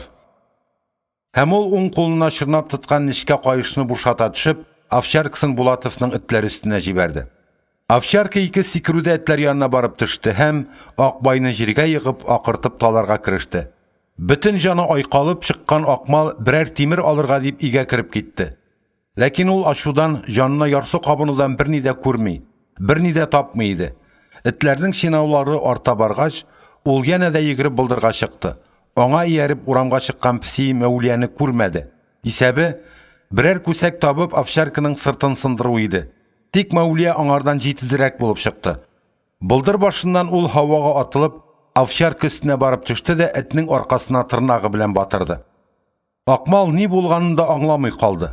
Овчарка кытычкыч тавыш белән акырып, бакча решеткасы аркылы урамга сикерде. Ары чапты, бире чапты. Басқан урынында зырылдап әйләнде. Тик шунда гына Акмал аның өстендә ак песие Мәүлия булуын шәйләп алды. Җиңү бәхетен татырга әзерләнгән Яббаров көтелмәгән бәладән ничек котылырга белмичә, эте артыннан чаба. Аны үзенә чакырып карый. Тик овчарка килми. Сырыктагы ат кебек әйләнеп, селтәнеп, өреп тик йөри иде. Ниһаять ул таллыклар арасына тымырылды. Куе ешлыкны йырып чыккан чакта Мәүлияне өстеннән төшереп калдыра алды. Мәчедән кытылуга ул таллыклар арасынан чыгып, сукмак буйлап Иделгә таба чапты. Полковник эте элдерткән якка таба кузгалды.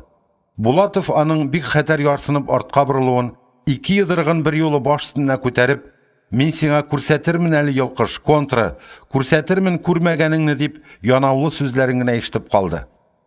Акмал таллыклар арасыннан Мәүлиясен эзләп табып алып чыкты.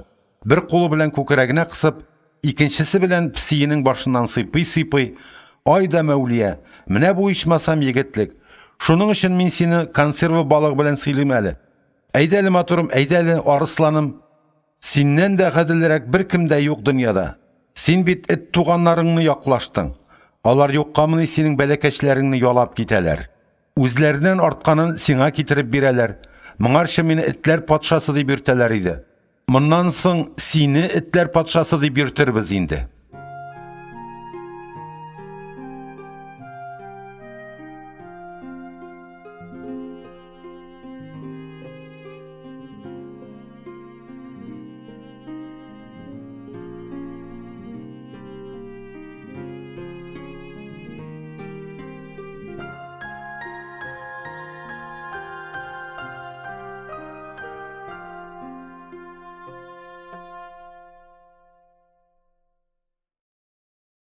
Birinchi бүлек.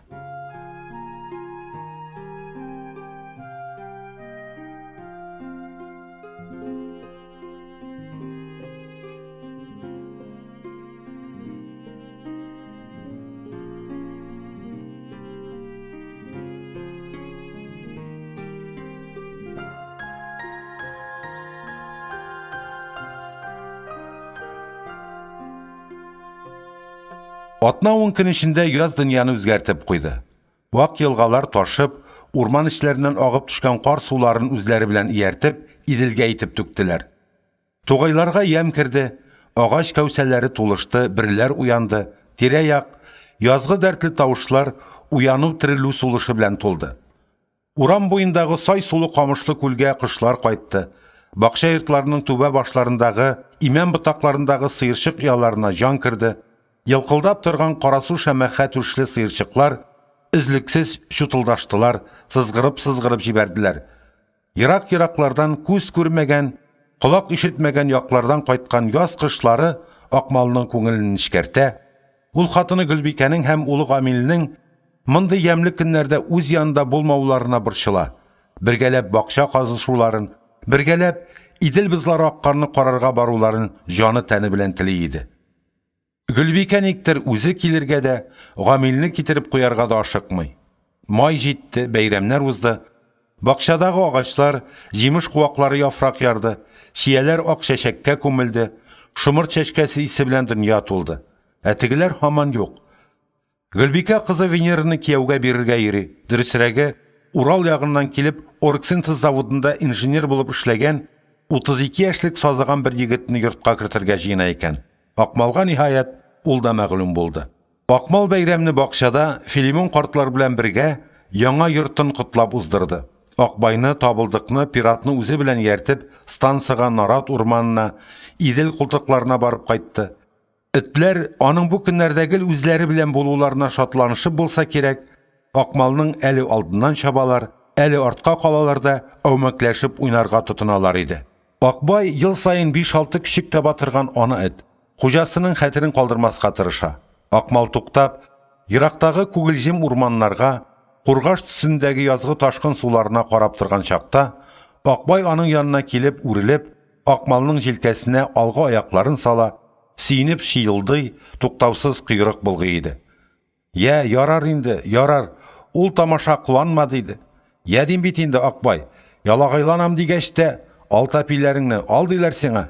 Менә өстемне балчыкка буяп бетердең бит инде. Акбай хуҗасының җилкәсеннән тәпиләрен алырга уйламый да. Шиный, сөйнеп шыңшый, телен сузып, Акмалның кырынмаган битен ялап алырга үрелә. Акмал тугрылыклы эттенең матур гадәтләренә сыклана. Яз башында көннәр җылынгач, Акбай балалый. Ел сайын балалый. Әни кешеләргә хас гаҗәеп бер бирелгәнлек белән ул атна буена, 10 көн буена балаларын имезә. Бакчачылар андый чакта Акбайны юксынып, үзара сөйләшәләр. Әни кеше югалды бит әле, Хикмәтулла картның өй астында бала бага торгандыр мөгаен. Әйе, бала бага Акбай. Бер кайчанда 5 ел буена хуҗасы Акмал йортында ялгыз каравылчы бакчачы йортында бала тапмады ул. Сәбәбе бар. Каравылчы йортына килгән һәр кем аның балалары белән кызыксына. Кулына тотып карауны, узаклап сөйләнеп торуны зарури бер шөгыле дип саный.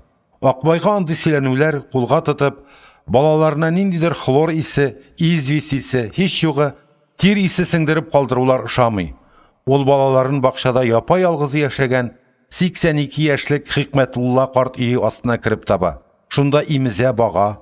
Инде үзенең генә имисете җитми башлагач, балаларын муеннарыннан авызы белән кабып, йорт сайын эләшеп чыга. Эләшә, усалларга түгел, Акбайның үзендә балаларын да ихтирам итә белгән кешеләргә. Хикмәтулла картның йорты верандалы түгел, мансардалы да түгел. Такта токталардан гына кырмаштырып куйган алачык кына. Әмма язын үрмәгелләр, яфрак ярып, май азакларында бу алачыкның стеналарын да түбәсен дә каплап алалар. Хикмәтулла яшеллек дөньясында торып кала. Казанда аның зур гына фатиры бар, тик җәй буена бер мәртәбәдә уланда кайтмый. Поселоктан ипи ала, сөт ала, кар өрүгә утырткан редислары, нәзик кенә булып тишелгән кишерләре, бакча үләннәре белән тукланып яши бирә. Картның бар белгәне кешеләрне шатландыру. Беренче тюльпаннарын ул үз тирәсендәге бакчачы хатын кызга берәр-берәр чәчәк итеп эләшә. Аның шул таң калырда юмартлыгын белгән кешеләр бу көнне көтеп, картны сыйлар өчен тәмле ризыкларын пешереп куялар. Тик Хикмәтулла карт ул ризыкларны җәелеп утырып ашамый, авыз гына әйтә. Аннары рәхмәтен җиргә тикле бөгелеп әйтә дә, яз килгән сайын башкара торган изге эшенә керешә. Шаян кеше Хикмәтулла карт. Күрше тирә бакчалардагы хатын-кыз аның чакыруына буйсынып тюльпан алырга керә. Зур бер кишәрлекне балкытып утырган тюльпаннарга таба юнәлгән унлап хатын-кызны кулларын җәеп каршы ала Хикмәтулла бабай. Олы гәүдәле булганлыктан аның куллары да озын. Хатын-кызлар килгән сукмакның ике ягына сузыла ул озын куллар. Кычаклыйм дип көлә-көлә артка чигенә бара Хикмәтулла бабай. Хатын-кызлар шырык-шырык көлеп аңа һөҗүм итәләр. Яз бәйрәменең шушы сөйнечләрен карарга бакчачылар сабан туена килгән шикелле җыелалар. Хикмәтулла Түләгәнов зирәк акыллы, тирән белемле тарихчы. Болгар бабаларыбызны да, Иван Грозныйны да, Казан ханнарында ул көннәр буе, атналар буе сөйли ала. Нәкъ әнә шул хикмәтле яклары белән Акмал Булатовны үзенә карата да инде. Акмал аны ел сайын зарыгып көтеп ала. Аның белән бергә бакчада яз башлый, дөнья хәлләрен, ил хәлләрен, ил буйлап сибелгән татарларның кысынкылыкта, әле һаман хокуксыз яшәвен сөйләшеп, эшен бушата иде. Карт быел никтер күренми, әллә авырый микән? Хатыны Гөлбикә белән улы Гамил дә бакчага килмәгәч, Акмалның сөйләшер кешесе дә юк. Көтеп тә Хикмәтулла карт күренмәгәч, бер көнне Казанга барган җиреннән Акмал аларның өйләренә шалтыратты. Телефонда хатын-кыз тавышы ишетелде. Хикмәтулла Түләгәнов фатирымы бу? Әйе, сез кем буласыз? Мин Кояшлы көн ширкәтеннән бакчачы Булатов булам. Хикмәтулла абзый башка елларны әллә кайчан килеп җитә торган иде, быел юк. Шуңа борчылып шалтыратуым. Әллә авырып киттеме абзый? Телефон бер кавым дәшми торды. Алло, ишетәсезме? Ишетәм, иптәш Булатов. Рәхмәт сезгә хәл белгәнегез өчен. Ләкин сезне берни белән дә юата алмыйм. Әти үлде. Булатовның кулыннан телефон трубкасы төшеп китә язды. Кайчан дип сорарга гына өлгерде ул. Хикмәтулла карт кичә кичен үлгән, иртәгә аны күмәчәкләр. Телефонда сөйләшкән хатын-кыз аның Мәскәүдәге кызларыннан берсе Суфия ханым Түләгәнова икән. Кояшлы көн ширкәтенең күңел ачкычы булган картны соңгы юлга озатыша барырга рөхсәт сорады Акмал, һәм иртәгәсен ул аны күмешүдә катнашты. Җиназадан ул җанны әллә ниткән уйлар, тойгылар, үкенүләр тиеп кайтты. Хикмәтулла картның Мәскәүдә яшәгән ике кызы да галимәләр, берсе химия фәннәре, берсе медицина фәннәре докторы. Аның улы Мансур да, анысы Казанда яши, художниклар союзындамы, төзүчеләр институтындамы эшли икән. Кызлары олы гәүдәле, затлы нәселдән икәнлекләрен әйтеп тора торган, ак көпшәк битле, теләсә кем белән үтә дә җайлы һәм әдәпле сөйләшә беләләр. Ул әтисенең җиназасында да булмады. Ул үпкәсенә салкын тидерепме, әллә башы сызлапмы, инде бер ай шифаханәдә ята икән.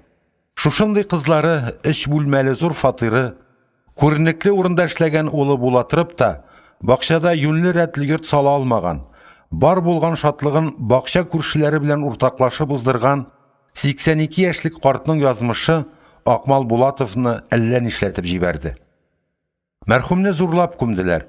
Өлкә газеталарның берсендә Хикмәтулла Түләгәнов турында бер төркем иптәшләрнең некрологлары да басылып чыкты. Шул кайгылы некрологтан Акмал аның гражданнар сугышында, Бөек Ватан сугышында катнашканлыгын, ил буйлап уздырылган киңәшмәләрдә, бигрәк тә Ташкент, Самарканд, Алмата, Бакуда уздырылган зур-зур конференцияларда төрки-татар тарихы буенча докладлар сөйләгәнен белде. Булар Акмалны таң калдырды. Андый абруйлы кеше булуын бер кайчан да әйтми иде ул.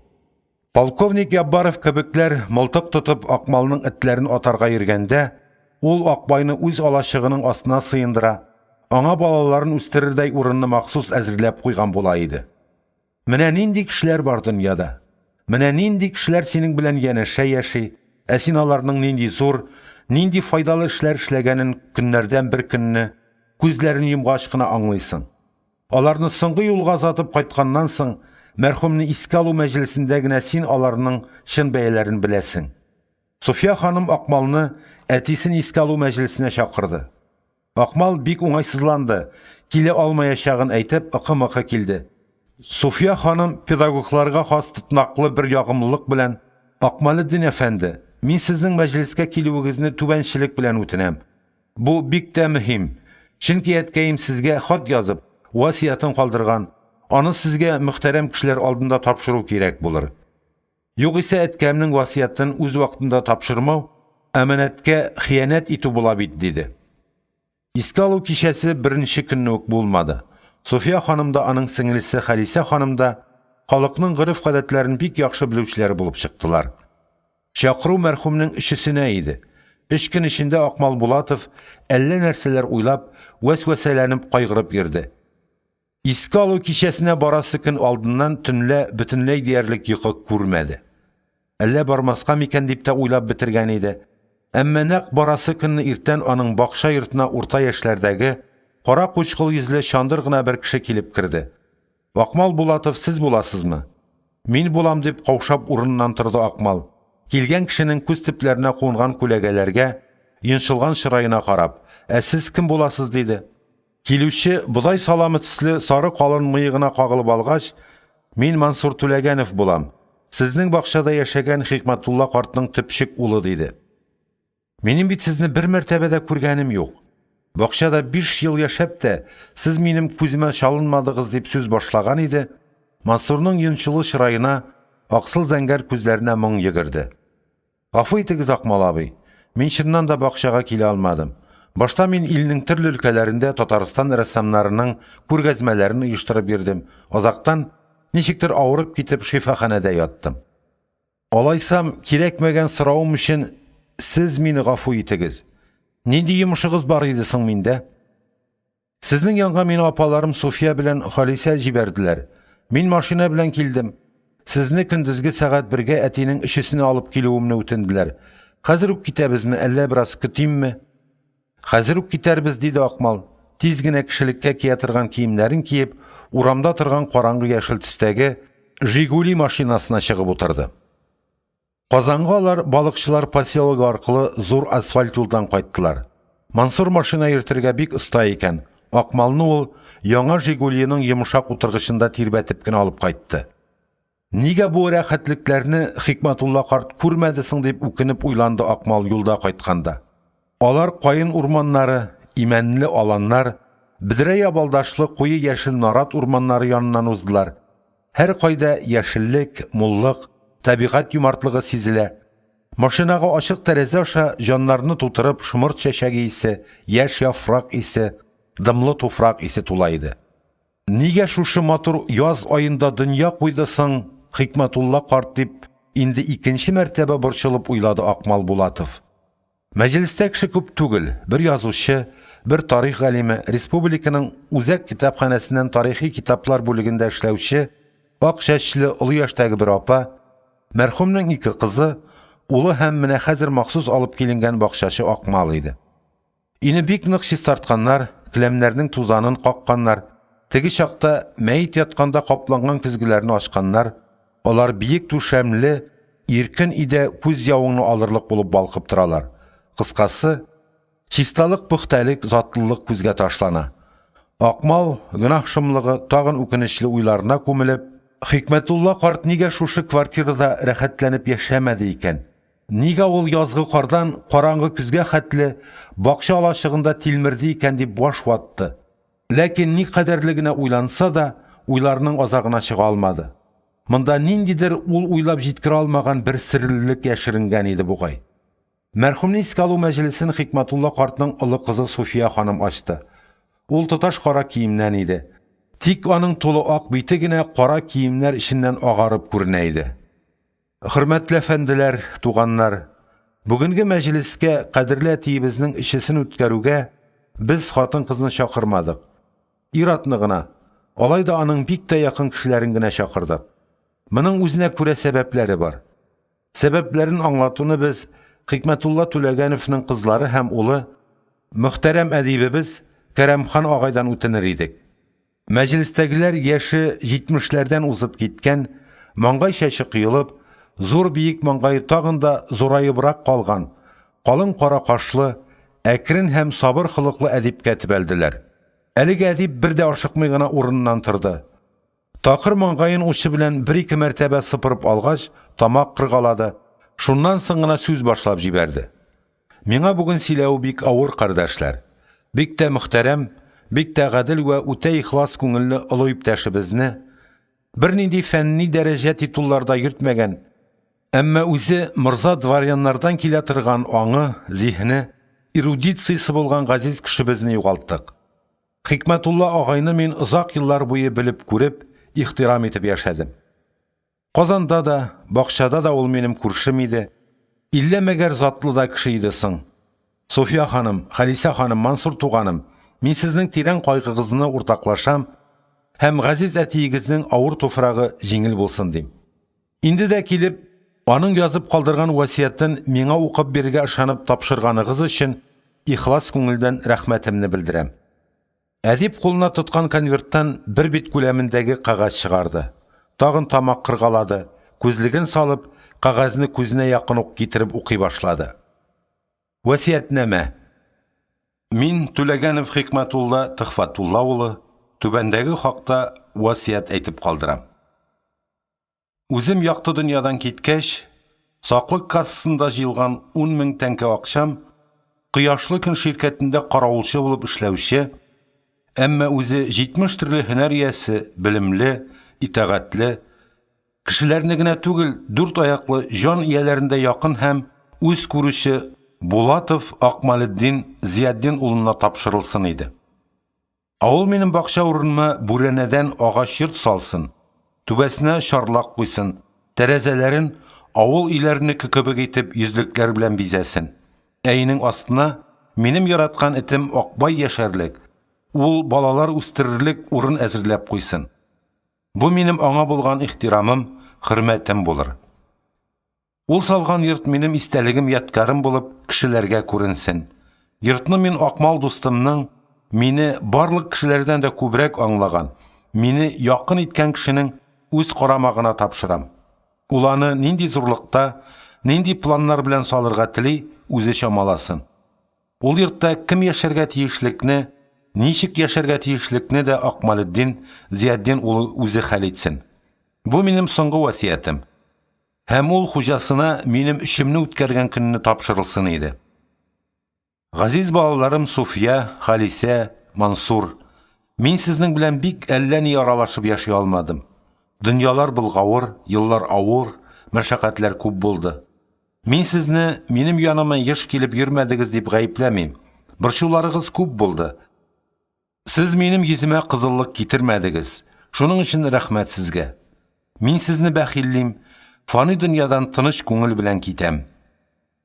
Бик озак тынлык сакланды табында. Аш суга кагылучы да, тынлыкны бозып сүз әйтүче дә булмады. Акмал Булатов айруча өнсез калган. Хикмәтулла картның бу ышанычына, изге васиятенә карата ул ни дип әйтергә дә белми иде. Ләкин аңа сүз әйтергә кирәк иде. Чөнки Кәрәмхан агай хатны Хикмәтулла картның балаларыннан рөхсәт сорап, аның кулына китереп тапшырды. Табындагылар аңа төбәлделәр. Акмал турып басты. Ул аксыл костюмнан, кара галстуктан, шытыр ак күлмәктән иде. Ул кешеләрнең күзе төшәрлек шибәр буйчан Хикмәтулла Түләгәнов васияте белән беркетелгән дәрәҗәдә абруйлы иде. Табындагылар аңардан күзләрен алмадылар. Васият язып калдыру бер хәл, шуны аклый алырдай сүз әйтү дә кирәк бит әле. Бу минем өчен көтелмәгән хәл. Мин бер кайчанда, бер генә көндә дә Хикмәтулла агай кебек олы җанлы һәм изге кешенең ышанычына лаек булырмын дип уйламадым. Әгәр ул миңа 10 000 тәңкә акчасын васият итеп калдырган икән, бу аның да, минем дә җанымны берләштергән бер генә нәрсәгә, җан ияләренә битараф карый алмавыбызга кайтып кала. Мин бүтән сүз әйтүдән гаҗизмен. Хикмәтулла агайның истәлеге алдында җиргә кадәрле башымны иям. Бу изге сәгатьтә минем өчен ифрат та, дулкынландыргыч минутта бер сүз әйтим. Акчаны алып мин сезгә бу изге кешенең балаларына тапшырырмын. Сез йортны ничек салырга кирәклеген миңа әйтерсез. Һәм мин аны сез теләгәнчә эшләп бирермен.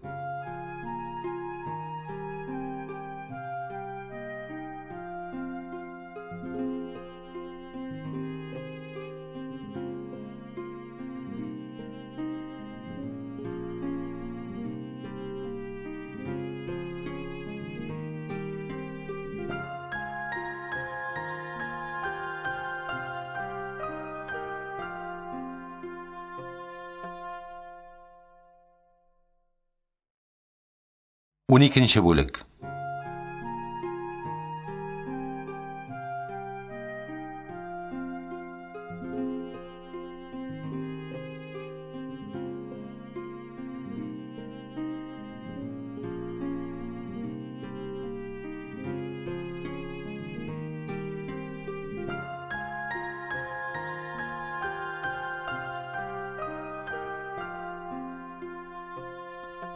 Акмал Булатовка кояшлы җәй җитү белән янә дә кулына балта алырга, кояш чыкканнан кояш батканга кадәр Хикмәтулла Түләгәнов васият иткән йортны җиткезергә туры килде. Йорт эшенә Хикмәтулла картның улы Мансур үзе тотынды. 2 йөк машинасы яллап, ул Кама урман хуҗалыгыннан бик шәп нарат бура алып кайтты. Сайга кыклар булдыру, шифер, кирпеч һәм цемент табу артыннан чапты. Бу эшләрнең берсенә дә аңар оста эзләп бирергә кирәкми. Йорт салуны да, түшәм һәм идән җәюне дә, түбәне калай яки шифер белән ябуны да, рамнар ясау, аларга пыяла куену да Акмал белә. Акмал буларның барсын Хикмәтулла карт гүрендә тыныч ятсын дип тырышып башкарачак иде. Бураны бураган чакта аңа Мансур үзе күп булышты. Йортның түбәсенә күтәрелеп, бәпкәләрне беркеткән чакта да ул Акмал яныннан китмәде. Акмал аның Төзүчеләр институтының архитектура факультетын тәмамлаган булуын белә иде. Менә хәзер теләсә нинди сызымны тиз һәм яхшы итеп ясап бирә алуын күрде. Акмалга Мансурның бер генә детальне дә күздән ычкындырмавы, әтисе әйткән васиятне төп-төгәл үтәтүе бик ошады. Ичыннан да шарлаклы булды. Алай гына да түгел, мансардылы булды. Тәрәзәләрен биек итеп, кояшка каратып ясадылар. Авыл йортларындагы төсле йөзлекләр куйдылар, ак белән зәңгәргә буядылар. Хикмәтулла картның ел сайын әйләнә-тирә хатын-кызларны сөендереп, тюльпан үстергән түтәленә тидертмәде Акмал. Югыйсә, Мансур йортның верандасын шул якка салдырырга чамалаган иде. Ул урын буш калды. Әмма анда үскән тюльпаннар быел тирә күршеләрне сөендерерлек булмады. Мансур Түләгәнов аларны күрмәде, ләшмәде, тюльпаннар түтәле бүрәнә һәм такталар ташыган чакта тапталып юкка чыкты. Йортны салып бетереп, мурҗасын чыгарып, акшар белән аппак итеп агартып биргәч, Мансур балта астасына бәяне кызганмыйча мулдан түләде. Өстәвенә аның ихтирам белән барлык акчаны Хикмәтулла картның балаларына тапшырганы өчен рәхмәт йөзеннән иске алачыкны, такталары, шиферлары, идән һәм түшәм такталары белән бергә Акмал Булатовның үзенә тулысынча тапшырды. Булар бик ярады Акмалга. Хикмәтулла картның иске алачыгы такталарыннан мал туарга абзар кура кырып була, акча йорт салган чакта алып торган әҗәтләрне түләргә китәчәк иде. Йортның эше бетеп, әйләнә тирәсендәге йомышкалары җыелып алынгач, Мансурның татарча белми торган хатыны килде. Элек тюльпаннар, редислар үскән урынга затлы чәчәк, гладиолуслар утыртты. Бакча буена чынаяк тәлинкәсе хәтле булып үсә торган ак ромашкалар тизеп чыкты. Җәйнең кояшлы көннәре көзгә уша башлаган бер мәлне ромашкалар белән гладиолуслар күз явын алырдай итеп чәчәк аттылар. Карт кадерләп һәм хөрмәтләп үстергән алмагачлар, Мәскәү грушовкасы, алсу әнис, бөтен бакчаны хуш сис белән тутырды. Мансурның хатыны помидор белән кыяр үстерүгә дә оста икән. Алар шундый да мул булып җитештеләр ки, бакча яныннан узган чакта аларга сокланмаган кеше калмады. Буларның берсе дә гаҗәпләндермәде Акмалны. Аны иң гаҗәпләндергәне элекке иске алачык урынында биек зәңгәр тәрәзәләре, чарлагы, верандалары белән балкып утырган нарат бүрәнәле өй пәйда булуы.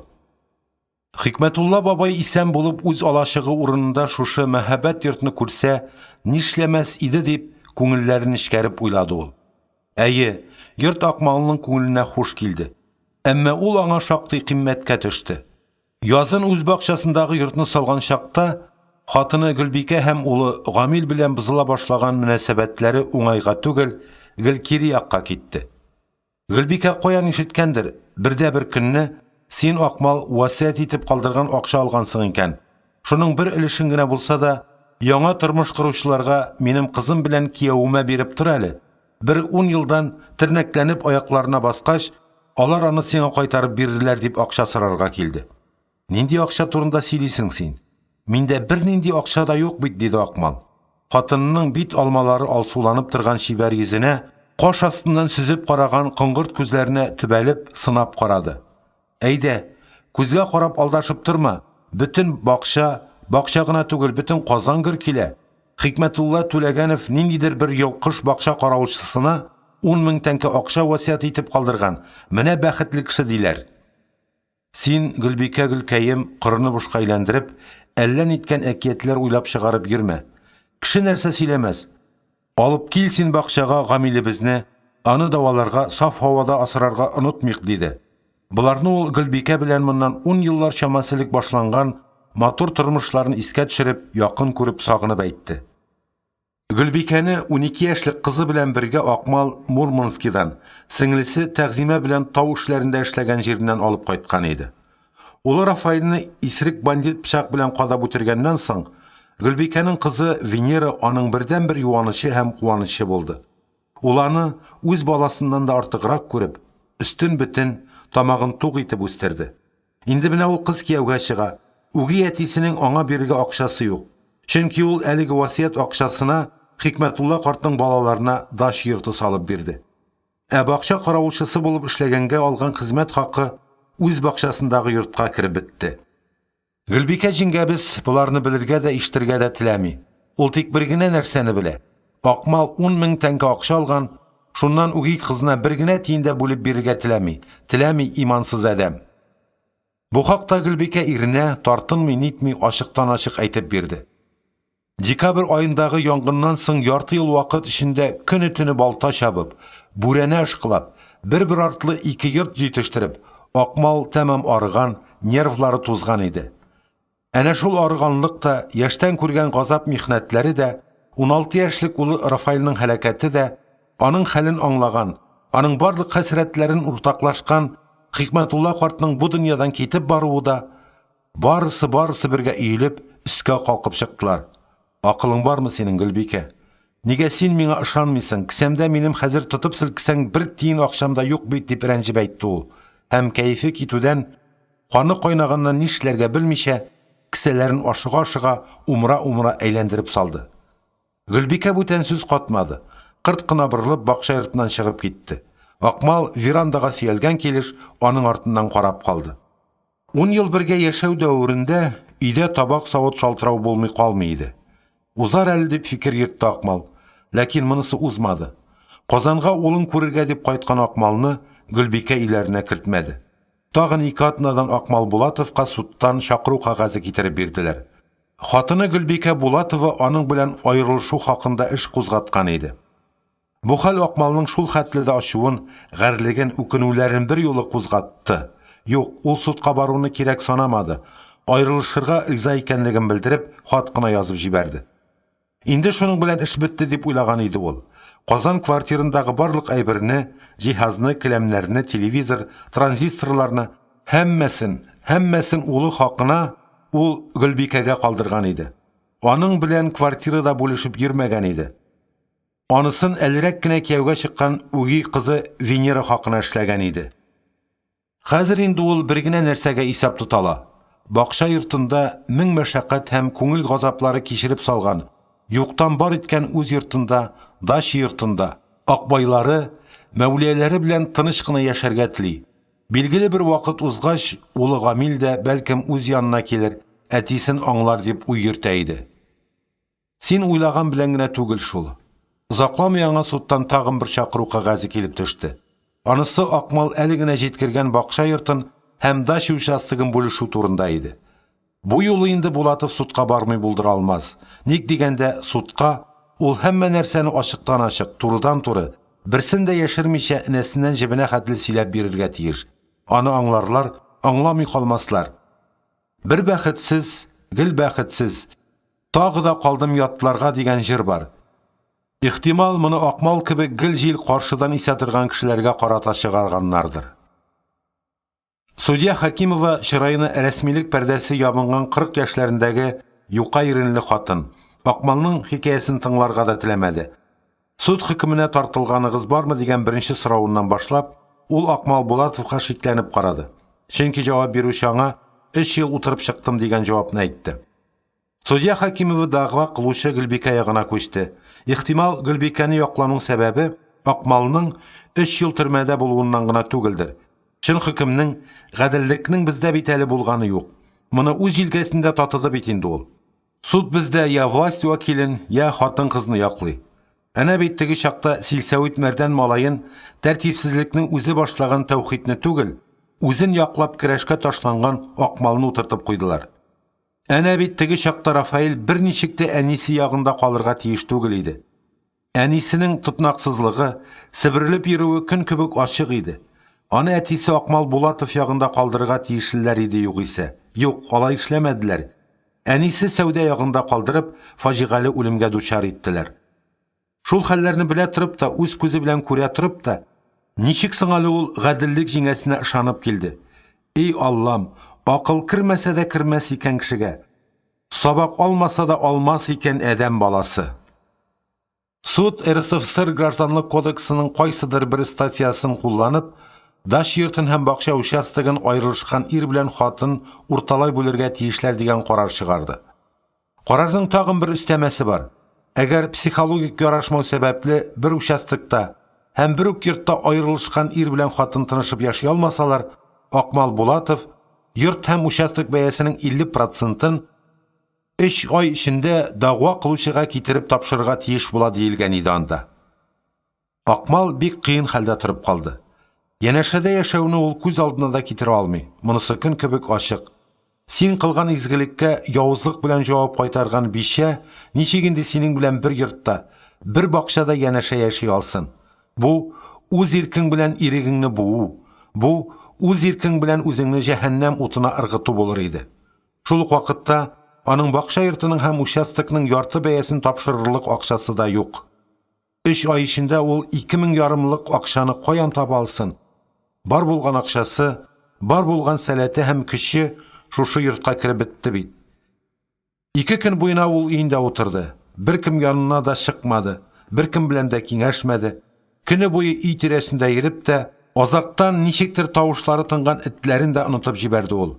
Башы миңгерәүләнгән, зиһене чуалган иде. Аны бер артлы гөрселдәп атылган мылтык тавышлары өнсезлектән чыгарды. Нидер сизенеп, хәвефләнеп, ярсулы гайрәт белән типкән йөрәген сул кулы белән баскан хәлдә, ул камышлы күлләр ягына таба йөгерде. Күл буендагы бәләкәй урман янында ул кинәт сискәнеп туктады. Зур усак төбендә җирдә Акбай аунап ята, телен тешләгән. Башы янына кып-кызыл булып кан җыелган иде. Акмал аның янына җиргә тезләнде. И бәгыркәем, башыңа җиттеләрме синең?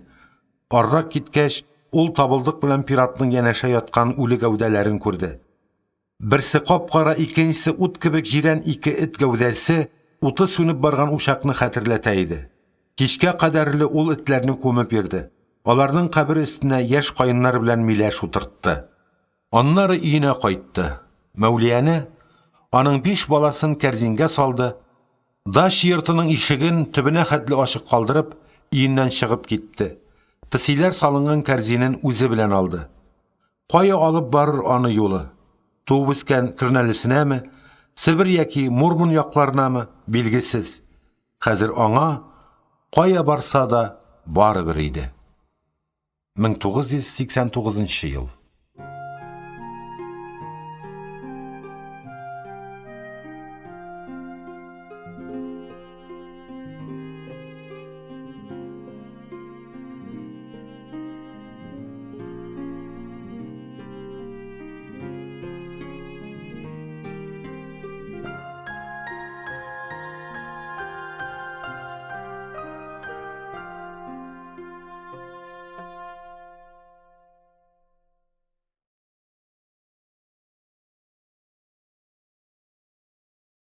Әлеге һәм башка аудиокитапларны tatkniga.ru сайтында бушлай тыңлый һәм йөкләп ала аласыз. Аудиокитапларны коммерция максатларында куллану тыела. Татарстан китап нәшрияты 2019 ел.